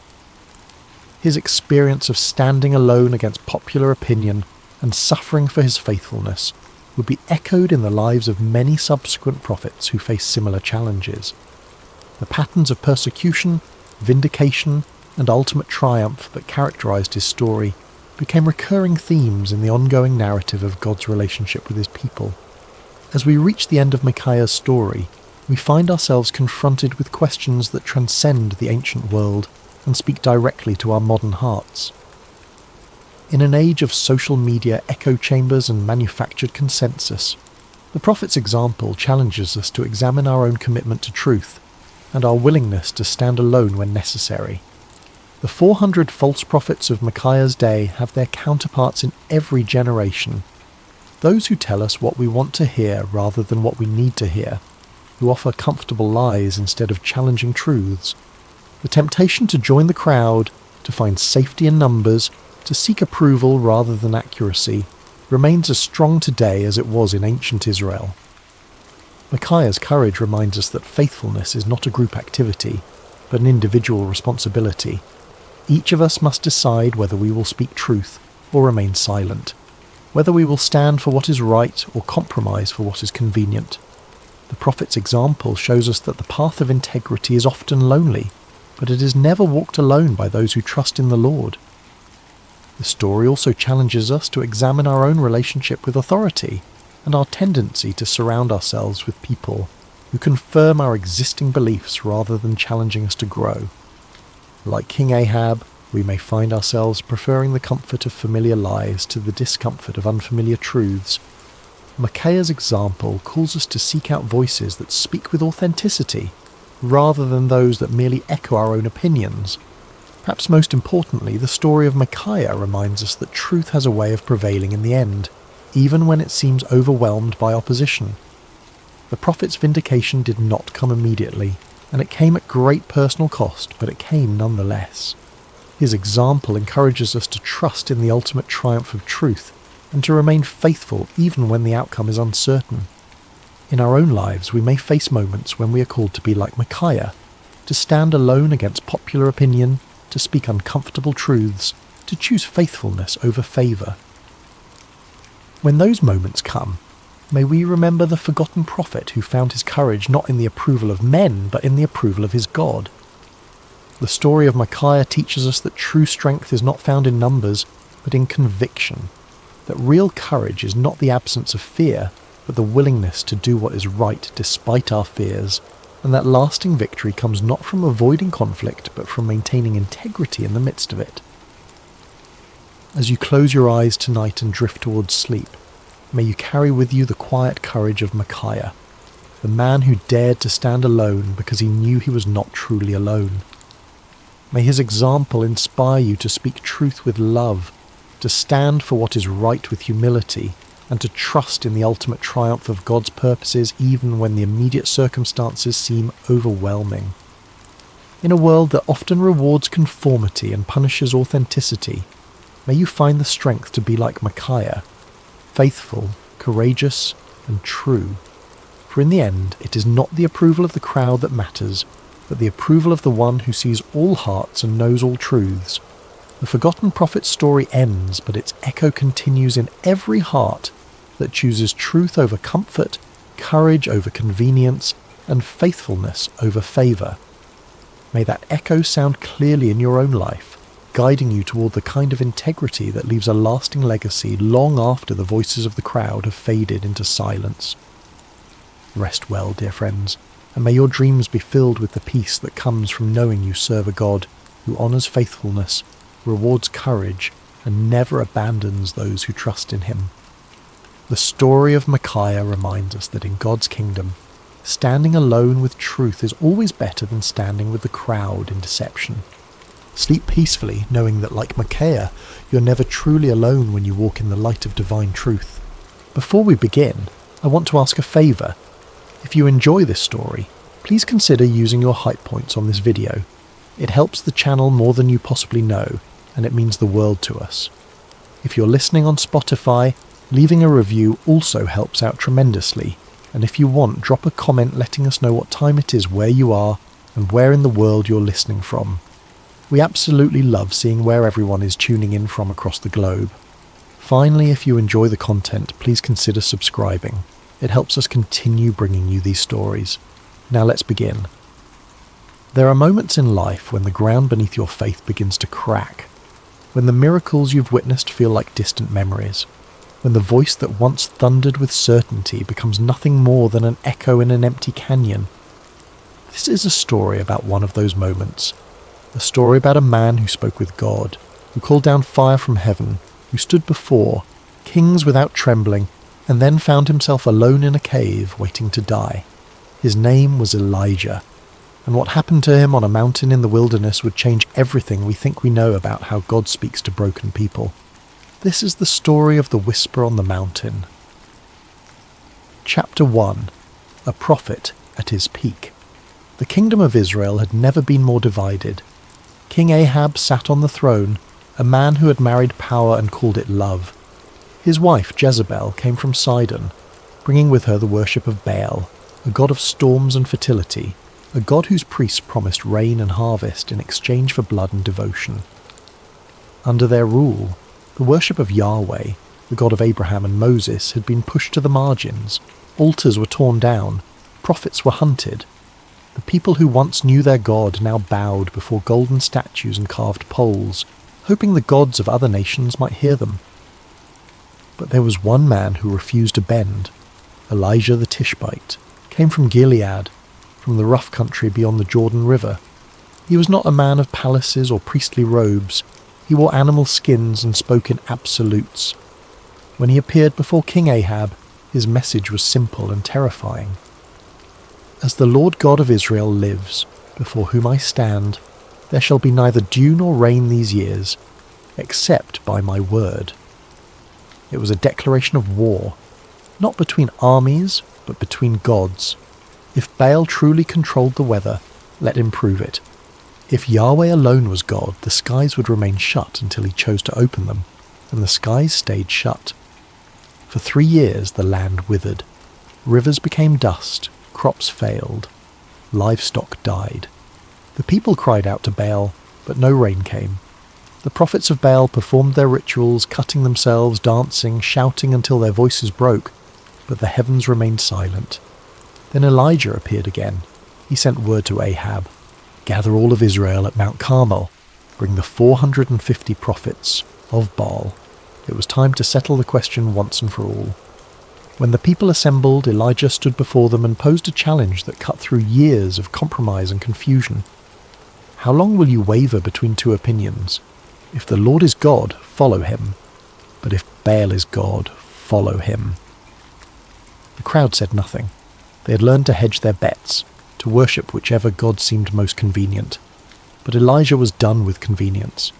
He proposed a test. 2 altars would be built. 2 bulls would be prepared as offerings. The prophets of Baal would call on their god. Elijah would call on his. Whichever god answered with fire would be proven true. The prophets of Baal went first. From morning until afternoon they called out, they danced, they cut themselves with swords and spears until their blood ran down their bodies. Elijah watched and mocked them. Shout louder. Maybe your God is deep in thought, or busy, or travelling. Maybe he's sleeping and needs to be awakened. But there was no response, no voice, no fire, nothing. As evening approached, Elijah stepped forward. He rebuilt the altar of the Lord that had been torn down. He arranged the wood. He prepared the sacrifice. Then he did something that seemed like madness. He ordered that the altar be drenched with water. 4 large jars were poured over the offering, then 4 more, then 4 more again. The water ran down and filled the trench around the altar. Then Elijah prayed, not with frenzy or showmanship, but with quiet confidence. Lord, God of Abraham, Isaac, and Israel, let it be known today that you are God in Israel and that I am your servant and have done all these things at your command. Answer me, Lord, answer me, so these people will know that you, Lord, are God and that you are turning their hearts back again. The fire fell, not a spark, not a gradual flame. Fire from heaven that consumed the sacrifice, the wood, the stones, the soil, and even the water in the trench. The people fell on their faces, crying out in terror and awe. "The Lord, he is God! The Lord, he is God!" The prophets of Baal were seized and executed in the valley below. Elijah climbed back to the top of Carmel, bent low to the ground and prayed for rain. He sent his servant to look toward the sea. Nothing. He prayed again. Nothing. 7 times he prayed, and on the 7th the servant returned with news. The cloud as small as a man's hand is rising from the sea. Within minutes the sky turned black with clouds. The wind rose, and the rain came. After 3 years of drought, the rain came in torrents. Elijah ran ahead of Ahab's chariot all the way to Jezreel, empowered by the hand of the Lord, his faith riding the crest of an undeniable miracle. He was at the peak of his prophetic power. He had stood before a nation and proven God's supremacy. He had called down fire and rain. He had witnessed the people return to worship the true God. In that moment Elijah must have felt invincible. But that feeling would not last. Chapter 2. The threat that changes everything. When King Ahab returned to Jezreel, he told Queen Jezebel everything that had happened. He described the challenge on Mount Carmel, the failure of Baal's prophets, the fire from heaven, the slaughter in the valley, and the rain that ended the drought. For Ahab, these were simply facts, events to be reported. But for Jezebel, they were a declaration of war against everything she had built. She sent a messenger to Elijah with a simple, chilling promise. "May the gods deal with me, be it ever so severely, if by this time tomorrow I do not make your life like that of one of them." She meant the dead prophets. She meant blood and execution. She meant that his victory would be meaningless if he did not live to see the next sunset. And something inside Elijah broke. This was the same man who had stood before King Ahab without fear, the same man who had challenged hundreds of false prophets alone, the same man who had just witnessed the most spectacular demonstration of God's power in a generation. But now, faced with the threat of one woman, he ran. He did not stand his ground. He did not call down fire. He did not wait for God to protect him. He simply ran. He fled south, out of Israel, into the territory of Judah. He travelled to Beersheba, the edge of the settled world, and left his servant there. Then he went another day's journey into the wilderness alone. This moment is where the story becomes uncomfortably human. Elijah was not weak because he ran. He was human. Fear is not the absence of faith. It is the collision of faith with exhaustion, isolation, and the weight of carrying too much for too long. On Mount Carmel, Elijah had been surrounded by thousands. He had been vindicated publicly. He had seen God move in undeniable ways. But now, in the wilderness, he was alone. And in the silence, the questions that he had kept buried rose to the surface. Why was he the only one left? Why did serving God feel like constant danger? Why, after everything he had done, did it still feel like nothing had changed? The drought had ended, but Jezebel still reigned. The people had cried out in worship, but how long before they forgot? The prophets of Baal were dead, but their altars could be rebuilt. Elijah had won the battle, but the war felt endless. And so, he walked deeper into the wilderness, away from people, away from purpose, away from hope. Chapter 3. Collapse in the wilderness. Elijah found a solitary broom tree and sat down beneath its sparse shade. The desert stretched in every direction, vast and indifferent. The heat pressed down. The silence was absolute. And in that silence Elijah prayed the most honest prayer of his life. "I have had enough, Lord. Take my life. I am no better than my ancestors." This was not a prayer of faith. It was a prayer of surrender, not to God's will, but to despair. Elijah did not ask for deliverance. He did not ask for strength or clarity or a new mission. He asked for death. It is a jarring prayer, especially from a prophet who had just seen God move with such power. But it is also one of the most honest prayers in all of Scripture. Elijah did not hide behind religious language.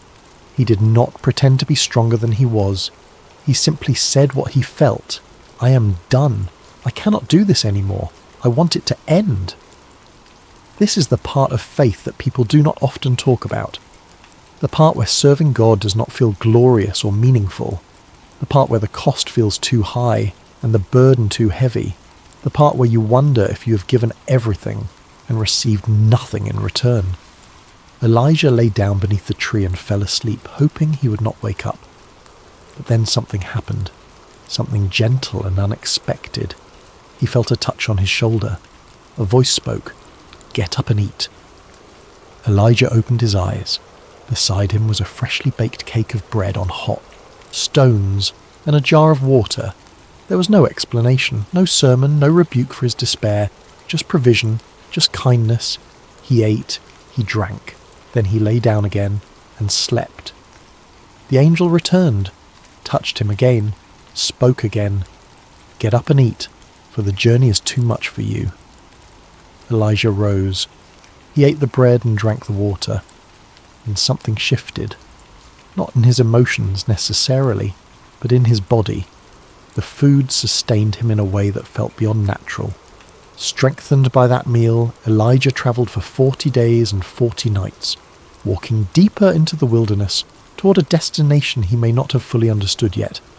He was heading toward Horeb, the mountain of God, the same mountain where Moses had encountered the burning bush, the same mountain where the law had been given, the same mountain where the covenant between God and Israel had been forged. Elijah was returning to the source, to the place where it all began. And when he arrived, exhausted and empty, he found a cave and went inside. He crawled into the darkness and waited. Chapter 4. God provides before he speaks. There is something profound in the way God responded to Elijah's despair. He did not immediately correct him. He did not offer a theological explanation for suffering. He did not tell Elijah to have more faith or to stop feeling sorry for himself. Instead, God gave him bread and water. This is a pattern that runs throughout Scripture. God meets people in their physical needs before addressing their spiritual state. He provides rest before revelation. He gives strength before sending. When Elijah collapsed beneath the broom tree, he was not just spiritually depleted. He was physically and emotionally exhausted. He had been running on adrenaline and conviction for years. The confrontation on Mount Carmel was the culmination of a long and dangerous mission, and the moment it was over, the crash came. God understood this.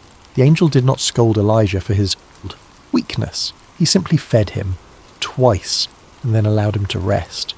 There was no rush, no immediate assignment, just the quiet provision of what was needed. This challenges the way we often think about faith. We imagine that God is most concerned with our spiritual state, our beliefs, our obedience. And while those things matter, God is also deeply concerned with our humanity. He knows that we are not merely souls housed in bodies. We are embodied beings whose physical state affects everything else. Rest is not a sign of weakness.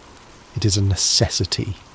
And sometimes the most faithful thing we can do is stop, eat, sleep, and let God sustain us. When Elijah finally set out again, strengthened by that miraculous provision, he travelled for 40 days and 40 nights. The number 40 appears again and again in Scripture. Moses spent 40 days on the mountain receiving the law. The Israelites wandered for 40 years in the wilderness. Jesus fasted for 40 days before beginning his ministry. It is a number associated with testing, transformation, and preparation. Elijah's journey to Horeb was not just physical. It was an internal pilgrimage. Every step took him further from the noise of his mission and deeper into the silence where God was waiting. He was not running away anymore. He was moving toward something, toward an encounter that would redefine everything he thought he knew about how God works. When he reached the mountain, he found a cave and went inside. The cave became a kind of womb, a place of darkness and waiting, and there, in the stillness, the word of the Lord came to him. "What are you doing here, Elijah?" It was not an accusation. It was an invitation, an opening for honesty. And Elijah responded with raw, unfiltered truth. "I have been very zealous for the Lord God Almighty. The Israelites have rejected your covenant, torn down your altars, and put your prophets to death with the sword. I am the only one left, and now they are trying to kill me too. This was Elijah's perspective. This was how it felt. He had given everything, and it seemed like nothing had changed. He felt alone, abandoned, and hunted. And God listened. He did not interrupt. He did not correct. Not yet. Instead, he gave Elijah an experience that would shift everything. Chapter 5. The Journey to the Mountain. Mount Horeb, also called Sinai, was not just any mountain, it was the mountain. The place where God had first revealed his name to Moses in a burning bush. The place where the ground itself was declared holy. The place where the covenant had been given amidst smoke and thunder. Where the people had trembled at the foot of the mountain while Moses ascended into the cloud of God's presence. It was a place of power, a place of fear, a place where heaven had touched earth in a way that left no room for doubt. When God spoke from Horeb, the mountain shook. Fire blazed. The voice of God was so overwhelming that the people begged Moses to be their mediator because they could not bear to hear God speak directly. This was the tradition Elijah was stepping into. This was the weight of history he carried with him as he climbed. Perhaps he expected another Mount Carmel moment, another display of undeniable power, another public vindication. After all, this was where God had appeared before. This was where miracles happened. But when Elijah arrived, there was no fire, no thunder, no voice from the clouds, just a cave, just silence, just the long, empty stretch of waiting. He went inside the cave and sat in the darkness. The stone was cool against his skin, the air was still, and he waited. Hours passed, maybe days. The solitude pressed in, thick and heavy. And then finally the word of the Lord came. "What are you doing here, Elijah?" It was a question without judgment, but it demanded an answer. Not for God's sake, God already knew, but for Elijah's. Sometimes we do not fully understand what we are feeling until we say it out loud. Elijah's response poured out like water from a broken vessel. "I have been very zealous for the Lord God Almighty. The Israelites have rejected your covenant, torn down your altars, and put your prophets to death with the sword. I am the only one left, and now they are trying to kill me too." Every word carried the weight of isolation, the exhaustion of being the last one standing, the bitterness of feeling forgotten. Elijah was not asking for comfort. He was stating facts as he saw them. He had done everything right, and it had cost him everything. And now, even after the victory on Mount Carmel, nothing felt secure. God's response was not what Elijah expected. "Go out and stand on the mountain in the presence of the Lord, for the Lord is about to pass by." Elijah obeyed. He stepped out of the cave and stood on the rocky ledge, facing the vast expanse of the wilderness. The wind began to pick up. At first, it was just a breeze, then it grew stronger, and stronger, until it became a roaring gale that tore at his clothing and threatened to knock him off his feet. Then the wind became something else entirely. Chapter 6. Power without presence. The wind that struck the mountain was not a natural wind. It was a force of pure destruction. It howled through the canyons and shattered rocks, sending boulders tumbling down the cliffs. The noise was deafening, a sound like the world itself was being torn apart. Elijah braced himself, shielding his face, waiting for the voice of God to speak from the storm. But the Lord was not in the wind. As the wind subsided, the ground began to tremble. It started as a low rumble, deep beneath the surface, and then the entire mountain shook. The earth groaned and split. Fissures opened in the rock. Dust and debris filled the air. It was the kind of earthquake that topples cities, that swallows armies, that leaves nothing standing in its wake.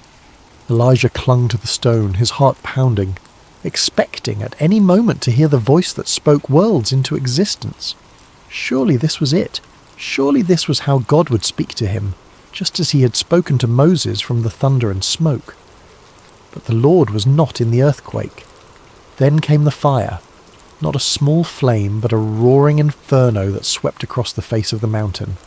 It consumed everything in its path, turning stone black, burning away every living thing. The heat was unbearable.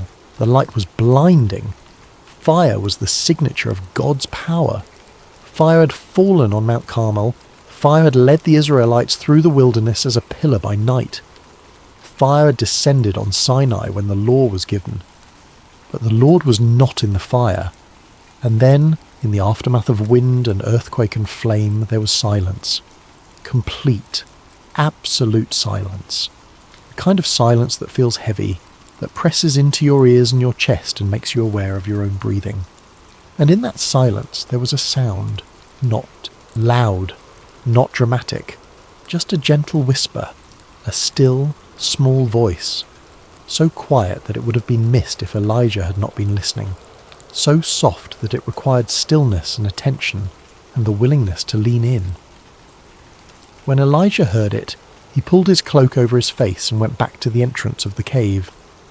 He knew in that moment that he was standing in the presence of the living God, not because of power, but because of intimacy, not because of spectacle, but because of tenderness. God had not come in the wind, the earthquake, or the fire. He had come in the whisper. This was a moment of profound revelation. Elijah had spent his entire ministry in the mode of power. He had called down drought and fire. He had confronted kings and executed false prophets. His faith had been expressed through bold, public acts of divine intervention, and those things were real. God had been in those moments.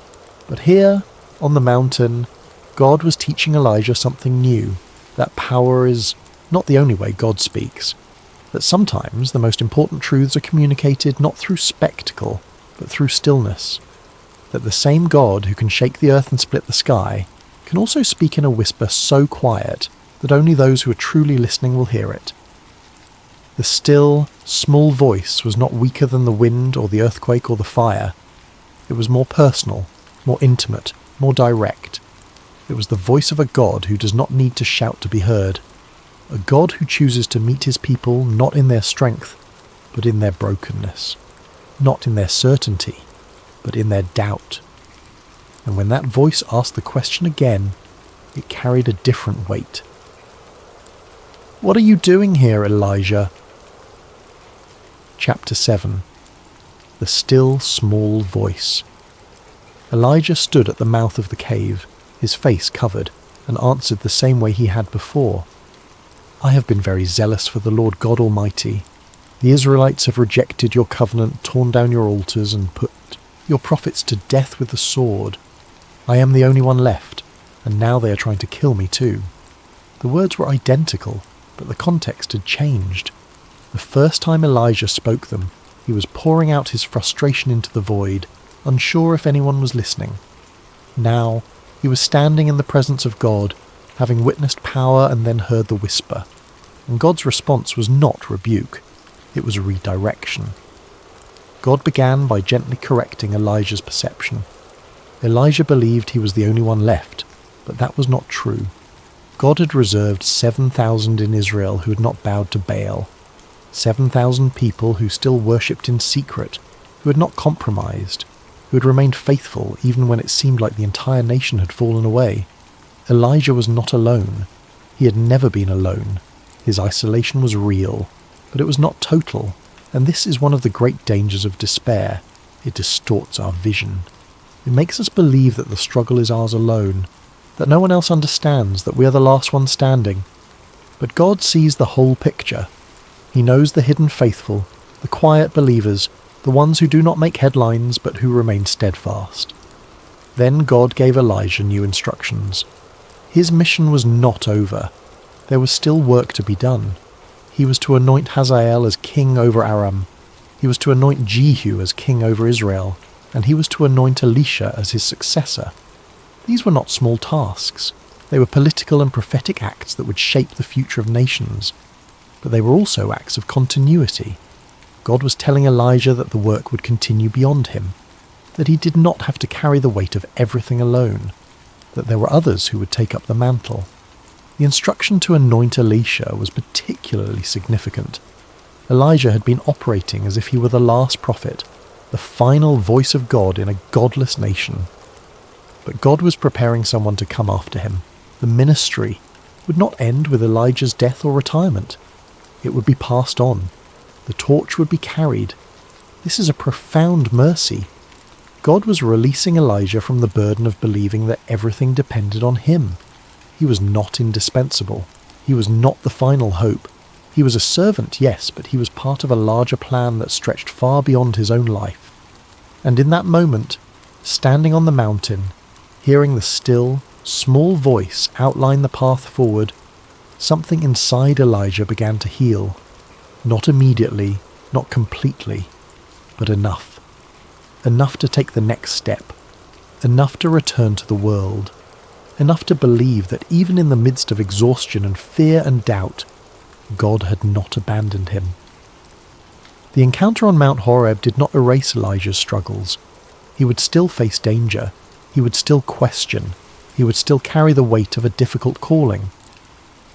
But he would no longer carry it alone, believing he was the only one left, and he would no longer expect God to speak only in fire and thunder. He had learned that God also speaks in whispers, in stillness, in the quiet moments when the world is silent, and all that is left is the sound of his voice, gentle and sure. Chapter 8. God's answer to Elijah's fear. The conversation on the mountain was not just about mission, it was about identity. Elijah had defined himself by his role as prophet, by his victories, by his willingness to stand alone. And when that identity felt threatened, when the victory on Mount Carmel did not result in permanent change, when Jezebel's threat reminded him that the fight was far from over, he collapsed. God's response was not to bolster that old identity, but to expand it, to remind Elijah that he was not defined solely by his prophetic acts, but by his relationship with the one who called him, to show him that strength is not the absence of fear, but the willingness to keep moving even when you are afraid. The anointing of Elisha was a pivotal moment. When Elijah descended from the mountain and found Elisha ploughing a field with 12 yoke of oxen, he threw his cloak over him. It was a symbolic act, a passing of the mantle, a declaration that the work would continue. Elisha left everything, slaughtered his oxen, burned his ploughing equipment, and followed Elijah. He became not just a successor, but a companion, someone to walk alongside, someone to share the burden. This is one of the gifts God gave Elijah in his despair. Community, not crowds, not public vindication, but one person to walk with, one person to invest in, one person who would carry the mission forward when Elijah could not. The story of Elijah does not end on the mountain. He continued to prophesy. He continued to confront kings. He continued to call the nation back to God. But something had shifted. He was no longer operating from a place of isolated strength. He had learned that weakness is not the end of usefulness. That doubt does not disqualify you, that even the strongest believers experience fear, exhaustion, and the temptation to give up. And perhaps most importantly, he had learned that God does not always speak in the ways we expect, that the fire from heaven and the still, small voice are both expressions of the same God. That power and tenderness are not opposites, but two sides of the same divine nature. Years later, when Elijah's time on earth was ending, he did not die. He was taken up to heaven in a whirlwind, surrounded by chariots of fire. It was a dramatic conclusion to a dramatic life, but the lesson of Mount Horeb remained, that even in the whirlwind, even in the fire, God is most intimately known in the quiet moments, in the whisper, in the still, small voice that speaks to the deepest parts of who we are. Chapter 9. Passing the Mantle. The relationship between Elijah and Elisha was not just a professional arrangement. It was a mentorship, a friendship, a spiritual legacy being passed from one generation to the next. Elisha followed Elijah faithfully, learning not just the mechanics of prophecy, but the heart of it. He witnessed Elijah's continued struggles, his moments of courage, his flashes of doubt. He saw that being a prophet did not mean being perfect. It meant being obedient, even when obedience was costly. When the time came for Elijah to be taken, Elisha refused to leave his side. They travelled together from Gilgal to Bethel to Jericho to the Jordan River. At each stop, Elijah urged Elisha to stay behind, but Elisha insisted on accompanying him. He had seen what it cost to serve God. He had watched Elijah wrestle with fear and loneliness and the crushing weight of responsibility. And still, he chose to follow. At the Jordan River, Elijah struck the water with his cloak, and the river parted. They crossed on dry ground, an echo of Joshua and Moses, a reminder that God's power does not diminish with time. And on the other side, Elijah asked Elisha what he wanted before he was taken. Elisha's request was bold. "Let me inherit a double portion of your spirit." It was not a request for power, but for the ability to carry on the work, to have the strength to do what needed to be done, to continue the mission without collapsing under the weight of it. Elijah's response was honest. "You have asked a difficult thing, yet if you see me when I am taken from you, it will be yours. Otherwise it will not." Then it happened. A chariot of fire appeared, drawn by horses of fire, and swept between them. A whirlwind lifted Elijah up, carrying him into the heavens. Elisha watched, crying out, tearing his own clothes in grief and awe. And when it was over, Elijah's cloak fell from the sky. Elisha picked it up. He walked back to the Jordan River, struck the water with the cloak, and cried out, "Where now is the Lord, the God of Elijah?" The water parted, and Elisha crossed over, carrying the mantle, carrying the mission, carrying the legacy. The work continued, the story did, not end. And the lesson remained that faith is not about individual heroics, but about faithful obedience passed from one generation to the next, that we are not called to do everything, but to do what is set before us and trust God with the rest. Epilogue. When God speaks softly, there is a temptation, especially in moments of crisis, to believe that God has abandoned us if we do not hear his voice in power. We wait for the burning bush, the pillar of fire, the parting of the sea. We expect miracles to be loud and undeniable, and sometimes they are. But the story of Elijah and the still, small voice reminds us that God's presence is not measured by volume, that the same God who spoke worlds into existence also whispers to broken hearts, that the most profound encounters with the divine often happen not in the middle of the storm, but in the silence after it passes. Elijah went to the mountain expecting power. He got intimacy. He expected vindication. He got companionship. He expected answers. He got a question. "What are you doing here?" And in that question was an invitation, not to explain himself, but to be known, to be seen, to be met in his exhaustion and doubt and fear, and to be reminded that he was not alone, that the work was bigger than him, that his weakness did not disqualify him, but made space for God's strength. The lesson of the still small voice is not that power is unimportant. It is that power is not the only language God speaks, that sometimes the most important thing is not to witness a miracle, but to hear a whisper, to stand in the silence and listen, to trust that even when God seems quiet, he is near. Faith is not always loud. It does not always feel triumphant. It does not always result in immediate vindication. Sometimes faith is simply the willingness to stand at the mouth of the cave, face covered, listening for the voice that speaks not in thunder, but in stillness. And when that voice comes, it does not always give us what we want, but it gives us what we need. It reminds us that we are not alone, that our story is part of a larger story, that the mission we carry will be carried by others when we cannot carry it anymore. It tells us to rest, to eat, to be strengthened, and then, when we are ready, to take the next step, because God is not only in the fire, he is also in the whisper, and sometimes the whisper is all we need. Sleep well, and may you find peace in the stillness. Hello, dear listener, and welcome to Sacred Slumber. Before we begin tonight's story, I'd love to know how your day has been. Whether it was filled with joy or challenges, you're exactly where you need to be right now. What time is it where you are in the world? Are you settling down for the evening, or perhaps finding a quiet moment in the middle of your day? Wherever you are listening from, know that you are part of our global community of souls, seeking peace and spiritual connection. If this is your first time joining us, please consider subscribing to Sacred Slumber. We're here to bring you stories that nourish the spirit and calm the mind. Tonight, we journey to ancient Judah, to a time when God called a young man named Jeremiah to carry a message of both warning and hope. This is a story about divine calling, about being reshaped by loving hands, and about finding purpose even in the midst of struggle. So settle in, take a deep breath, and let us begin. In the 13th year of King Josiah's reign over the kingdom of Judah, when the morning mist still clung to the hills of Anathoth, a young man named Jeremiah sat beneath the shade of an ancient olive tree.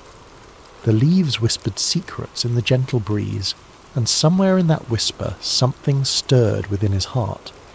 Something he couldn't yet name, but could feel as surely as the warm earth beneath his feet.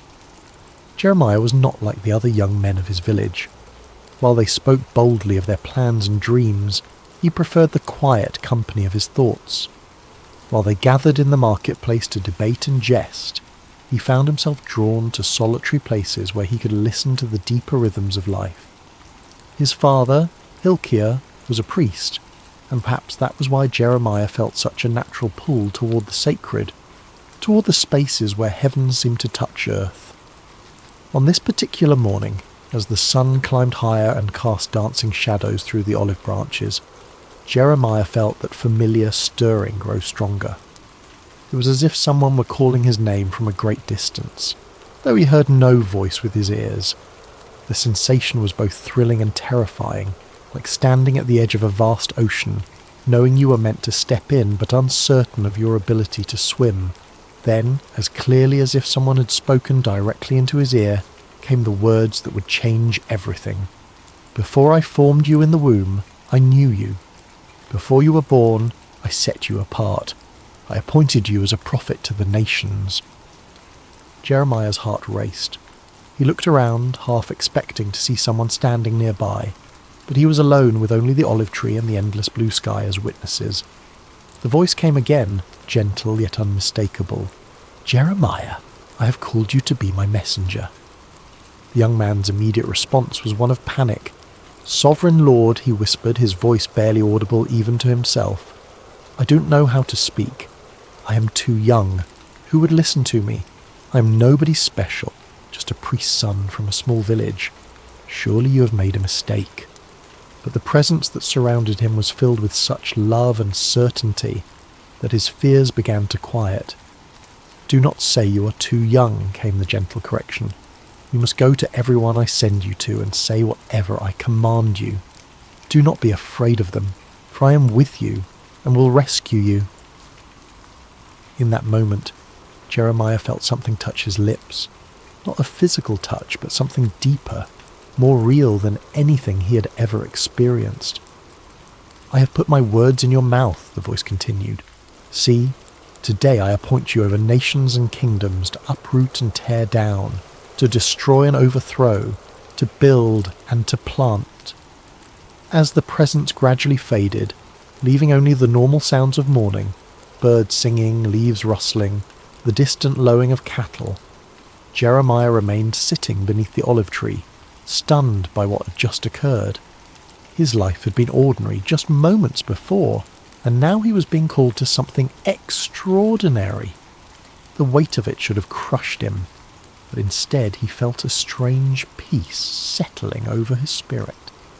He didn't yet understand what lay ahead, couldn't foresee the years of rejection and persecution that awaited him, or the deep wells of sorrow he would have to draw from. He only knew that the God of his fathers had spoken to him, had chosen him for a purpose that was both terrible and wonderful, and though he trembled at the thought of it, something deep within him whispered back, "Yes, Lord, I will go." Months passed after Jeremiah's calling, and he found himself struggling with the enormity of his task. The messages that came to him were not easy ones, words of warning about the spiritual condition of Judah, prophecies of coming judgment if the people didn't turn back to their God. How could he, a young man with no credentials or authority, stand before the elders and priests and kings with such heavy words? One morning, as Jeremiah prayed in the quiet of his chamber, seeking guidance for this impossible mission, he heard the familiar voice of the Lord speaking to him once again. "Go down to the potter's house, and there I will give you my message." Jeremiah had passed by the potter's house countless times in his life, but had never paid it much attention. It was a humble building on the outskirts of the village, marked by the constant sound of the spinning wheel and the earthy smell of wet clay. As he approached that day, however, he felt a sense of anticipation, as if he were about to witness something profound. The potter was an elderly man named Malachi, whose hands bore the calluses and clay stains of decades spent at his craft. His hair was white as wool, and his eyes held the patient wisdom of someone who had spent his life creating beauty from formless earth. When Jeremiah arrived, Malachi looked up from his wheel and smiled, as if he'd been expecting him. "Shalom, young prophet," Malachi said, his voice warm with genuine kindness. "Please sit and watch. I have work to do." Jeremiah settled himself on a wooden stool in the corner of the workshop, fascinated despite himself. He had never really watched a potter at work before, had never paid attention to the intricate process of creation that happened in this simple space. The wheel began to turn, and Malachi placed a lump of clay in the centre, his hands moving with practiced precision. At first the clay seemed to resist, wobbling and threatening to collapse, but Malachi's hands were steady and sure, applying just the right amount of pressure, guiding the clay upward into the beginning of what would become a vessel. Jeremiah watched in wonder as the formless lump slowly took shape, a wide base, curving sides, the promise of something beautiful and functional. But then something went wrong. Perhaps there was a stone in the clay, or a dry patch that wouldn't bend. The emerging vessel began to collapse, its sides caving in despite the potter's careful ministrations. Jeremiah expected to see frustration on Malachi's face, perhaps anger at the ruined work. Instead, the old man simply smiled and pressed the clay back into a lump, ready to begin again. "The clay has its own nature," Malachi explained, his hands already starting to reshape the material.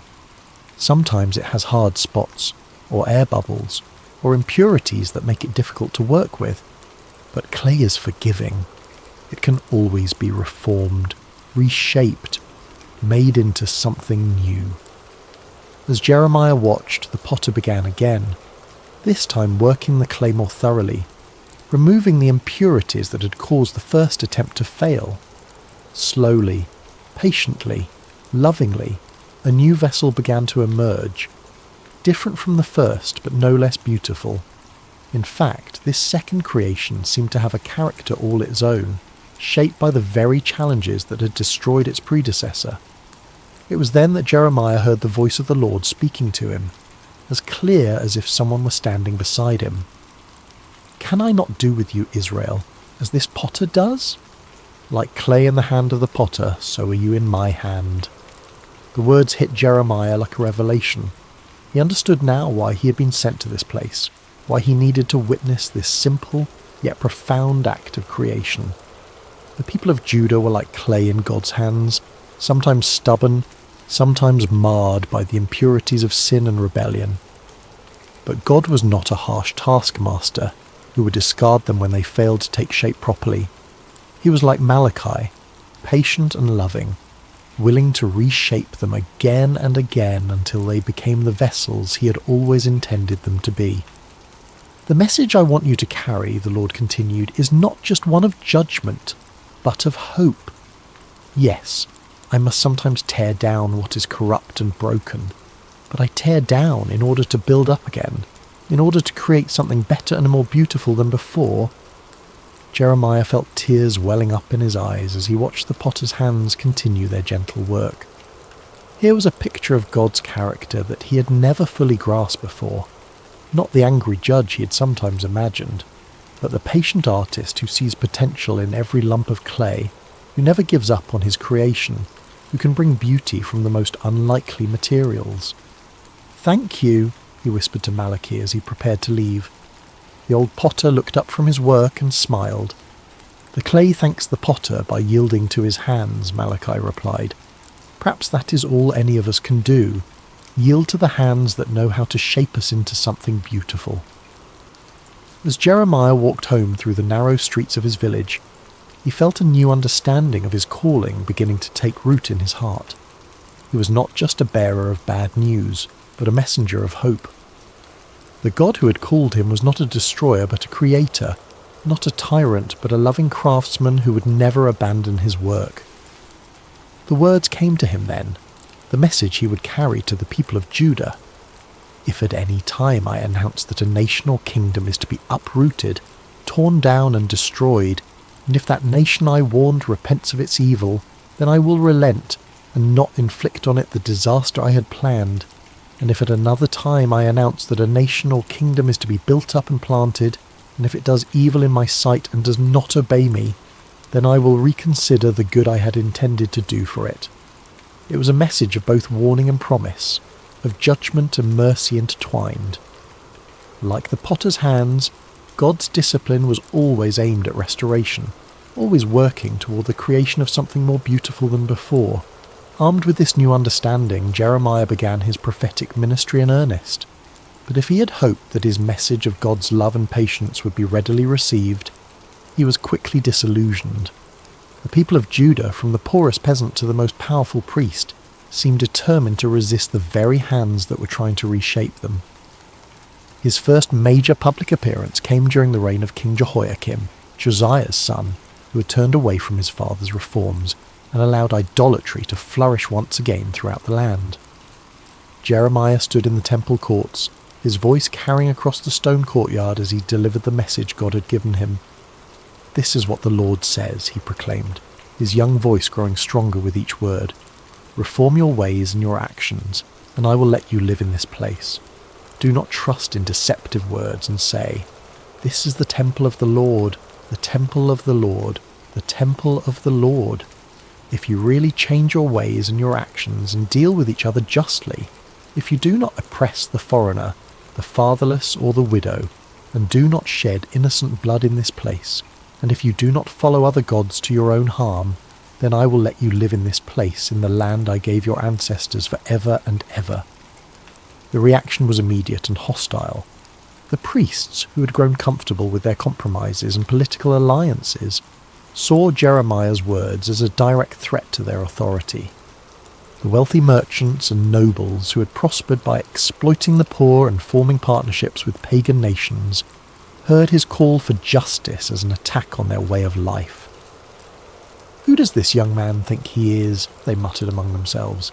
"He speaks of judgment and destruction like some kind of doomsday prophet. Where is his authority? Where are his credentials?" But Jeremiah continued, his heart breaking even as he spoke the words God had given him. He could see the spiritual adultery that had infected his beloved nation, the way they had turned from the God who had delivered them from Egypt and given them this promised land. They had made alliances with foreign powers, adopted their gods, and forgotten the covenant that had made them a people set apart. "My people have committed 2 sins, he declared, his voice now thick with emotion.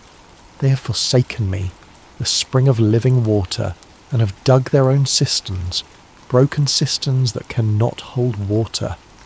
The imagery was powerful and heartbreaking. Jeremiah could see it so clearly. A nation that had access to the purest, most life-giving water imaginable, yet had chosen instead to dig broken wells that left them thirsty and desperate. They had exchanged their glory for worthless idols, their security for political alliances that would ultimately fail them. As the weeks and months passed, Jeremiah's message remained consistent, but the opposition grew fiercer. He was mocked in the streets, his words dismissed as the ravings of a madman. Children threw stones at him, and adults crossed to the other side of the road to avoid his presence. The loneliness was crushing, but what hurt most was seeing the people he loved rushing toward destruction, their ears closed to the voice of the one who wanted to save them.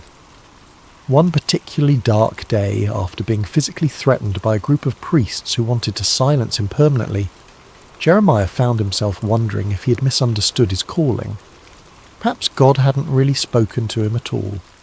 Perhaps he was just a deluded young man with an overactive imagination and a tendency toward melancholy. But then he remembered the potter's house, the gentle hands shaping and reshaping the clay, and he understood something profound about the nature of love. True love doesn't just tell people what they want to hear, it tells them what they need to hear, even when that truth is painful. The potter sometimes had to apply pressure to the clay, had to work out the impurities and air bubbles, and this process wasn't always comfortable for the clay, but it was necessary for the clay to become what it was meant to be. "I am not their enemy," Jeremiah whispered to himself as he walked through the quiet streets late one evening. "I am their friend. I am speaking these hard words because I love them, because God loves them, because we can't bear to see them destroy themselves." The revelation gave him strength to continue, even as the opposition intensified. He began to write down his prophecies, creating a record of God's words that could be preserved even if his voice was silenced. He wrote of the coming judgment, but also of the hope that lay beyond it, the promise of a new covenant, a time when God would write his law on their hearts rather than on tablets of stone. "The days are coming," he wrote, his hand moving quickly across the parchment, "when I will make a new covenant with the people of Israel and with the people of Judah. It will not be like the covenant I made with their ancestors when I took them by the hand to lead them out of Egypt, because they broke my covenant, though I was a husband to them. This is the covenant I will make with the people of Israel after that time. I will put my law in their minds and write it on their hearts. I will be their God, and they will be my people." Even in the midst of his loneliness and rejection, Jeremiah held on to this vision of hope. The potter was still at work, still shaping, still creating something beautiful from the clay of human hearts. The process might be painful, but the end result would be worth it all. There came a time when the weight of his calling became almost too much for Jeremiah to bear. The constant rejection, the threats, the loneliness of being God's messenger to a people who didn't want to hear from God. It all pressed down on him like a physical burden. He had been faithful to his calling for years now, and what did he have to show for it? A nation that seemed more rebellious than ever, leaders who actively opposed him, and a heart that felt like it might break from the strain. The breaking point came when Pashur, the priest who was chief officer in the temple, had Jeremiah beaten and put in stocks overnight for prophesying that Jerusalem would be destroyed. The humiliation was complete, displayed like a common criminal in front of the very people he was trying to save.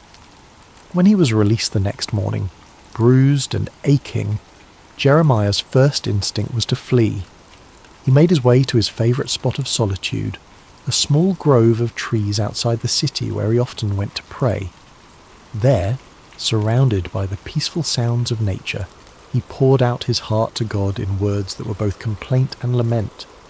"You deceived me, Lord, and I was deceived," he cried out, his voice raw with emotion. "You overpowered me and prevailed. I am ridiculed all day long. Everyone mocks me. Whenever I speak, I cry out proclaiming violence and destruction. So the word of the Lord has brought me insult and reproach all day long." The words felt almost blasphemous as they left his lips, but they were honest words, torn from the depths of his soul. He'd given everything to this calling. His youth, his dreams of a normal life, his relationships with family and friends. And for what? To be treated as a pariah, a madman, a troublemaker. In that moment of deepest despair, Jeremiah made a decision that felt like the only sane choice left to him. He would be silent. No more prophecies, no more warnings, no more attempts to turn the hearts of a stubborn people back to their God. He would find a quiet corner of the world and live out his days in peace, letting others worry about the spiritual condition of the nation. The resolve felt good at first, like setting down a burden that had been crushing him. For several days, he said nothing about the visions that continued to come to him, ignored the urgings in his spirit to speak out against the injustices he witnessed. He tried to live like a normal person, to find satisfaction in simple pleasures and everyday concerns. But something strange began to happen. The more he tried to suppress the words God had given him, the more they seemed to burn within him. It was as if a fire had been kindled in his bones, a flame that grew hotter the more he tried to smother it. The visions wouldn't stop coming. The burden for his people wouldn't lift, and the words of God seemed to be blazing inside him like a furnace. But if I say, I will not mention his word or speak any more in his name, he found himself whispering, his word is in my heart like a fire shut up in my bones. I am weary of holding it in. Indeed, I cannot. The realization came to him gradually, like dawn breaking over the mountains. He couldn't stop being a prophet any more than he could stop being human. This wasn't just something he did. It was who he was. God had formed him in the womb for this purpose, had written this calling into the very fabric of his being. To deny it would be to deny himself, to attempt to live as someone he was never meant to be. But more than that, he began to understand that his struggles and sufferings were not signs that he had failed in his calling, but evidence that he was fulfilling it exactly as God intended. The potter sometimes had to apply intense heat to the clay to make it strong and durable. The fire in his bones wasn't a punishment. It was the very thing that qualified him to speak for God. The Lord is with me like a mighty warrior, he declared, his voice growing stronger with each word. So my persecutors will stumble and not prevail. They will fail and be thoroughly disgraced. Their dishonour will never be forgotten. The change in perspective was revolutionary. Instead of seeing his sufferings as evidence of God's abandonment, Jeremiah began to understand them as proof of God's presence. The fire in his bones wasn't consuming him. It was refining him, purifying him, making him into the kind of vessel that could carry God's words to a broken world. He thought again of the potter's house, of the way Malachi had worked the clay with such patience and skill. Sometimes the potter had to put the vessel into the fire to make it strong, to burn away the impurities and set the shape permanently. The heat wasn't cruelty, it was love, the kind of love that was willing to do whatever it took to create something beautiful and lasting. I will speak, Jeremiah said aloud, his voice carrying across the quiet grove. I will speak because I must, because the words are like fire in my bones, because God has made me a prophet to the nations. I will speak not because it's easy, but because it's necessary. I will speak not because people want to hear, but because they need to hear. I will speak because the potter is still at work and I am his instrument. The fire in his bones had become not a burden, but a gift, not a curse, but a blessing. It was the very thing that enabled him to continue when everything else told him to quit, the divine energy that sustained him through rejection and persecution. He was not just a messenger, he was a burning message, a living embodiment of God's passionate love for his people. The years passed, and Jeremiah's prophecies began to unfold with heartbreaking accuracy. The Babylonian army, led by King Nebuchadnezzar, laid siege to Jerusalem just as God had warned through his prophet. The city that had been called the joy of the whole earth was now surrounded by enemy forces, its people trapped within walls that had once seemed impregnable. During the siege, Jeremiah found himself in an impossible position. His prophecies of judgment were being fulfilled before everyone's eyes, but instead of vindicating him, this only increased the hostility toward him. The leaders of Jerusalem accused him of being a traitor, of collaborating with the enemy by undermining morale with his gloomy predictions. "You're deserting to the Babylonians," they shouted when he tried to leave the city on a simple errand. They arrested him, beat him, and threw him into a dungeon where he remained for many days, forgotten and alone. But even in that dark place, the word of the Lord continued to come to him, and strangely it was not a word of judgment, but of hope. "Call to me and I will answer you," came the familiar voice in the darkness. "I will tell you great and unsearchable things you do not know." The message that came to him there in the dungeon was one of the most beautiful and hopeful prophecies he had ever received. It spoke of a time when the city would be rebuilt, when the people would return from exile, when joy and celebration would once again fill the streets of Jerusalem, there was a promise of restoration so complete and wonderful that it seemed almost too good to be true. "I will bring health and healing to it," God promised. "I will heal my people and will let them enjoy abundant peace and security. I will bring Judah and Israel back from captivity and will rebuild them as they were before. I will cleanse them from all the sin they have committed against me and will forgive all their sins of rebellion against me. Then this city will bring me renown, joy, praise and honour before all nations on earth that hear of all the good things I do for it." Even as the sounds of warfare grew louder outside his prison walls, Jeremiah held on to these words of hope. The potter was still at work, still shaping, still creating something beautiful from the broken clay of human hearts and human history. When the city finally fell, it was as devastating as Jeremiah had predicted. The temple was destroyed, the walls torn down, the leaders killed or carried away into exile. The sight of Jerusalem in ruins was almost more than the prophet could bear. This was the city where God had chosen to dwell, the place where his people had worshipped for centuries. Now it lay in smoking rubble, its streets filled with the debris of a civilization that had forgotten its God. In the aftermath of the destruction, Jeremiah sat among the ruins and wept. The tears came not from a heart that said, "I told you so," but from one that was genuinely broken for the suffering of his people. He had warned them, yes, but he had never wanted to see them destroyed. He had hoped until the very end that they would turn back to God and avoid this terrible fate. It was then that he began to write what would become known as the Book of Lamentations, a collection of funeral songs for a dead city, poems of grief and mourning that captured the full depth of the tragedy that had befallen Jerusalem. But even in the midst of this profound sorrow, hope refused to be extinguished. "Because of the Lord's great love we are not consumed," he wrote, his hand trembling as he formed the words, "for his compassions never fail. They are new every morning. Great is your faithfulness." The words seemed to come from somewhere deeper than his own understanding, as if the Spirit of God was using his human grief to express a divine truth that transcended the immediate circumstances. Yes, Jerusalem had fallen. Yes, the people were scattered and the temple destroyed. But God's love had not failed. His faithfulness had not ended. His compassions were indeed new every morning, even in the darkest of times. "The Lord is good to those whose hope is in him," he continued, "to the one who seeks him. It is good to wait quietly for the salvation of the Lord." As he wrote these words, Jeremiah began to understand something profound about the nature of hope. It wasn't based on circumstances or on the absence of suffering.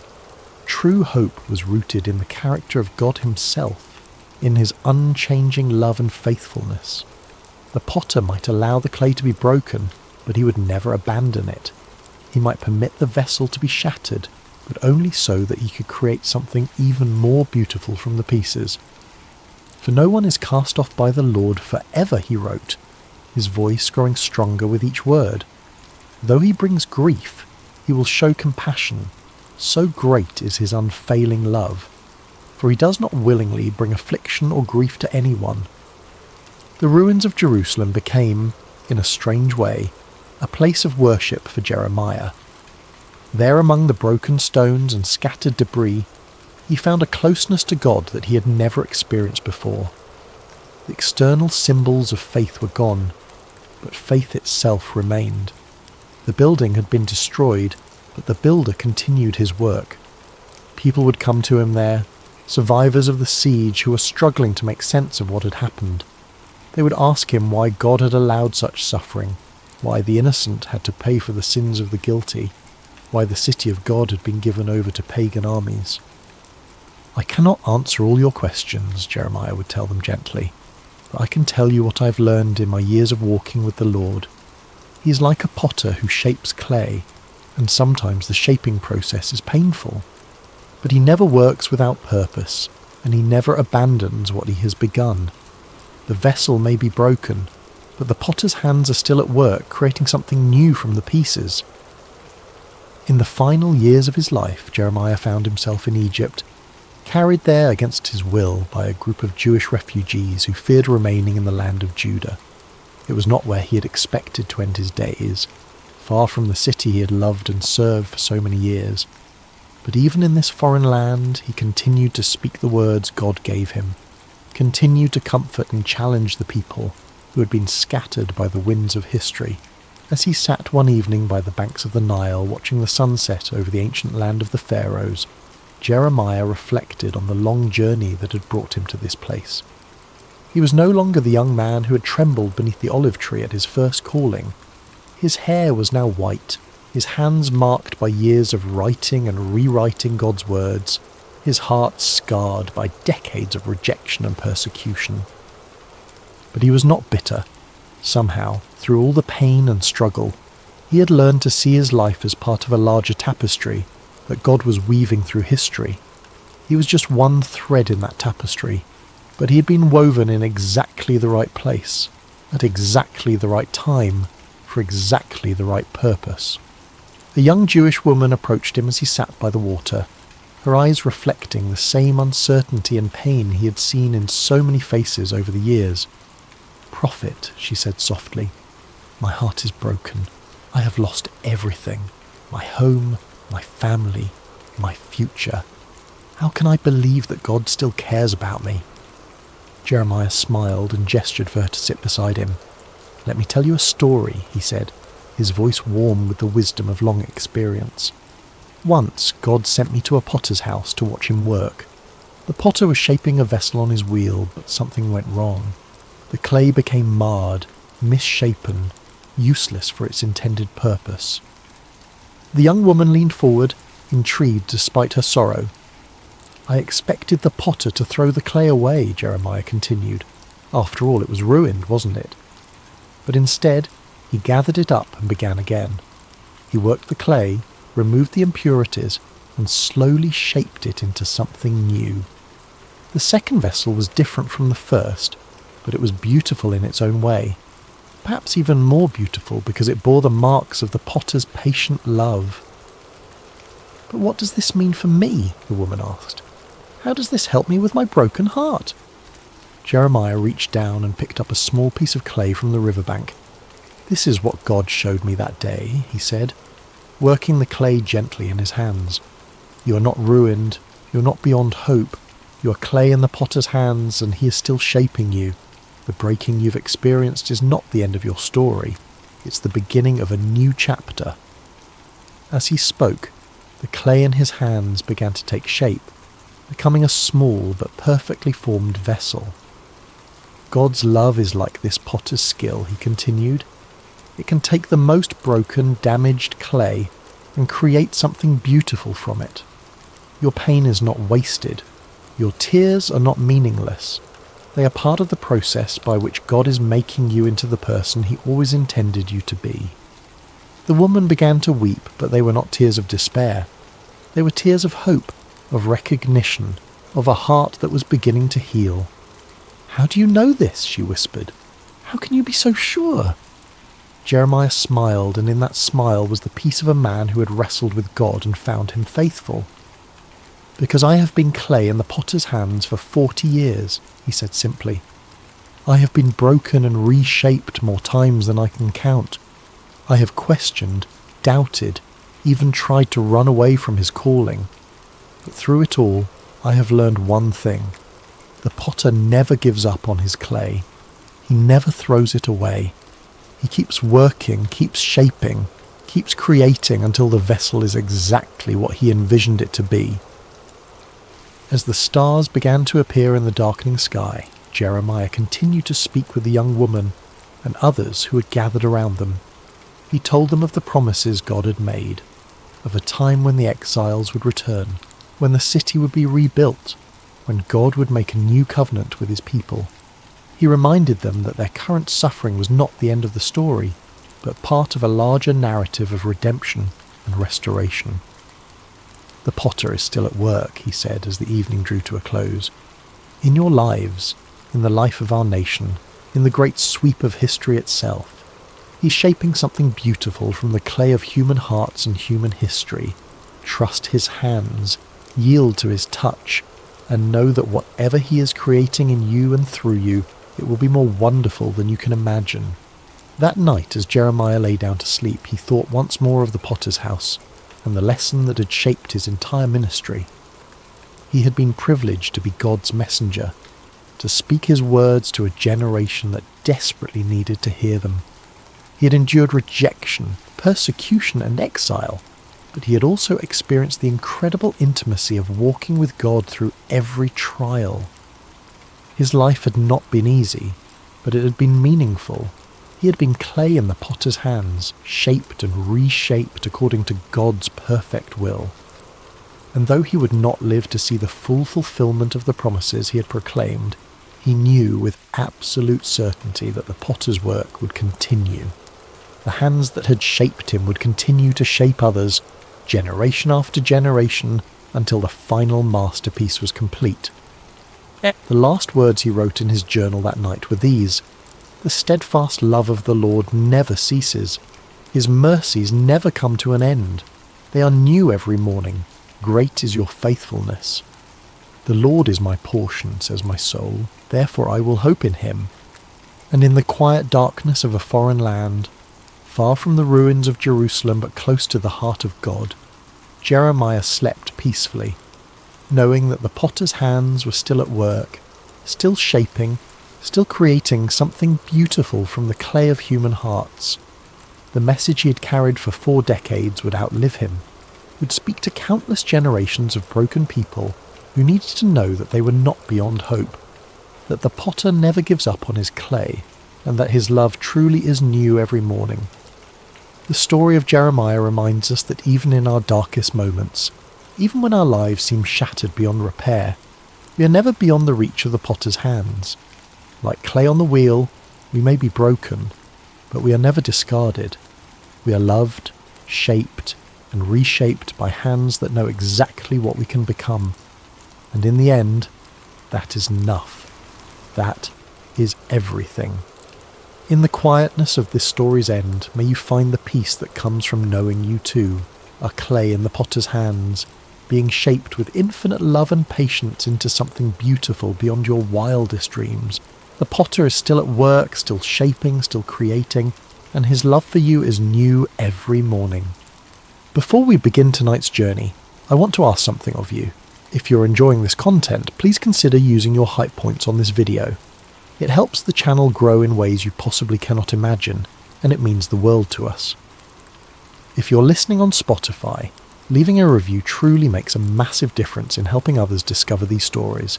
And if you feel like it, drop a comment letting us know what time it is where you are and where in the world you're tuning in from. We absolutely love seeing where everyone is listening. It connects us all in this shared experience of exploration and reflection. And of course, if you're enjoying the content, subscribing helps us continue bringing you these stories night after night.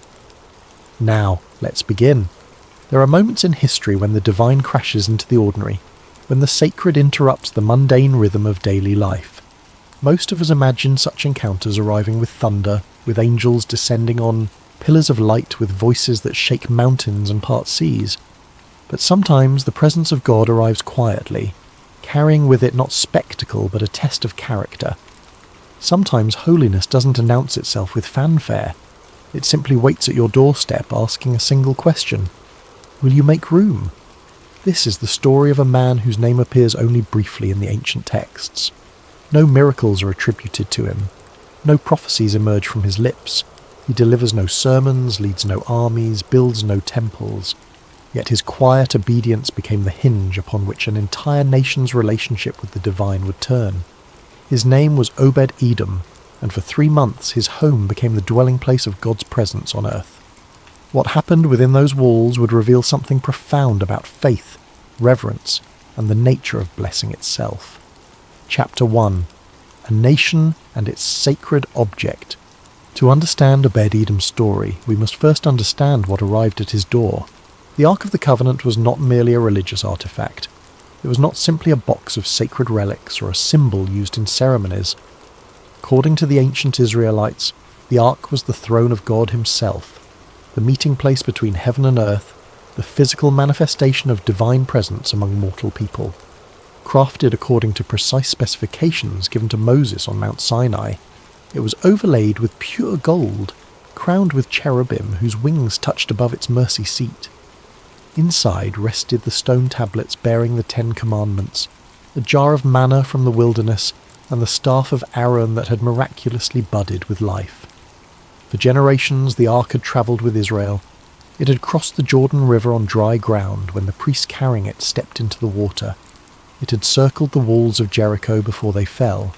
It had dwelt in the tabernacle, hidden behind thick curtains in the Holy of Holies, where only the high priest could approach once a year, and even then with trembling reverence. The ark represented everything Israel was meant to be, a people set apart, chosen, dwelling in the presence of the living God.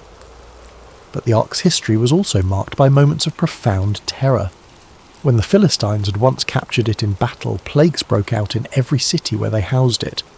Tumours appeared on the bodies of the people, rats infested their lands, their gods toppled in the temples where the ark was placed. The Philistines had learned what it meant to treat the presence of God with casual disrespect, and they had returned the ark to Israel with desperate haste, sending it back on a cart pulled by cows, accompanied by gold offerings meant to appease the God whose power they had witnessed. Now, decades later, a new king sat on Israel's throne. His name was David, a shepherd boy turned warrior turned monarch, a man described in Scripture as one after God's own heart. David had united the tribes, conquered Jerusalem, and established it as his capital. But something weighed on his conscience. While he lived in a palace of cedar, the Ark of God remained in a tent relegated to the edges of the nation's consciousness. This seemed wrong to David, improper. How could the symbol of God's presence dwell in something temporary while the king enjoyed permanent luxury? So David made a decision. He would bring the ark to Jerusalem. He would establish it in the centre of the nation's life, create a dwelling place worthy of the divine presence. It would be a moment of national celebration, a homecoming for the very symbol of Israel's identity. Word spread throughout the kingdom. The people gathered. Musicians assembled with harps and lyres, with tambourines and cymbals. 30,000 chosen men of Israel came together for the procession. This would not be a quiet, sombre march. This would be a festival, a declaration that God was returning to his rightful place among his people. The ark was placed on a new cart, pulled by oxen. Leading the procession were Uzzah and Ahio, sons of Abinadab, in whose house the ark had been kept. The cart began to move, and with it the celebration erupted. Music filled the air. People danced, voices raised in songs of praise. David himself celebrated before the Lord with all his might, lost in the joy of the moment. Everything seemed perfect. The sun shone. The crowds cheered. The journey to Jerusalem had begun, and with it, a new chapter in Israel's story. Finally, after years of wandering and warfare, after seasons of distance and silence, God's presence was coming home. No one suspected that within minutes, everything would change. Chapter 2. The Sudden Tragedy. The road to Jerusalem was not smooth. Ancient paths rarely were. The cart carrying the ark jolted and swayed as the oxen pulled it forward, navigating ruts and stones embedded in the dirt. At a place called the threshing floor of Narcon, the oxen stumbled. In that instant the ark lurched dangerously to one side. Uzzah, walking beside the cart, saw what was happening. Instinct took over. He reached out his hand to steady the ark to prevent it from falling. It seemed like the right thing to do, the natural thing, the responsible thing. His hand touched the gold surface, fingers closing around the edge to stabilize what appeared to be falling. He died instantly. The music stopped. The dancing ceased. The celebration died in a single heartbeat as Uzzah collapsed beside the cart, his life extinguished as quickly as a candle in a sudden wind. One moment he had been walking, breathing, serving. The next, he was gone. Terror spread through the crowd like wildfire. People backed away from the ark, from the cart, from the very spot where Uzzah had fallen. The object they had been celebrating, the symbol they had been honouring with joy and music, had just killed a man for trying to keep it from falling. The presence of God, it seemed, was not safe. It was not something to be approached casually, not something that tolerated even well-meaning familiarity. David's anger flared, then quickly transformed into fear. He had been dancing moments before, lost in worship and joy. Now he stood frozen, staring at the body of a man who had done nothing more than reach out to steady something sacred. The name he gave that place reflected his emotional turmoil, Perez Uzzah, meaning the outbreak against Uzzah. This was supposed to be a day of triumph. Instead, it had become a day of death. Questions must have flooded David's mind. Had he made a mistake? Was this journey itself an error? How could bringing the ark to Jerusalem, a seemingly righteous act, result in such tragedy? And if Uzzah died for touching the ark, what might happen if they continued? How many more might fall before the ark reached its destination? David made a decision born of fear and uncertainty. The procession would stop. The ark would not continue to Jerusalem, not yet. Perhaps not ever, if this was the cost of bringing God's presence close. The question now became urgent and practical. Where could they leave the ark? Who would be willing to house this dangerous, holy object? Who would risk having in their home something that had just demonstrated its capacity to kill? The answer came in the form of a man whose name suggests he was not even originally from Israel, Obed-Edom the Gittite, a man from Gath, the Philistine city that had once been home to Goliath, the giant David had famously defeated. Whether Obed-Edom was a convert to Israel's faith or simply a resident living among the Israelites, the text does not specify. What matters is what happened next. The ark was brought to Obed-Edom's house, and Obed-Edom said yes. Chapter 3. The ark finds a temporary home. Imagine being Obed-Edom in that moment. Imagine standing in your doorway as the most powerful men in the kingdom approach you, carrying with them the object that has just killed someone for touching it improperly. Imagine being told that this ark, this throne of God, this thing of terrible holiness and dangerous power, needs a place to stay, and that place is your home. Obed-Edom was not a priest. He was not from the tribe of Levi, the family line designated to handle sacred objects. He was not a prophet or a king or a judge. He was, by all accounts, an ordinary man with a household to maintain, a family to feed, responsibilities and routines that made up the rhythm of daily life. Yet when the ark needed a home, his door opened. The text gives us no record of hesitation.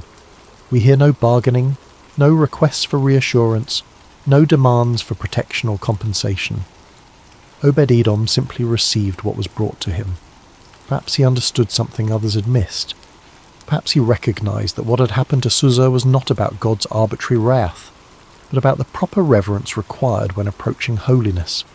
Perhaps he simply trusted that if he honoured the ark correctly, treated it with the respect it demanded, cared for it according to God's instructions, then blessing rather than curse would result. Or perhaps he simply believed that sometimes, when God's presence arrives at your door, you don't ask questions, you make room. The ark was placed in Obed-Edom's house, not in a separate building, not in a specially constructed shrine. In his house, where his family lived, where they ate and slept and went about the ordinary business of being human. The throne of God became part of the daily landscape of an ordinary household. 3 months passed. During those months, Obed-Edom's life continued. He woke each morning in a home that housed the ark. He worked his land, cared for his animals, provided for his family, all while the presence of God dwelt under his roof. Whatever routines had defined his life before, they now unfolded in proximity to something holy. Whatever conversations had filled his evenings, they now occurred in a space that had become, in effect, a temple. We can only speculate about what those months were like. Did Obed-Edom wake with a sense of awe each morning, remembering what rested in his home? Did his family move quietly, carefully, aware that they lived in the presence of something far greater than themselves? Did they pray differently, speak differently, treat each other differently because holiness had taken up residence among them? What we know for certain is what happened next. And what happened would change everything, not just for Obed-Edom but for all of Israel. Chapter 4. The blessing of Obed-Edom's household. The ancient text is remarkably specific about what occurred during those 3 months. It states, without elaboration or explanation, that the Lord blessed Obed-Edom and all his household. Everything he owned prospered. The blessing was not subtle or gradual. It was evident, observable, impossible to ignore. What does blessing look like in practical terms? The text does not give us detailed inventory, but we can imagine based on the culture and economy of the time. Perhaps Obed-Edom's fields yielded harvests beyond expectation, grain growing thick and full where previous seasons had been modest. Perhaps his flocks multiplied, lambs and kids born healthy and strong, animals that would normally succumb to disease thriving instead. Perhaps his household experienced peace, relationships strengthening, conflicts resolving, the ordinary tensions of family life smoothed by some intangible grace. There would have been material prosperity, certainly. In an agricultural society, blessing manifested in tangible ways: full storehouses, healthy livestock, tools that didn't break, wells that didn't run dry. But the blessing mentioned in Scripture seems deeper than mere material wealth. It encompassed everything Obed-Edom owned, yes, but also his household itself, his family, the people under his roof, the texture and quality of their daily existence. Where there had been fear throughout Israel about the ark's presence, Obed-Edom's household experienced the opposite. The very thing that had caused David to halt in terror became, in the proper context of reverence and obedience, a source of life rather than death. The presence that could kill with a single improper touch became the fountain from which blessing flowed continuously. This was not magic. This was not about Obed-Edom possessing some special power or earning God's favour through extraordinary deeds. The text suggests something simpler and more profound. When the presence of God is honoured appropriately, when holiness is treated with the reverence it requires, when fear transforms into worship rather than avoidance, then blessing becomes the natural result. Think about what this means. The ark had not changed. God's holiness had not diminished or become less dangerous. What had killed Uzzah remained capable of killing.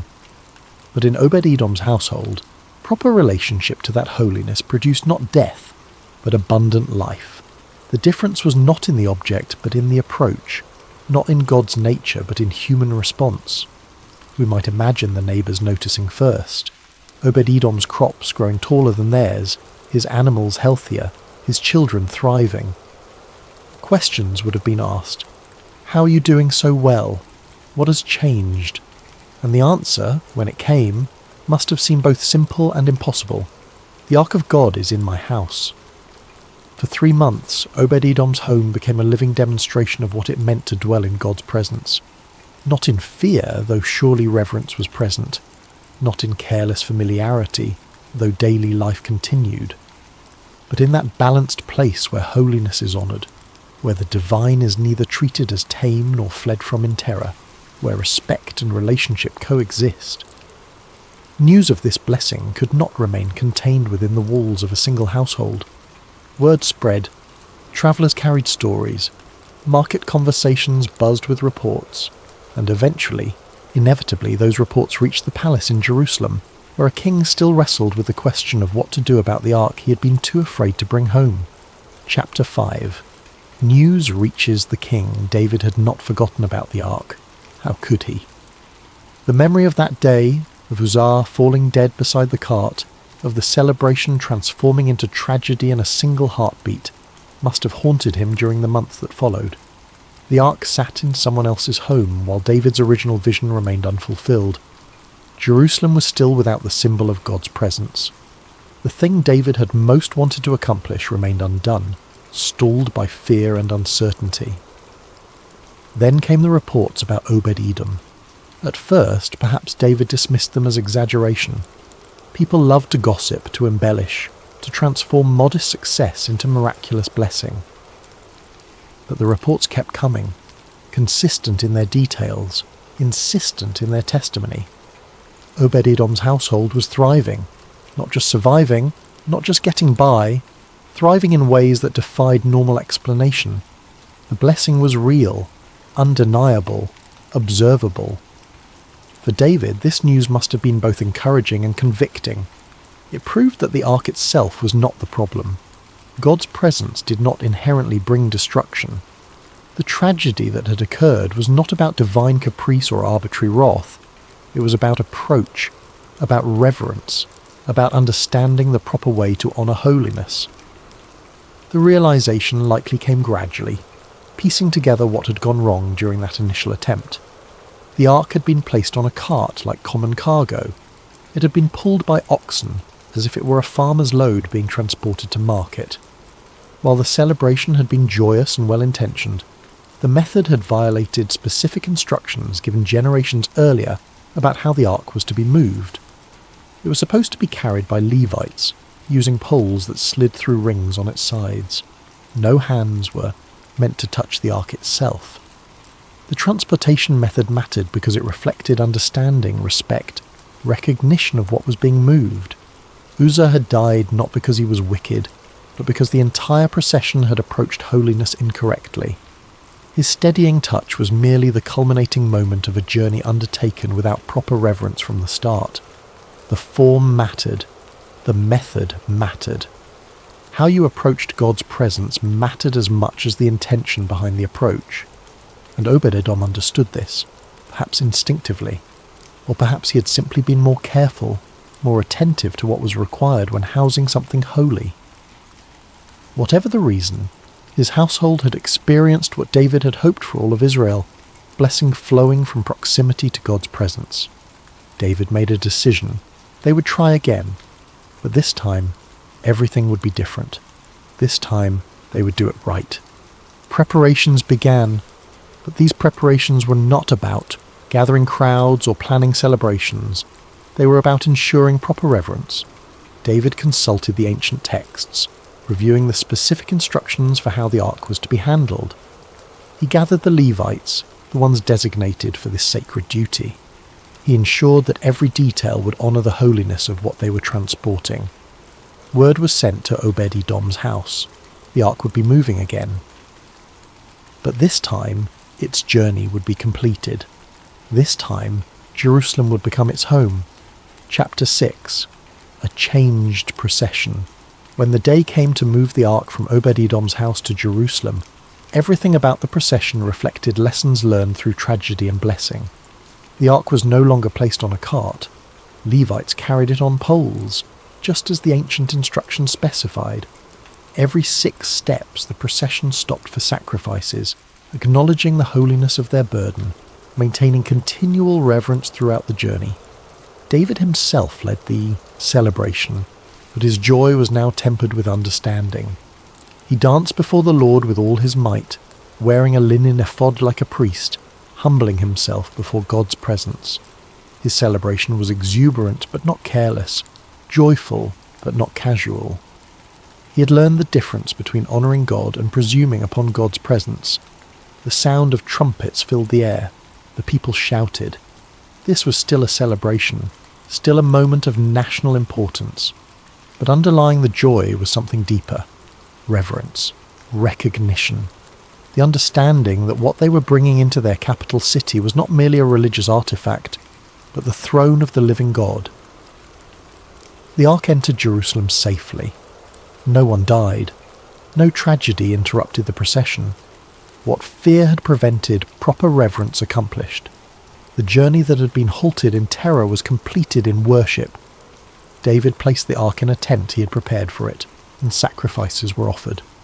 The presence of God had finally arrived at the place David had envisioned for it from the beginning. But the story does not end with the ark's arrival in Jerusalem, because in the midst of all the celebration and national significance, one detail stands out. Obed-Edom and his family were honoured for their faithfulness. They had done what a king had been too afraid to do. They had welcomed God's presence when others backed away. They had demonstrated that blessing, not curse, was the fruit of proper reverence. Some traditions suggest that Obed-Edom accompanied the ark to Jerusalem, that his role in Israel's worship life was just beginning rather than ending. Whether this happened immediately or gradually, what follows in the biblical record is remarkable for its quiet significance. Chapter 7. Obed-Edom's quiet legacy. The Book of Chronicles, written generations after these events, contains lists of temple servants, of those who ministered in worship, of gatekeepers and musicians and caretakers of sacred space. Among these names appears Obed-Edom and his sons. The man who had once housed the ark in his home became a gatekeeper in the temple, where the ark found its permanent dwelling. This detail is easy to miss among the genealogies and administrative lists, but it reveals something profound about Obed-Edom's character and God's response to it. He did not leverage his experience with the ark into political power. He did not demand a position of prominence or use his story to elevate himself above others.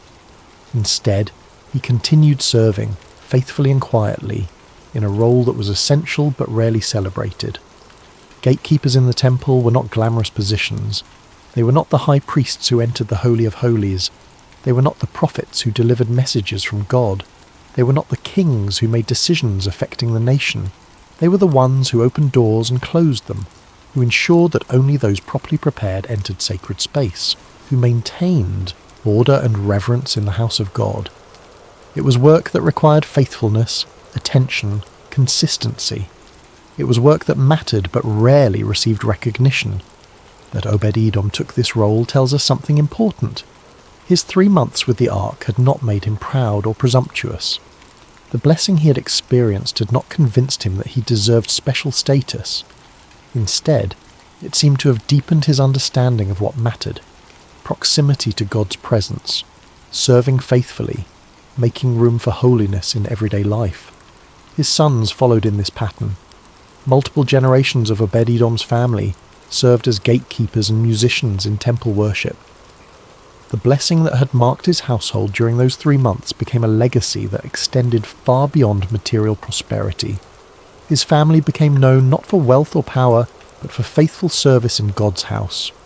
There is something beautiful in this trajectory. The man who had welcomed the ark into his ordinary home continued making room for God's presence in practical, unglamorous ways for the rest of his life. The blessing he experienced was not primarily about material reward, though material blessing came. It was about the privilege of proximity, about living in ongoing relationship with holiness, about understanding that the greatest wealth was not what you accumulated, but what you made room for in your life. Generations later, when people read the lists of temple servants, they would see Obed-Edom's name and remember: not a king, not a prophet, not a warrior or judge. Just a man who said yes when God's presence needed a home. Just a family that understood that blessing came through faithful service rather than self-promotion. This is how legacies are truly built. Not through single moments of glory, but through consistent faithfulness across years and generations. Not through seeking recognition, but through quiet obedience. Not through grasping for status, but through making room for what matters most. Epilogue. The meaning of the story. On the surface, Obed-Edom's story seems simple, almost incidental to the larger narrative of David's reign and the ark's journey to Jerusalem. 3 months, 1 household, a detail easily overlooked among the grand sweep of Israel's history. But within this small story lives a truth that resonates across centuries, across cultures, across the diverse experiences of human encounter with the divine. God's presence is not meant to be feared in the sense of terror and avoidance. The reaction to Uzzah's death, while understandable, was incomplete. Yes, holiness demands reverence. Yes, approaching God carelessly or presumptuously carries consequences. But the proper response to these truths is not to flee from God's presence, but to learn how to approach it rightly. Fear should lead not to distance, but to deeper understanding of what reverence requires. Obed-Edom understood this, whether through wisdom or intuition or simply trusting. Obedience. When others backed away, he made room. When fear paralyzed the nation, he opened his door. And in doing so, he discovered what many before and after him would learn, that God's presence, when honored properly, becomes the source of abundant blessing rather than danger. Consider what blessing meant in Obed-Edom's story. It was not merely about material increase, though that was part of it. The blessing encompassed his entire household, affecting relationships, peace, the quality of daily existence. This suggests that proximity to God's presence, when approached with reverence, transforms more than circumstances. It transforms atmosphere. it changes the texture of life itself. This has implications for how we understand blessing in general. We often think of blessing as something external, good fortune, favourable circumstances, obstacles removed from our path. But Obed-Edom's story suggests blessing is also about what happens internally when we make room for holiness in our lives. The ark did not change, God's nature did not shift, but Obed-Edom's household was transformed by living in constant awareness of sacred presence. His faith was quiet. There are no recorded prayers of Obed-Edom, no prophecies or teachings or dramatic declarations. His faith expressed itself through action, receiving what was brought to him, caring for it properly, continuing his daily life while honouring the sacred presence in his home. This is faith as obedience rather than emotion, a sustained practice rather than single moment, as way of life rather than isolated event. In our modern context, far removed from ancient Israel and its specific religious practices, Obed-Edom's story still speaks. It reminds us that sometimes the greatest acts of faith are not dramatic or public, but quiet and consistent. That blessing often comes not through seeking it directly, but through making room for what matters most. That proximity to the divine is less about extraordinary experiences and more about daily reverence. The contrast with David is instructive. David, the king, the man after God's own heart, initially approached the ark with enthusiasm, but insufficient reverence. Obed-Edom, the ordinary man from Gath, approached it with proper respect and consistent care. Status and reputation did not determine who could safely host God's presence. What mattered was reverence, understanding, willingness to honour holiness appropriately. This democratizes divine encounter in a way that should encourage us. You do not need to be a king or priest or prophet to welcome God's presence into your life. You do not need special status or extraordinary gifts. What you need is willingness, reverence, and understanding that making room for holiness requires both courage and humility. Courage to say yes when others back away. Humility to honour properly what you have welcomed. Obed-Edom's 3 months with the ark became a turning point not just for his own household but for the entire nation. His experience proved that God's presence could be safely approached, that blessing rather than curse was possible, that fear could transform into worship. David learned from Obed-Edom's example, and the ark's journey could be completed. Sometimes the faith of ordinary people teaches kings what they need to know. The legacy Obed-Edom left was not built on that 3-month period alone. It was built on what came after. Years of faithful service as a gatekeeper, generations of his family continuing in temple worship. The blessing he experienced was not a momentary windfall, but the beginning of a life oriented around proximity to God's presence. He had tasted what it meant to live with holiness under his roof, and he chose to continue that life in whatever form it could take. This is perhaps the deepest lesson of Obed-Edom's story, that encountering God's presence is not meant to be a single event we return to in memory, but a pattern we establish for life. The 3 months were significant, but more significant was what Obed-Edom did with the rest of his years. He did not rest on the reputation of having housed the ark. He did not use that experience as a credential to elevate himself. He simply continued making room for God's presence day after day, year after year, in whatever form that took. We live in an age that often seeks extraordinary experiences, dramatic moments of divine encounter, spectacular demonstrations of God's presence. Obed-Edom's story suggests something different, that the most profound blessing may come through consistent, quiet, daily faithfulness, through opening our doors when others close theirs, through caring properly for what is sacred, through understanding that reverence is not about fear, but about right relationship. Sometimes God's presence arrives not in thunder, but in a question. Will you make room? Obed-Edom's answer was yes, and in that simple affirmation, his life became a testament to what happens when ordinary people respond to divine invitation with reverence and trust. The greatest blessings often come when we simply make room for God, not through striving or self-promotion, not through seeking recognition or demanding status, but through quiet obedience, through consistent faithfulness, through opening our doors and our lives to sacred presence, and through honouring properly what we have welcomed. Obed-Edom's name means servant of Edom. or perhaps worshipper of Edom. But his life redefined what those words could mean. He became a servant not of a place but of presence, a worshipper not seeking glory but making room for glory to dwell. His story, brief as it appears in Scripture, echoes with the truth that transcends time and place, that blessing comes to those who welcome what others fear, who honour what others neglect, who make space in their ordinary lives for the extraordinary presence of the divine. May we all have the courage to say yes when that presence arrives at our door. May we have the wisdom to honour it properly. May we have the faithfulness to continue making room for it, day after day, in whatever form it comes. This is the legacy of Obed-Edom. This is the lesson of blessing through reverence. This is the promise that still stands, that God's presence, when welcomed with proper respect, transforms everything it touches into a source of abundant life.